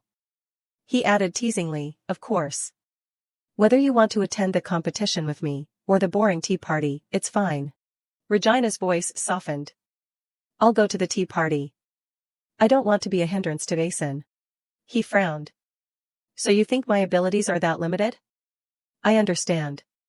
Despite her attempts to explain, no, it's not like that. Seeing her flustered face, Asen quickly said, then attend the tea party and tell me what happened. Regina simply nodded. I understand. The content of their conversation made her think. After hearing what he's doing with Duke Hainit, I don't want to create any more variables. I just want to get away from a dangerous person like Asen as quickly as possible. Anyway, it seems like I went against Asen's wishes, so I tried asking Sally. Finishing her train of thought, Regina carefully approached Sally and asked, Sally, what do people usually do for their loved ones who are about to participate in a hunting competition? After thinking for a moment, the maid suggested, let's see, usually, they give a handkerchief and embroider here, expressing their hope for their loved one's victory. Thinking about embroidery, Regina felt strangely confident. A handkerchief? I can do that. I've seen it a lot in novels. But when she started working on it herself, she realized it's not something you can just do because you want to. This was her 10th attempt. Sally, watching from the side, felt remorseful. I'm sorry, Mississippi. I'm not used to teaching others. Regina, focused on her work, reassured her, it's okay, Sally. It's not your fault, it's mine. The more she embroidered, the more she realized she was making things difficult for herself. I was just going to simply embroider the Duke's family crest, she lamented. Suddenly doing something I've never done before is really tough. I have to try again. Seeing Regina's determined expression, Sally spoke up, Miss, lately how should I put it? You seem closer to the Duke. Regina exclaimed in surprise, making Sally jump. She tried to explain further, Well, although you weren't necessarily distant before, you haven't been like the miss I've served all this time. But you seem much more comfortable now, so I'm relieved. Regina looked at the unfinished embroidery in her hand. And replied, I see. It's good that you think so. She also felt puzzled. Speaking of which, what am I doing? I'm even embroidering to cheer for Asen. Moreover, even what Sally said just know I'm at ease, because my escape plan is going well. Regina showed off the handkerchief she had just embroidered, making Sally exclaim, it's beautiful, miss. To be able to do this on your first try, you're so skilled. I'm sure the Duke will be very happy. She was still speechless from Sally's compliments. Then it suddenly occurred to her. That's right. This is what a harmonious couple should be like. After returning to her room, Regina rushed to rest her head on the soft bed.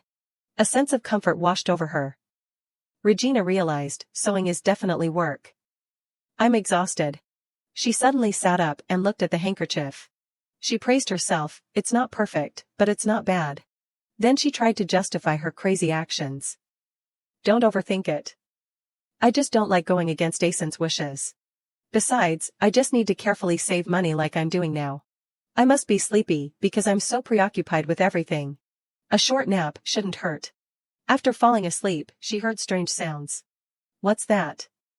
She wondered. Am I dreaming? That's me before I possessed this body. That's right, it's before I left the orphanage. This is the first time I read The Forbidden Fruit of Isata. Why did I enter this novel? Why did the contents of the novel I wrote disappear? After repeatedly wondering why, Regina frankly admitted, it's my fault. Suddenly, a voice rebuked, hey, what did you do wrong? This place needs you. Everything will return to normal. The lingering words made her jolt awake. Return to normal? What? Who keeps saying those things to me? Next came the rustling of pages. Along with the explanation, I'm walking with you on the path you're taking. Hearing this, Regina sat up in alarm. The carriage had started moving, taking Regina and Asen to the hunting competition. Feeling unwell, she thought, I must be tired from not being able to sleep. The carriage ride is tiring too. Suddenly remembering the past, Regina wondered, what was that dream about? Especially the words, the path you're walking on, I'll walk it with you. What did walk with me even mean? Before she could finish her thought, she received a notification, we've arrived, Your Grace. Regina slowly stepped out of the carriage, gently supported by Asen, while reassuring herself, it must have been a dream due to all the recent complicated events. Seeing her gently call out, Asen. He also gently replied, what is it? Then he saw her reply shyly, this is a handkerchief I embroidered myself. I prepared it as a gift for you for the hunting competition. Asen, seeing this, was both surprised and touched. He stared at the handkerchief. Seeing the meticulously embroidered symbol, Asen quickly gripped it tightly. His voice full of gratitude, thank you. Regina also shyly replied, I made it in a hurry, so it's not very refined. Only a second later, she received a sweet kiss on the cheek, leaving her stunned by the surprise. Asen also affirmed, I'll use it often. Thanks to you, I have a good feeling. The people witnessing this started whispering amongst themselves. Regina's mood at this point was truly confused and bewildered. What is going on? Her heart was pounding as if it wanted to jump out of her chest. However, she deliberately thought, even though this is probably a calculated act since there are many people watching, still. Upon entering the tea party, she was greeted with a friendly, hello, Miss Loy. Regina cheerfully replied, hello, Duchess. The weather is beautiful, isn't it? Her lateness made her quite embarrassed as it seemed everyone had arrived very early. After looking around, Regina also realized, it seems that most of them are the people I met at the last tea party. This side is also very lively today. They started a lively discussion. Isn't everyone curious to see who will win this hunting competition? Anyway, I don't have any duties this time, so I guess I can just sit still. Time for some snacks. Guesses were made. If it's hunting, Duke Aelgon is definitely the most prominent. I heard that the young master of the Ryan family. Regina suddenly felt quite out of place.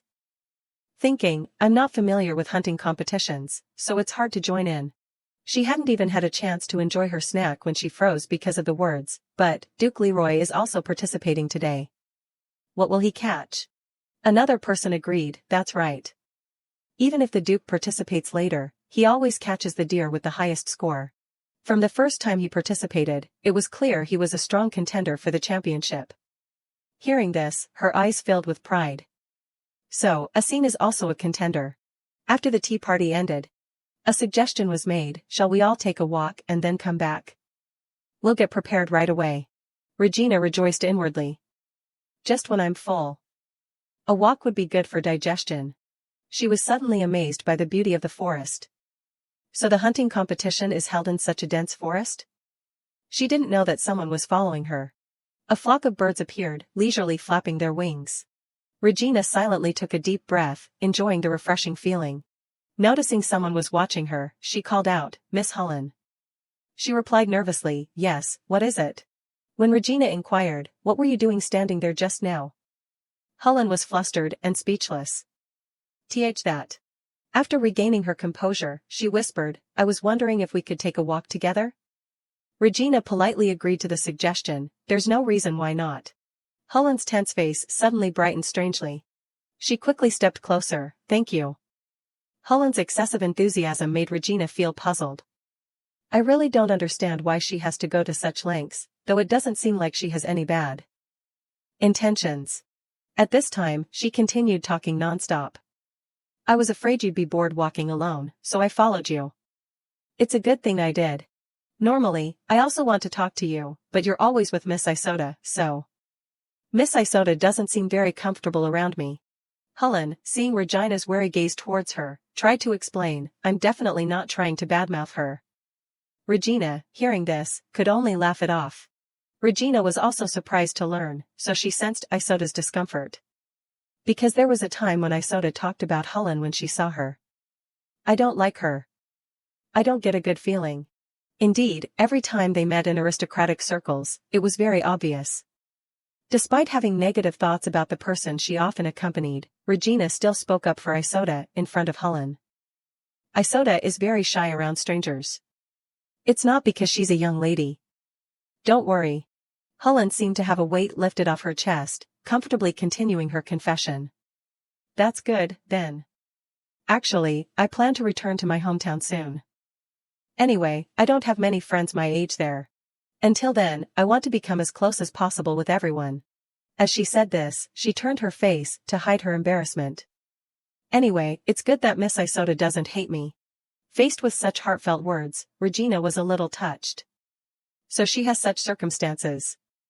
I don't know why I feel guilty for keeping my distance from her all this time. Their conversation was interrupted by a sound nearby. The cracking sounds grew louder and louder, making Hullen extremely frightened. What is that sound? Regina's eyes showed annoyance, her mouth muttering, crazy. Hullen couldn't hear what she was trying to say and hurriedly asked, what? While Regina was panicking, urging, run, Miss Hullen. The birds soaring in the sky flew in disarray as they were attacked. A large deer was also killed on the spot.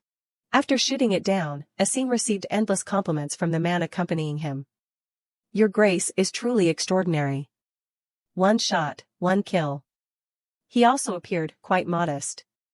You're too kind. I'm in a good mood today. The man sitting on the horseback lowered his voice, this place is deserted, so it's easy to focus. Asim quickly understood the matter and went straight to the point. The air has become quiet. Tell me. The other man quickly continued, Duke Allegan's movements are not normal at all. They're gathering everything from leaders to soldiers. Hearing this, Asim remained calm. This isn't unforeseen. The military's movements are very suspicious. It seems they've sided with the Empress Dowager.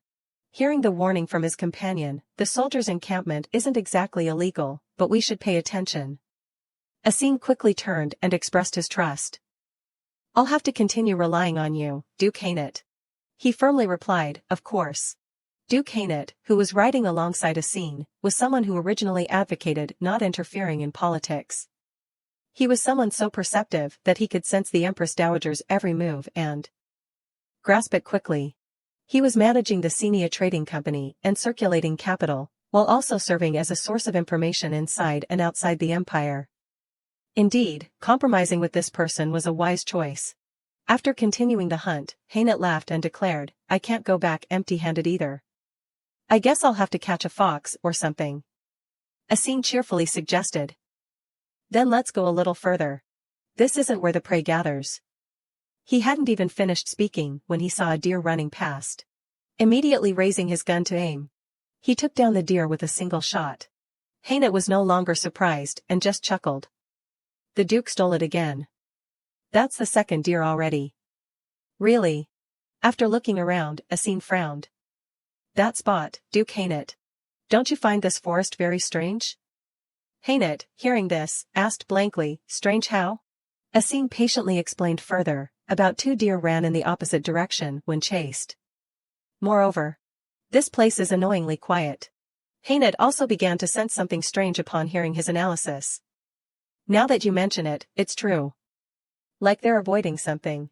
A loud crash sounded. While Asin listened calmly, Hainit appeared quite frightened, curiously asking, what was that? At this moment, Asin quickly realized the direction of that sound. Could it be? He stared in one direction, constantly worried about Regina. At this time, she and Hullen were trembling behind a tree, completely shocked. Regina cautiously walked while reminding herself, calm down. I can feel it instinctively. Facing the monstrous beast with its bizarre form growling ferociously, she understood that if she showed her back, she would die. The first thing Regina had to do was remind the person with her, Miss Hullen, until I give the signal, absolutely do not run, okay? Then she gently continued walking.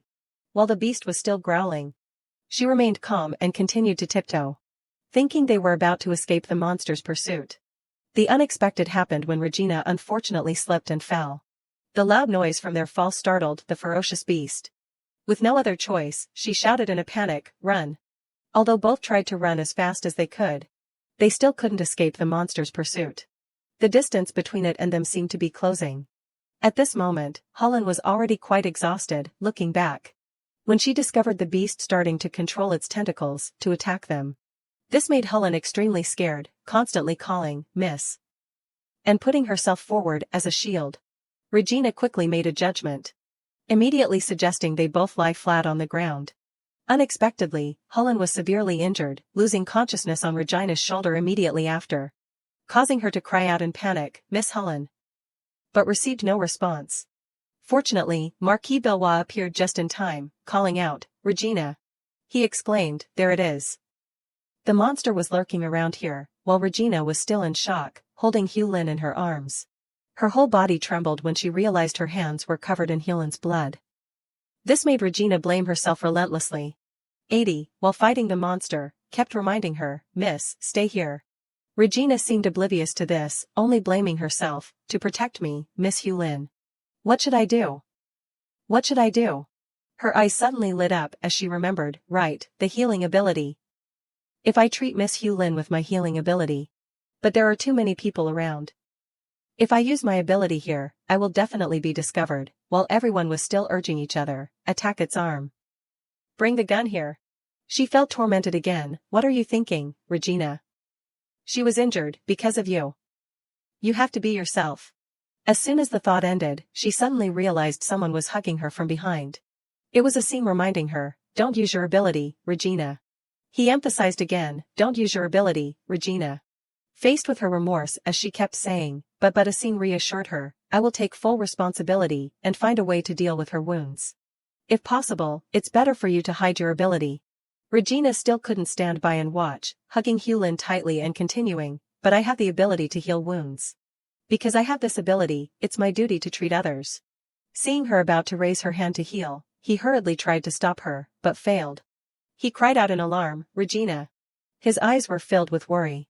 Asin's voice was full of sincerity as he continued, you are more important to me than anything else. At this time, the rescue team also arrived in time to take Hulin, not forgetting to announce, I will move the patient. Asin hurriedly entrusted, please take care of her. Regina was still in shock, why did he say those words to me? Words like I'm the most important person or something. If it were really him, he definitely wouldn't say those words. Right after the loud explosion, everyone cheered, it's down. The monster has collapsed. Is anyone injured? Before the terrifying sight of the corpse, Asim quickly warned, don't look. Regina immediately nestled her head against his chest. After she calmed down, Asim gently continued, I hope.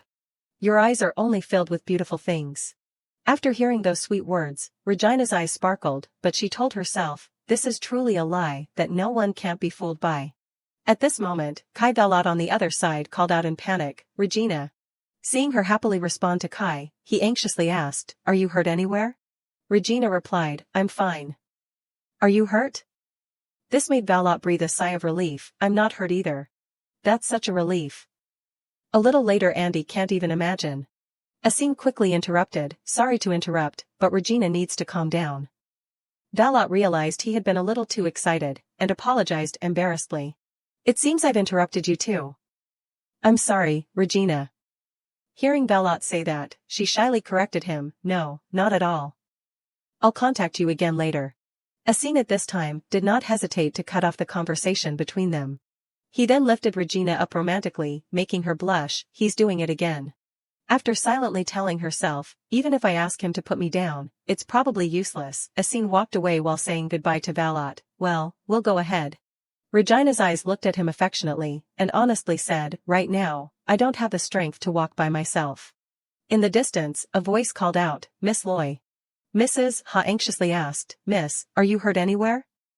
Regina quickly replied, yes, I'm fine. But how is Miss Yulin? She slowly replied, for now, she has been transferred to the temple after first aid. She is being treated by the best doctors, and the Divine Light said that they even used holy water, so you don't need to worry, miss. Only then could Regina breathe a sigh of relief, that's such a relief. Duchess Haynette added, it's thanks to Duke Asin, who quickly assessed the situation and reported it to me. The decision to use holy water on her at the temple was also his. His expression remained unchanged as he suggested, I'll leave the rest to you. We'll take our leave now. Regina felt a bit of admiration, thinking, so, when he said he would take responsibility, he wasn't joking. Duchess Haynette also took the opportunity to say, I'm sure Miss Loy must have been very frightened. Duke, please take good care of her for me. He confidently nodded. Of course.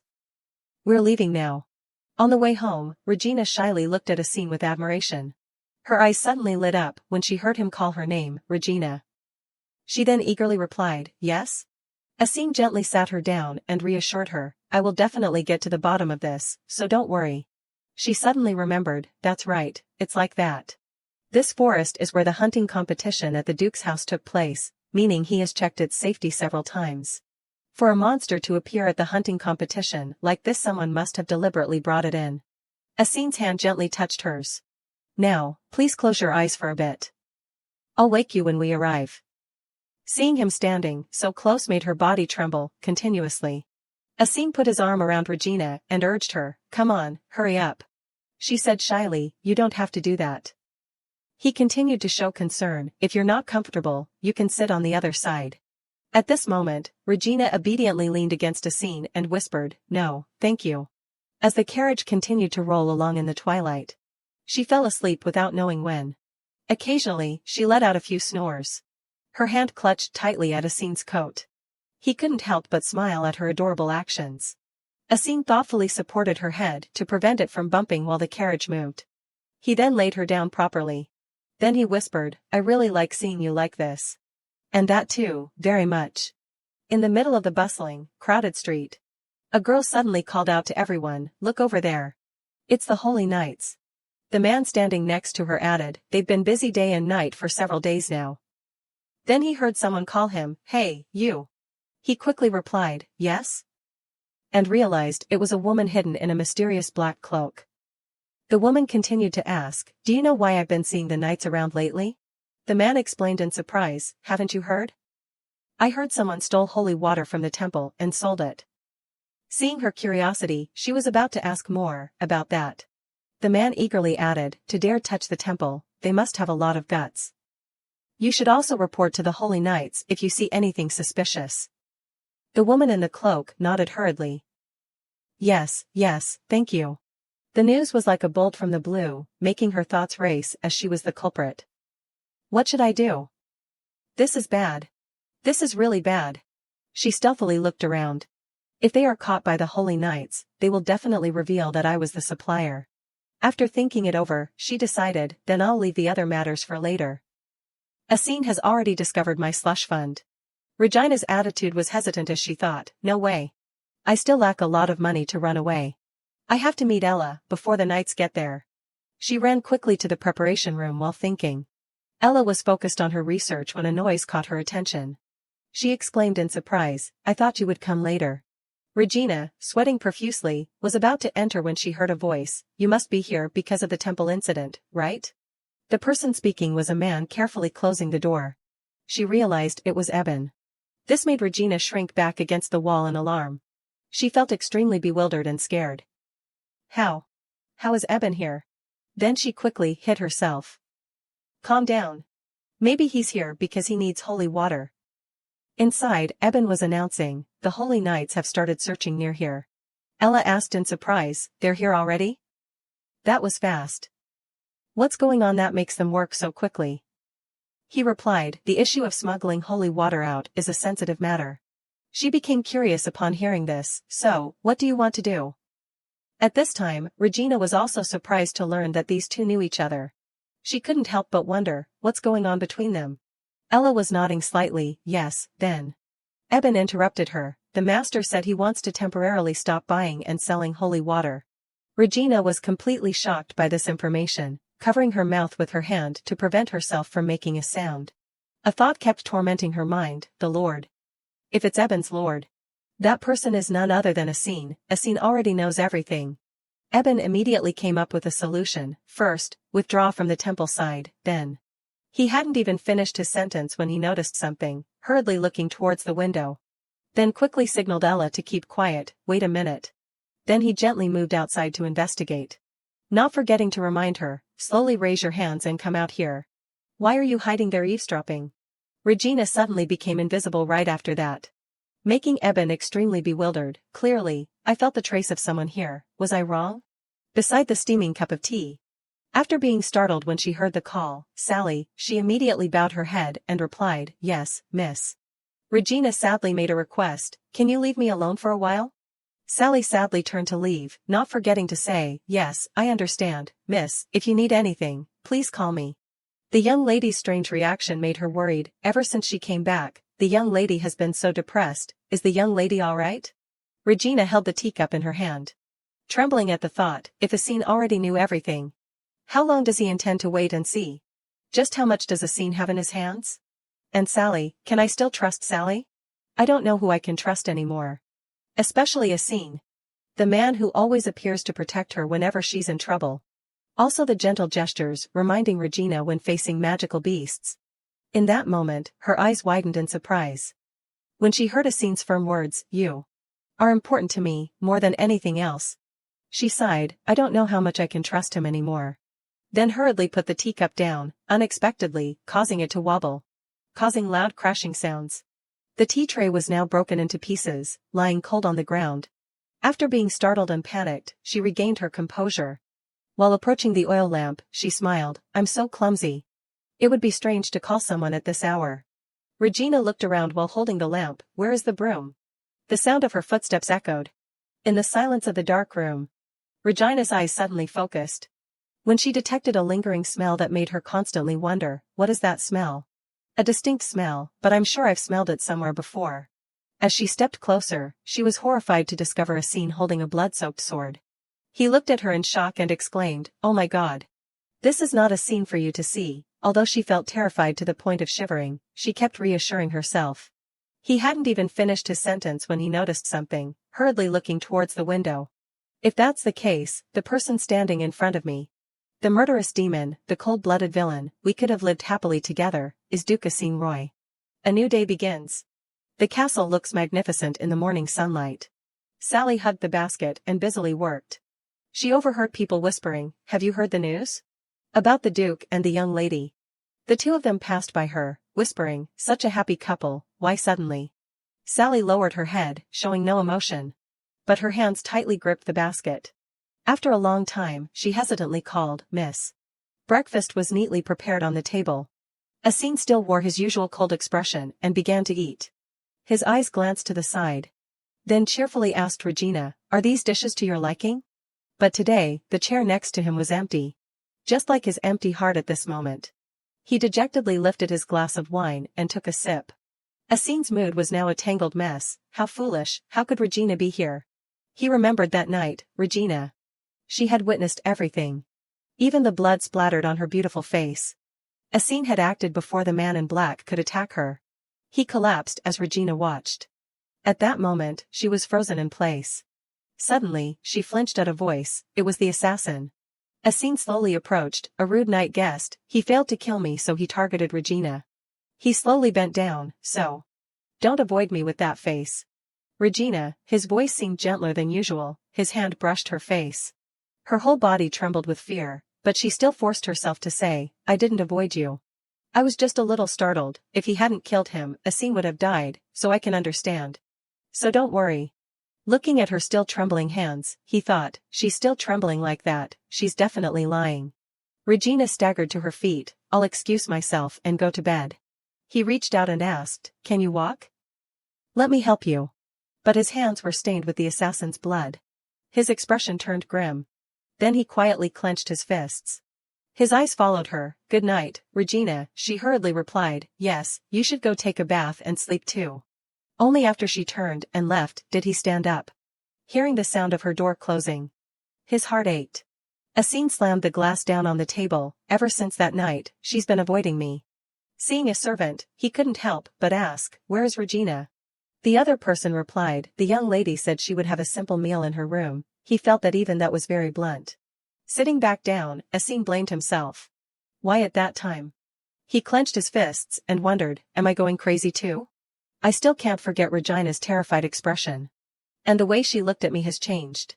There's not a single part of me that doesn't ache. It's so uncomfortable that the person she's afraid of is me. Sagina hid in her room, reading the letter. Regina, I received your letter. It's been a long time since I received a request to meet from you. I was very surprised. Moreover, it's rare for you to ask for a favor. Let's meet in 2 days, as you said. I'll also talk to Kai. See you then, Regina.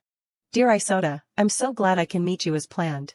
Although I feel a little guilty for asking to meet you when I need a favor. Since that night, I've been determined to speed up the plan. After that day, I haven't had a good night's sleep. My heart has been pounding and my nerves have been on edge all day, because the image of that moment can't be erased from my mind. It's funny that at that time, I thought of 2 people. The first person was Isoda. And the other person was Kai. Friends who always help me and open their arms whenever I need them. Now, in this situation, I absolutely cannot run away alone. There's only one thing I can do. The door to her room suddenly opened. A familiar voice called her name, Regina. Asin slowly walked in. It seems we need to talk. She tried to regain her composure. What is it, Asin? She quickly hid the letter behind her back. I was just preparing for a quiet escape so as not to affect everyone around me. As he stepped through the door, he immediately said, it seems we need to talk. He hesitated. Regina didn't dare to look him in the eye.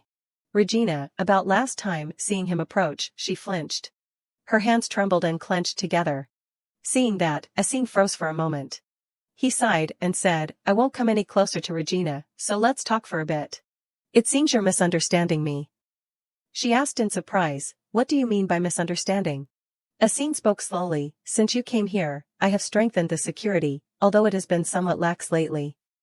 But assassins can still break into the mansion at any time. Mainly, the forces belonging to the Emperor's faction are trying to wipe me out. It's difficult to bring all those guests back quietly. Sometimes, unforeseen incidents like that happen. After a while, she spoke, you mean an unforeseen incident? He affirmed, yes, an unforeseen incident. Regina's eyes were blank. His tone was as if the murder yesterday happened a long time ago. He must have been trying to reassure me, but unfortunately, there's a truth that Asin doesn't know. That this is the world that I have grasped through the novel. No matter how much Asin tries to hide it, it can't escape my eyes. She recalled past events. I will not spare anyone. Anyone who doesn't trust me. Doesn't have the right to be my follower. In Regina's heart, he was a cold-blooded person who would eliminate anyone who went against his will, even those on his side. A sudden clap of hands rang out. Regina's voice was cheerful. It seems you misunderstood me. I don't mean to blame or hate you. Besides, they came to kill us. She laughed. It was a terrifying scene, so I need time to calm down. That's all. He was a little surprised. If you think so, that's good, but she turned around looking for an excuse to interrupt him. Really, it's already this late. I have to go horseback riding. Then she quickly brushed past him to leave the room. He glanced at her when she called his name. Asin. Will you help me today too? His face regained its vitality. Of course, Regina. She's trying. This will end here. But those were just her acting. Asin followed in her footsteps. Because I'm also curious about what she'll do with that small head. The two arrived at the riding grounds. The man kept clinging to her and asking, so you won't run away from me now, right, Regina? Can I come closer to you? I mean, if you don't run away, she wearily replied, yes. Then she sighed inwardly. Really? What's wrong with him? Is he doing this on purpose? Moreover, he keeps repeating the word run away, making me even more concerned. He suddenly called out seriously, Regina. She turned to look at him. His eyes didn't leave her. You won't run away? Honestly? Regina was stunned for a moment. Her mind went blank, not knowing how to answer, so she just let out a small ah. Her mind was in turmoil. What do I do? I missed the chance to answer. I have to answer something quickly. Just as he said the word a rabbit darted out from the forest. The horse was startled and became agitated. It also startled Regina. She inadvertently pulled the reins. The next second, the horse galloped off. He shouted in alarm, Regina. She racked her brains. What do I do? If I fall here, I won't be able to escape and I'll die. By this time, he had caught up to Regina. Asin shouted, jump down. She panicked. What? How can I jump down from here? He reassured her, I'll catch you, so don't worry, just jump. He announced bad news, at the end of this forest is a cliff. Before you fall down there, quickly. Regina closed her eyes and jumped. He immediately reached out and caught her. He held her tightly and fell to the ground. A long time passed before there was any movement. Regina lay embarrassed on top of him. She hurriedly got up and exclaimed, that was close. Asin, are you okay? Seeing him still motionless on the ground. She immediately bent down to check on him. What? What's wrong? Regina anxiously called out, hey, Asin. Stop joking and get up. Seeing that he didn't react at all. She gradually lost her composure, continuing to call his name, Asin. Suddenly, he grabbed her. Now you really forgive me, don't you? Their eyes met. You were worried? His handsome face grinned at her. Regina honestly admitted, I was really scared. That's right, there's no way Asin would be unconscious. His next words made her blush. And you even sat on me. Seems pretty comfortable, huh? She hurriedly moved away. Sorry, I couldn't think straight. He slowly sat up. His first sentence was a concerned, are you hurt anywhere? Regina twisted her shoulder. Thanks to you, I'm fine. Is Asin okay? His expression was half joking, half serious. I'm not sure. It seems I'm injured. My leg doesn't seem to be able to move anymore. She anxiously asked, what? Where are you hurt? Just as she was feeling touched, a group of people suddenly barged in, calling, Duke. Miss. Are you both all right? She replied, I'm fine. Compared to me, Asin.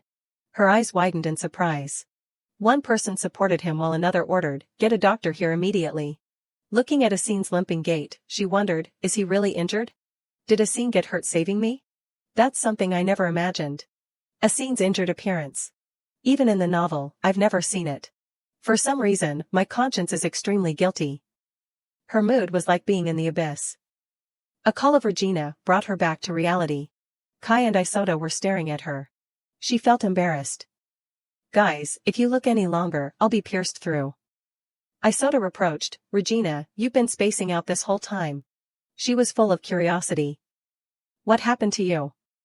And about you wanting to see us right away.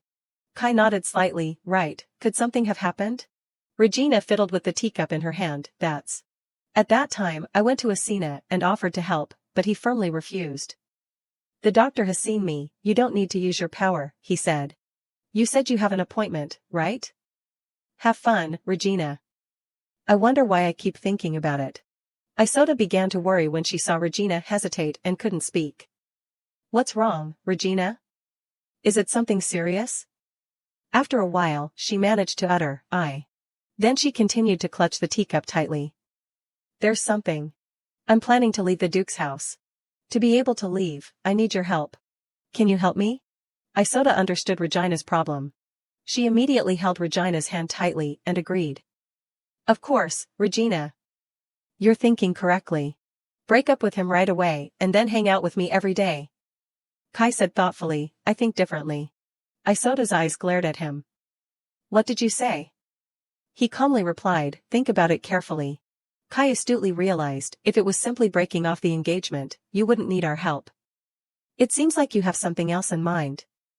Regina asked in confusion, something else? Regina frankly admitted, right, I plan to leave the Diden Empire for a while. As soon as she finished speaking, Isoda slammed the table and stood up. Why? Kai wasn't surprised at all. So it's true? Her voice became serious. Why do you have to leave the Empire just because of a broken engagement? If you're not comfortable, you can just go back to the villa and rest for a while. Regina explained that Asina is not someone who easily accepts a broken engagement. Besides, in this Diden Empire, there's no place where his eyes and ears don't reach. She couldn't suppress her anger. Is it his power again? This is so frustrating. Regina thought silently, because I can't say that I'm running away, because I'm afraid that one day Asina will kill me. Unable to bear the other person's noise, Kai covered his ears and said, I understand the situation. So, do you have a plan yet? A way to avoid his surveillance, or the day you plan to leave? Regina replied, yes, the day I plan to run away. She whispered softly, I plan to. The two listened and then silently looked at each other. Then they shouted, what? Regina, why so suddenly? She was very determined. No, it must be that day. Because Asina right now. A moment later, she returned to his room. I'm back, Asina. He looked over and called, Regina. Did you have fun meeting your friends? She softly replied, yes. Then she suddenly remembered and asked, oh, how's your leg? He chuckled again. It seems like you're always concerned about me. His leg was bandaged, not a single toe visible, but he still boasted. I'm fine. I'll be better after a little rest. Her face brightened. That's great. Because Asina is currently injured in his leg. I have to act while Asina is inconvenienced like this. It might be a bit sudden, but this is the perfect opportunity. She gulped nervously. The day she chose was tomorrow. Suddenly, he called, Regina. Tomorrow, I will run away from Asina. He interrupted her thoughts. Asina asked sincerely, shall we go on a date tomorrow? Hearing the sensitive word tomorrow, she stammered, tomorrow? He suggested, we should go somewhere, shopping for example. Her heart was in turmoil. Tomorrow is the day I'm going to run away from here. Her voice became unnatural. Asina, are you not busy tomorrow? He calmly replied, taking a day off is fine. Since my leg is injured, I've been wanting to rest. She turned away in confusion, avoiding his gaze. What should I do? I have a prior engagement tomorrow. Asina started to look displeased. Cancel it. Going out with me is more fun. Her mind raced. What's going on? There's no way he could know my plan. Regina still chose to refuse.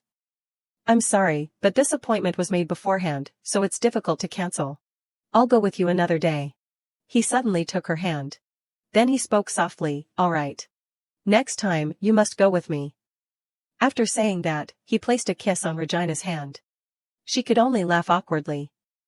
Thank you for understanding. Then she slowly withdrew her hand. Then, excuse me, I'll go take a bath. Suddenly, he held her hand tightly, not letting go. What's wrong, Asina? She didn't know what he was thinking. Do you have anything else to say? He let go of her hand and replied, no.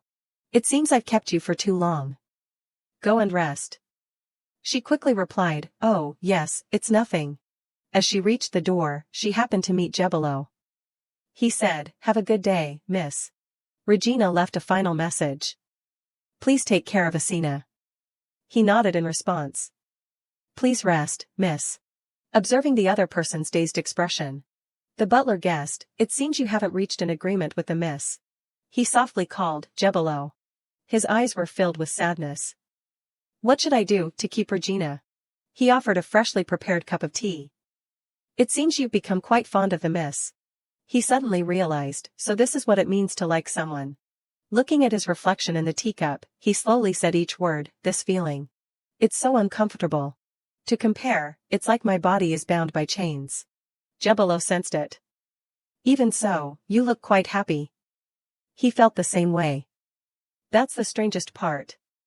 My mood isn't that bad. But I'm becoming impatient. I must quickly tie Regina down so she can't escape from here. Even if I let her go outside, the only way is for her to come back here. Regina's heart was beating faster and faster. She reassured herself, I can do this. I won't be discovered, right? My nose won't grow long like Pinocchio's, right? Really, now all that's left is to leave this place. From tomorrow, a difficult journey will begin. I have to prepare beforehand. Regina carefully looked at the things she had prepared. There aren't many things to bring. The next morning arrived. Two children were excitedly playing together. Suddenly, the girl bumped into someone. She fell to the ground in pain. The woman said, "Oh my, are you all right?" Adiu came running from afar. "My lady." She interrupted, "It's okay, Adiu, it's just a little girl." She took the child's hand. "Here, let me help you up." The child stared blankly. "Thank you, twins." It turned out that the two were Sergina and Isoda in disguise. The child observed carefully. But the hair color is different, and the eye color too. Isoda chuckled, the little girl noticed we're twins, Regina. Anyway, thank you very much, twin sisters. The little girl waved goodbye and left. Isoda reminded, be careful next time. So Regina, now let's go choose hats. She agreed, yeah, let's go. Adiu watched from afar and sighed. Suddenly, Isoda asked in a low voice, how is it now? Regina glanced around. Yeah, it's getting better. She said confidently, Kai and I are ready. We just need to follow the plan. The two arrived at the stall. Isoda exclaimed, this hat is so cute. The vendor enthusiastically introduced, my mother made it herself. She tried one on. Isoda complimented, it's like it was made for you, Regina. It suits you perfectly. Regina, her voice suddenly became emotional. You'll definitely come back to see me, right? Looking at her two friends, Regina thought to herself. Even though I can't explain anything to you, you still stand by my side. I'm sorry I have no choice but to lie to you. I will definitely come back. Isoda's eyes welled up with tears. All right, you promised. So let's go now. The two held hands tightly and took a step forward. All right, so from now on, the real escape will officially begin. The market was crowded with people everywhere. Adiu blended into the crowd. His eyes were fixed on the back of that person. That person was Regina. An old woman bumped into unexpectedly and cried out, oh my goodness. The apples have rolled everywhere, what should I do? He kindly helped the woman pick up the apples. She offered him a bright red apple, thank you so much, young man. Please, have one. Be careful, he said, bowing his head to bid the woman farewell. Adi sighed in relief and continued his work. But now there was only one person left. He called out, Miss? Miss, please don't go too far. Call me before you go anywhere alone. But where is Miss Rose? Isoda replied casually, what? Me? I'm right here. But Regina isn't. At that moment, Regina was trying her best to run as fast as she could. She had been wandering around for a while. And was starting to worry. It's clearly around here. A person hiding behind the wall whispered, Regina. She said urgently, I'm sorry. Distracting Adi took longer than I thought. Kai reassured her, it's okay. This way. Isoda will try to buy us some time, but we don't have much. We need to leave the capital immediately. She replied, yeah, I know. Kai led her to where the horses were prepared. Come on, get on. I've put your luggage and necessities on the saddle. Look for them when you need them. Regina said sincerely, thank you so much, Kai. As she climbed onto the horse and prepared to leave, Kai called out, Regina. Then he gave her careful instructions. Wherever you are, please take good care of yourself. Don't get hurt or sick. Live well until we meet again. Regina nodded slightly. Then said firmly, I will try. As soon as she finished speaking, she pulled the reins hard. I'm off. The horse immediately galloped away. Kai watched her without taking his eyes off her. And only turned back when he saw she was safe. The market remained unchanged. Isoda insisted, I really don't know. The other person was bewildered. Which way did Miss disappear? She shook her head firmly. I don't know. She disappeared while I was trying on hats. I'm just as surprised as everyone else. Adi pondered silently. Are these the implications of what the Lord said? This morning, Essene ordered that today's escort should be especially vigilant. Of course, I thought he meant external threats. In this situation, it's clear that Miss has left on her own. He angrily squeezed the apple in his hand. Isoda was starting to lose her patience. When are you going to stop asking the same questions? I am the daughter of Marquis Rose. Adi spoke up. Enough. In our confusion, we have been disrespectful to Mississippi. We ask for your understanding. Go to the city gate and check if Miss has left the capital. The other person replied, yes, and immediately left. If Miss hasn't left yet, absolutely do not let her leave. I will inform the Lord and return. She panicked. Already? I should have stalled for more time. Then she stammered, right. I think I've figured out where Regina might have gone. He said coldly, thank you for your cooperation, miss. We will escort you home safely. Let's go. She left regretfully. I'm sorry, Regina. I guess this is all I can do. Her hands clenched tightly. You must get out of here safely. Essene was still unaware of what had happened. He was discussing matters with Ruli. I see. So, we ultimately can't avoid an all-out war with the Empress Dowager? He said cautiously, it's not necessarily bad to be prepared. As I reported, her actions haven't been normal. She started frequently entering and exiting that basement room again. Surely you know that's not a good sign, right? Ruli hesitated. Well, yes, but what exactly is that brace? You said you needed it before, right? It's bothering me so much I can't work. Essene didn't want to say much. There was such a thing. I've finished my report. If you have nothing else to say, I'll take my leave. Ruli called him back. Wait, what? It's been a while. Let's catch up a bit before you go. He walked straight to the door and opened it. No, I have other things to take care of. He sighed, are you bored? That's a shame. After he left, Ruli pondered alone. Lately, I've been seeing many images that I've never seen before. Is this a good omen or a bad omen? Adiu saw him and bowed his head, I apologize. Then he immediately reported, Miss has run away. Essene's expression was as if he had foreseen everything. Finally, this day has come. He ordered coldly, chase after her. He affirmed, we will catch her before she gets past the city walls. Amidst the bustling atmosphere of the locals, a voice suddenly rang out, interrupting everything, please prepare your passports and identification papers and line up in a single file. Encanto witnessed this scene and shook his head in exasperation, how many more hours do I have to stand here and wait? At that moment, he was called by a mysterious woman behind him, hey, you. The man replied, what? The female lead softly asked, I just arrived in the royal city, so I'm not sure what's going on here. Encanto explained, haven't you heard the shouting from the royal city?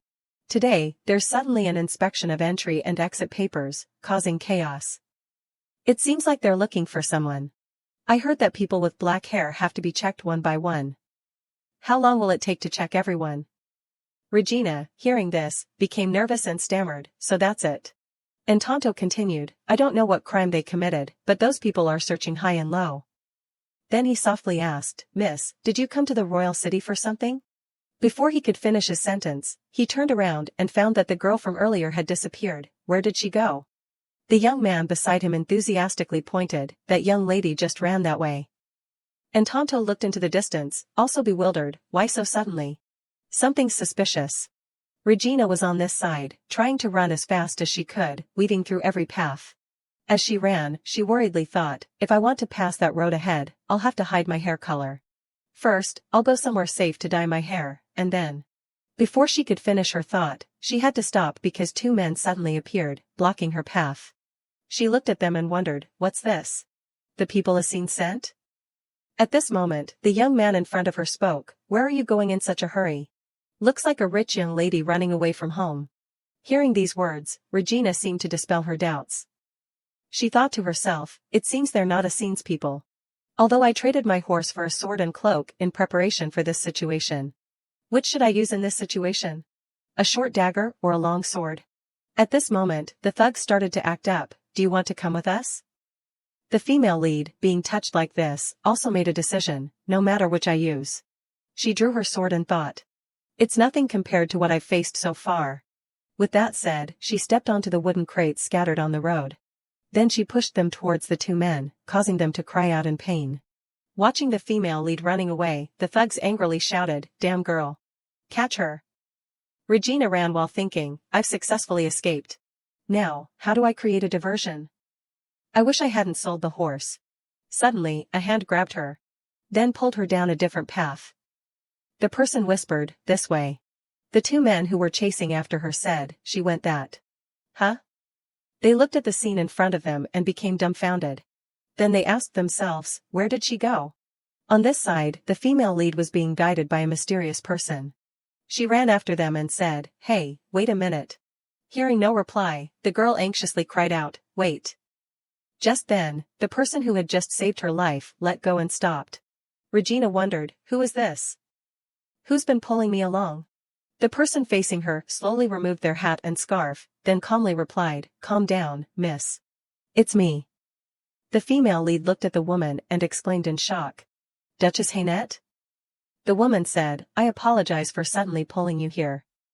I saw that the situation seemed urgent. Duchess Hainette. We're here. Let's go inside and talk." Regina, in this situation, became half believing and half doubting. If they were people from Duke Hainette's house, then they were on Asine's side. Maybe this is also a plan to capture me. Can I trust this? The Duchess, noticing the female lead's apprehension as she stood hesitantly at the door, spoke up to reassure her. "I know what you're thinking, but please rest assured, miss. Because I truly want to help you."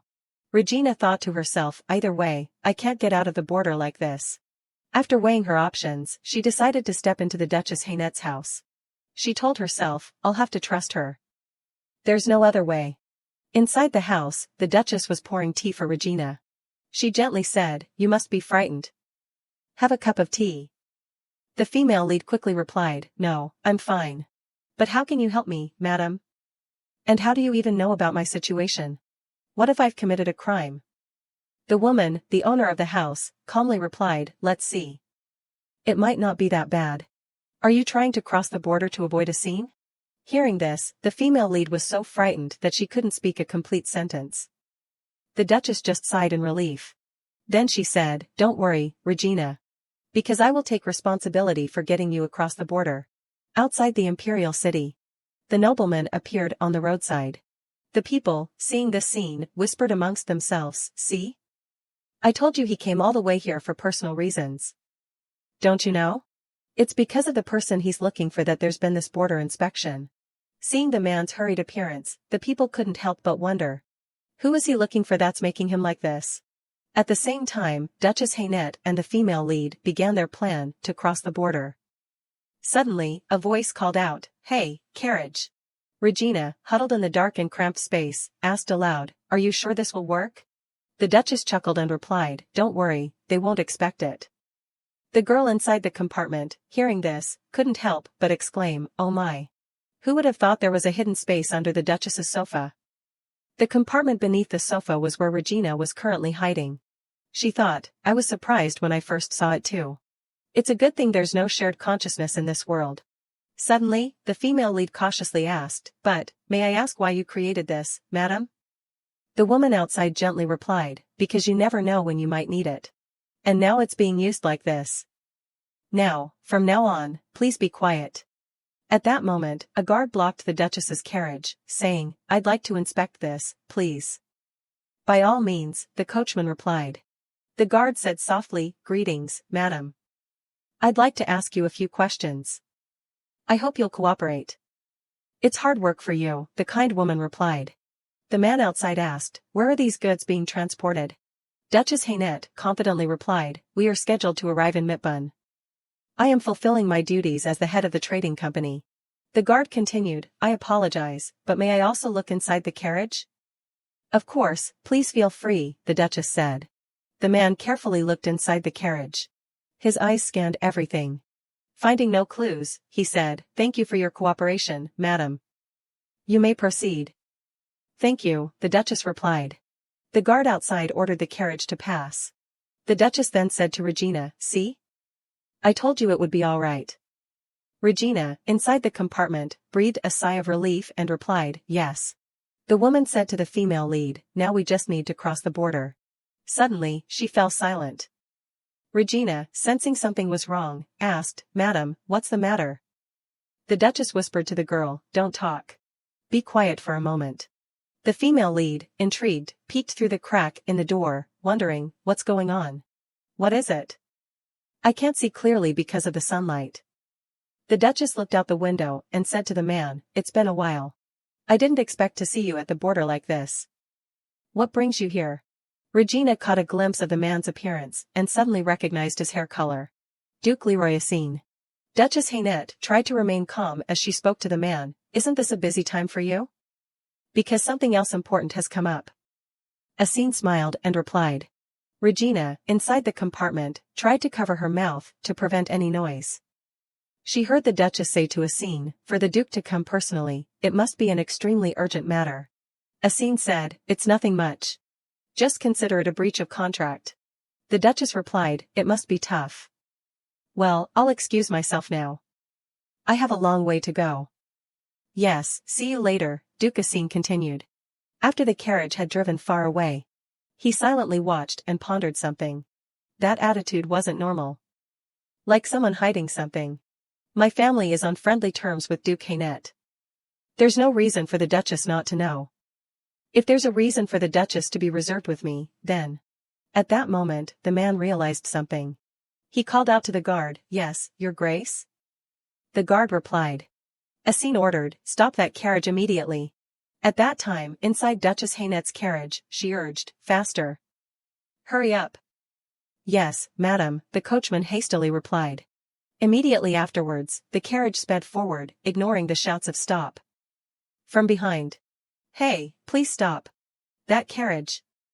At that moment, Assine also rode his horse in pursuit. He got closer and closer to the carriage in front. Regina inside the carriage anxiously asked, what's happening?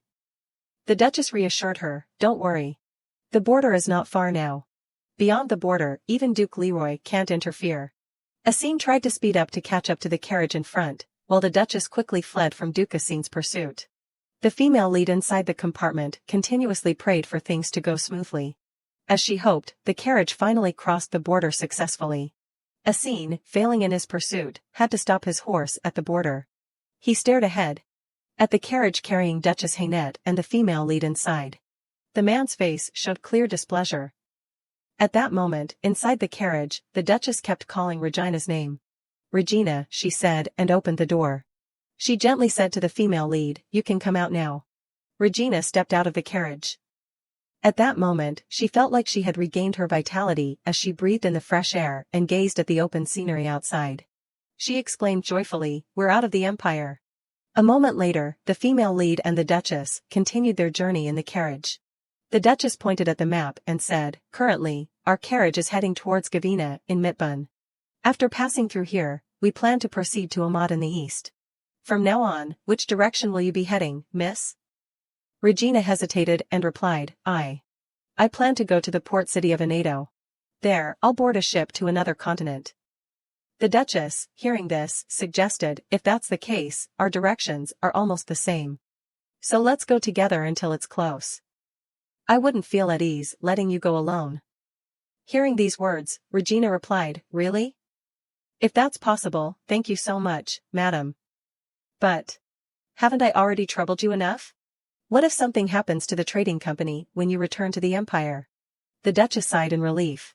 Then she said, you are truly a sensitive person. What? The female lead asked.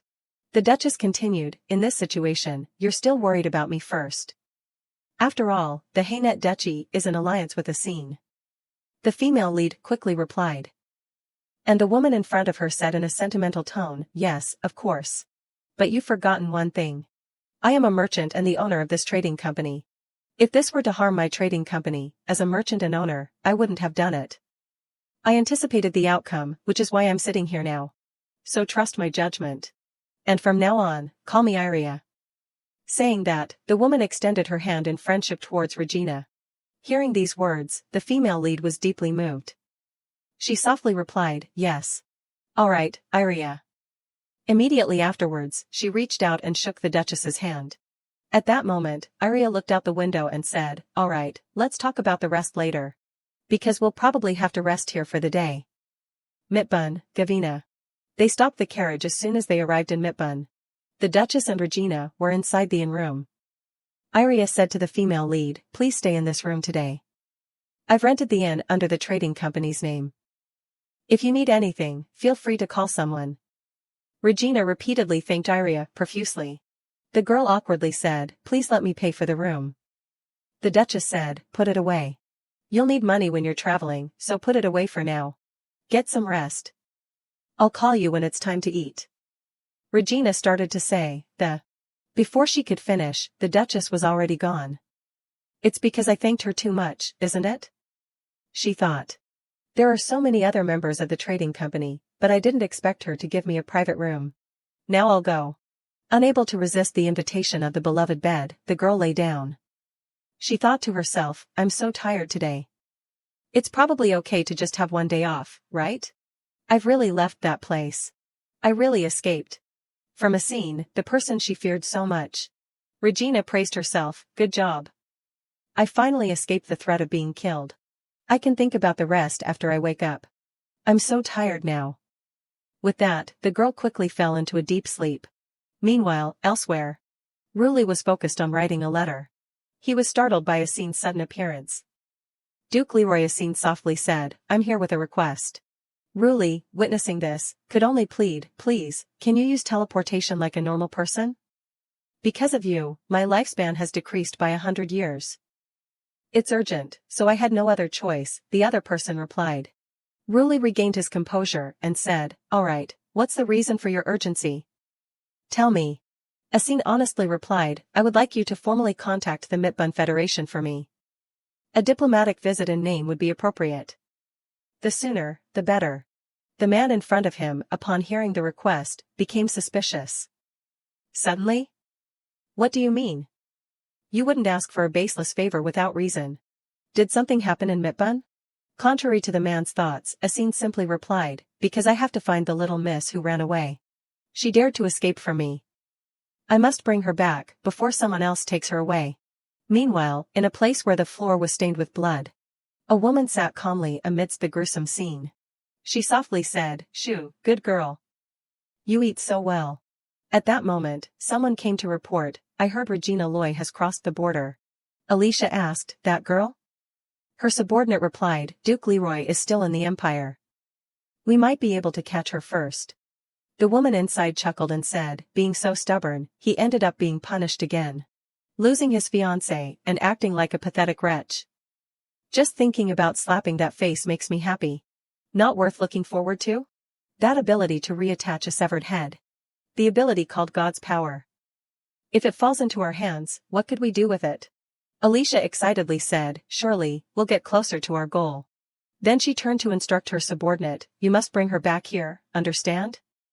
Yes, I understand, the man replied. Then leave, she ordered. The two of them plotted and schemed, unaware that their conversation had been overheard by Lugon.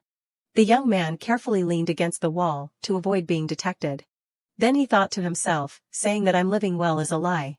Someone has to tell Regina the truth. The next morning, at the inn in Mitbun, Iria, seeing the female lead come out, cheerfully asked, are you awake? You must be hungry. Come and eat. Regina, in a beautiful and neat outfit, quickly approached, thanking the Duchess profusely. Iria said, the beef stew looked the most delicious, so I decided to try making it. I wonder if it suits your taste. I love this dish, the female lead excitedly replied. The girl looked at the Duchess and realized that she was eating with the people from the trading company while transporting goods. Even with the Duchess present, everyone seemed very comfortable. Compared to a noble lady, it was really interesting. It was also the same with her helping me without expecting anything in return. Thinking of this, her curiosity grew. So the girl decided to ask Iria. May I ask why you're helping me? As soon as she finished speaking, she panicked, thinking she had caused trouble. Then she awkwardly explained, it's not that I'm suspicious or anything, I'm just curious if there's a more convincing reason. The Duchess honestly replied, even if it weren't you, I would still help. A long time ago, I made up my mind that I would help all the young ladies who are forced to marry someone they don't want. As a marquis's daughter, I had to marry according to someone else's wishes. Fortunately, my husband, Duke Hainette, isn't a bad person, but not everyone is as lucky as I am. I've witnessed many young ladies selling themselves into marriage with someone they don't love, just for the benefit of their families. And then one day, that thought came to me. Do I have the power to help them? Actually, that's a question I asked myself many times before helping you. I waited until you were calm to ask. At this point, Iria gently asked Regina, do you think you absolutely couldn't be happy there, to the point of throwing everything away? The female lead hesitated and couldn't speak. I mean, then the girl thought, she's asking if I wasn't happy? Of course, I couldn't be happy. She recalled the happy days with the scene. He had once sweetly said, whenever you're tired, just tell me you're tired. Can I kiss you? I cherish you more than anything. But in the end, she thought that because all of that was just an act. There, if I fell for a scene and got killed after I was no longer useful, it would be truly pathetic. Thinking this, she sadly said, yes. I couldn't be happy. Hearing this, Iria sighed and said, all right, if you think so, then so be it. I have some work to do, so if you'll excuse me. We plan to depart tomorrow, so please get plenty of rest today. Yes, thank you, madam, Regina replied. Before the Duchess left, she looked back at the female lead. Then she pondered, Regina, this is something you decided on your own, so I can't say anything more. I just hope you won't regret it. A while later, Regina paced anxiously in the room. She wondered, how can I repay her? All I have now is this body and a little money. I can't repay someone who's carrying the entire trading company like Iria with money. The girl leaned back against the bed and pondered. Now I'm staring at the ceiling thinking of ways to repay her. Have I truly escaped Leroy? The female lead recalled the Duchess's words, Regina. Do you think you absolutely couldn't be happy there, to the point of throwing everything away? A scene's image appeared in her mind, making the woman flustered. She told herself, no, think of something else. Right, the special medicine. I'll make special medicine as a gift for Iria. If I do something, these silly thoughts will probably disappear. Immediately afterwards, she went to buy ingredients. Holding the medicine bottle in her hand, she thought, I bought the bottle, the herbs, and all the necessary things. Is that enough? I still have some time. Should I go buy some pastries? At this moment, she strolled down the street, unaware that a child was following her from behind. The boy pretended to run past and bump into the girl. He said as he ran, I'm sorry. The female lead, encountering this scene, could only sigh. At times like these, it's always. As expected, it turned out the boy had deliberately bumped into her to steal Regina's money. She consoled herself, anyway, I didn't bring all my belongings. I've done what I needed to do. Losing that much is fine. Just then, a loud noise caught her attention. The boy from earlier was brought before the female lead by a man. The boy kept shouting, let go. While the man beside him said, hello, miss. Do you need to resolve something with this young man? Then he gave a gentle smile. He immediately threw the stolen purse to the girl and reminded her, be careful not to lose it again next time. Regina looked at the man suspiciously. Since when did the purse fall into his hands? She wondered. He's someone who can skillfully take a purse without anyone noticing, even better than the child who stole my money. He might be dangerous. At that moment, the man suddenly said, besides. Can you spare this child, consider it as payment for me getting your money back? Regina, after hearing that, gently asked if he knew this boy. The young man replied that he didn't, but there were many orphans in this area. If they don't pickpocket tourists, it's hard for them to have a meal. Of course, this kid has to apologize to you first. The child suddenly became timid and didn't dare to say a word. The female lead, noticing the boy's misery, sighed. Then she said, come with me. The boy, surprised, asked back, me? Regina said, yes, you. Before I let you go, we have something to do. She then led the child to a restaurant. On the table were various delicacies.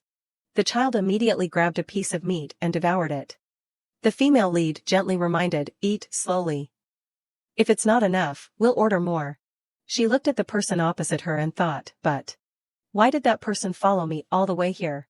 At this moment, the girl suddenly asked, "Hey, you. Did you have to follow me all the way here?" The man explained, "I have to see if that kid apologizes to you properly. Besides, I'm also worried about him following a stranger. Knowing you're not a kidnapper, I'm relieved." Just as Regina was surprised by his thought of kidnapping, the boy next to her suddenly spoke, "Miss. I'm sorry." Hearing this, the female lead didn't want to reproach him anymore. She replied, "It's okay." Then she said to the boy, "Here, drink some more water." The man happily watched the boy politely say, "Thank you." Outside the restaurant. After enjoying a full meal, the boy left. The man and Regina watched the child's back. The man wondered, "You didn't tell him not to do that again?" The female lead replied, "Well, that's how he can survive. If you can't take responsibility until the end, it's better not to interfere." Immediately after, the girl softly asked, "But hey. Why do you keep following me? Isn't that wrong?" The man wondered. Regina immediately retorted, "Of course, I don't even know who you are." The man continued, "Speaking of which, we don't even know each other's names. My name is Kieran." "And you?" The female lead refused to answer after hearing this. "I don't like telling people I just met my name." Hearing these words, the shameless man continued, "Okay, fine, you don't have to tell me. Then why did you come to Gavina? Can't I ask this either?" The girl, facing this situation, could only sigh inwardly, so annoying. Suddenly, someone called her name, "Regina. Where have you been? I couldn't find you, so I've been looking for you." The female lead realized that the person looking for her was Iria. She thought to herself, "Good, now I can get rid of him." She then walked towards Iria and said, "Sorry, I went to buy some things, and it took too long." The Duchess looked at Kieran and asked softly, "And who is this?" The female lead had to say, "Just someone I met on the road. It has nothing to do with me." At this moment, Iria suddenly became surprised. She exclaimed excitedly, "Kieran Ajati. Why are you here alone? Where are your guards?" Regina, hearing this, wondered, "Guards?" Iria then realized that she had just accidentally offended Kieran. She immediately apologized. "I'm so sorry. I was so surprised that I accidentally said your name." The female lead looked at the man and sighed inwardly, "Is he someone so noble that even Lady Haynet can't call his name?" The man replied, "You can just call me Kieran." It's a bit embarrassing to be recognized suddenly. Regina kept searching her memories. "I think I've heard the name Ajati somewhere before. Wait a minute," she suddenly realized. "Now that I think about it, the name of Chief Mitburn, the head of the Mitburn United Nations, is Mortan Ajati." The girl muttered the name, Mortan Ajati Ajati. The female lead was shocked to realize the similarity between the two, they were both Ajati. At this moment, Iria and the man were entering the inn. Regina stood still, thinking to herself, if so, he's a relative of the king. Why did he come to this place alone? At the same time, Isoda inside the royal palace suddenly became agitated. She shouted, "Duke Leroy came to Mitburn?" Kai reminded, "Shoo. Keep your voice down, Isoda. I overheard my brother talking. He requested entry under the guise of diplomacy." Isoda replied, "There's no way the purpose is diplomacy. It's clearly to find Regina. No matter what, we have to stop him. How did Regina manage to escape all the way there? She must be struggling somewhere right now. And in the end, he's planning to capture Regina and bring her back. That's absolutely unacceptable." Kai nodded in agreement. "I agree, but to help Regina, we have to understand the situation. Asim Leroy is a duke, and also a close associate of the emperor. According to rumors, he can use short-range teleportation, and moreover, he went personally without sending a servant. In this situation, how can we stop the duke?" At this moment, Isoda spoke up. "I remember who we can ask for help." At that moment, Rueli suddenly shuddered, thinking, "Why do I have a bad feeling?" In Mitburn, Kieran had been invited into the house for tea by Iria. Regina, after learning about the man's illustrious family background, was terrified. She screamed inwardly, "I'm so worried. That smiling face is making me so anxious. What's wrong with me? Is he planning to pretend nothing happened and punish me? Why would such a noble go out on the streets?" At this moment, Irina suddenly asked, "But how did you two meet?" The female lead, hearing this, became flustered like a clumsy worker who lost their needle. She stammered, "Huh? That's I." Kieran suddenly interrupted, "It was just by chance. I was looking at the road when I met her." There was a small problem, and I helped her. The young man gently asked, right, Regina? The female lead had no choice but to go along with it. Oh, yes, that's right. Irina gently said, you helped the young lady like that, we are indebted to you. Karen said with a smile, it's not that serious. It wasn't that big of a deal. Hearing these words, Regina wondered, what? Is he pretending that the help he just gave didn't happen? The man asked, so where is the trade caravan headed now? Iria replied, we're planning to go to Amat. Just a few more villages and we'll be there. Karen seemed surprised and said, what a coincidence. I'm also heading in that direction. Let's go together. The Duchess couldn't believe her ears. What? You said go together? Kiran Ajati continued, as I said, let's go to Amat together. What a coincidence that we're also going the same way. Regina thought to herself after hearing this, wait a minute, hold on. Looking at that face now, it doesn't seem like a coincidence. Saying that is too presumptuous. That face looking at me from a while ago looks like he's found an interesting toy. Iria said, we are on our way there anyway, so it's not a problem. But what about you? You don't have anyone with you, like an escort, for example. There will probably be a lot of things that come up. The man simply replied after hearing this, there won't be any of that. Is it okay if you call me Kiran for convenience? The Duchess asked cautiously. The female lead sitting next to her sighed inwardly, and what's more, is this calm person really Ajati? Calm down. Looking at it another way, this might be an opportunity. Looking at what Iria has found out, this person is definitely Ajati. Meaning, he's a relative of the chief of Mitburn. Maybe he'll help me prevent anyone from entering Mitburn. Yes, to prevent a scene from coming here. Finally, Regina said, I agree. Huh? You just objected. Have you changed your mind? Kiran wondered. The female lead calmly explained, thinking about it again, I'm also indebted to you. If we go together, maybe I can repay you one way or another. She then turned and asked, is that okay, Iria? The Duchess replied, as I said, there's nothing to discuss on our part. Then I'll tell you our plans. Let me get the map. Please wait a moment. Kiran said excitedly after hearing this, really? Thank you, Duchess. After Iria left, the man said to the female lead, that was unexpected. Just a moment ago, you were grumbling about why I was following you. Have you regretted it already? The circumstances are different, Regina explained. Kiran said with interest, I don't know how you'll repay me. Please take care of me on the way, Regina. The female lead fiddled with her teacup and told herself, just you wait and see. Then she smiled and said, yes. I also look forward to helping you, Kiran. Because she had decided that she had to befriend this person to get out of Mitburn safely. Meanwhile, in the royal palace, Rueli looked at the girl in front of him and exclaimed, I didn't expect you to come to me first. I thought you felt pressured by me. So, what is it that you want to talk about? Isoda hesitantly replied, Your Majesty, the thing is seeing her like this. Rueli laughed and said, don't be so nervous. Just speak comfortably. Then he kept looking at Isoda. And he thought to himself, looking again, I see a surprising resemblance. The first time I met her, I thought she was the former empress. That day, Rueli happened to discover Isoda angrily shouting, that Duke, hand over Regina. This is so frustrating. Seeing the girl crying her heart out, he couldn't bear it. He kept exclaiming, so similar. Not a bit different. He then approached her and comforted her, it seems like your emotions are in turmoil. Back to reality, Isoda softly said, help me. Huh? The young man wondered. The woman mustered her courage and said to Rueli, please help me. The young man, hearing this, asked back, help with what? If it's something I can help with, I'll definitely do my best. Isoda explained, my friend is in danger. The only person who can help is your Majesty. Friend? Which friend? The man asked softly. The girl replied, Regina Loy. The fiancé of Duke Cassine Leroy, your younger brother. Please help Regina Loy. As for Duke Cassine, he was writing a letter when ink suddenly spilled and smeared the paper. Then the nib of his pen broke, causing him to exclaim, oh my God. He asked himself helplessly, again?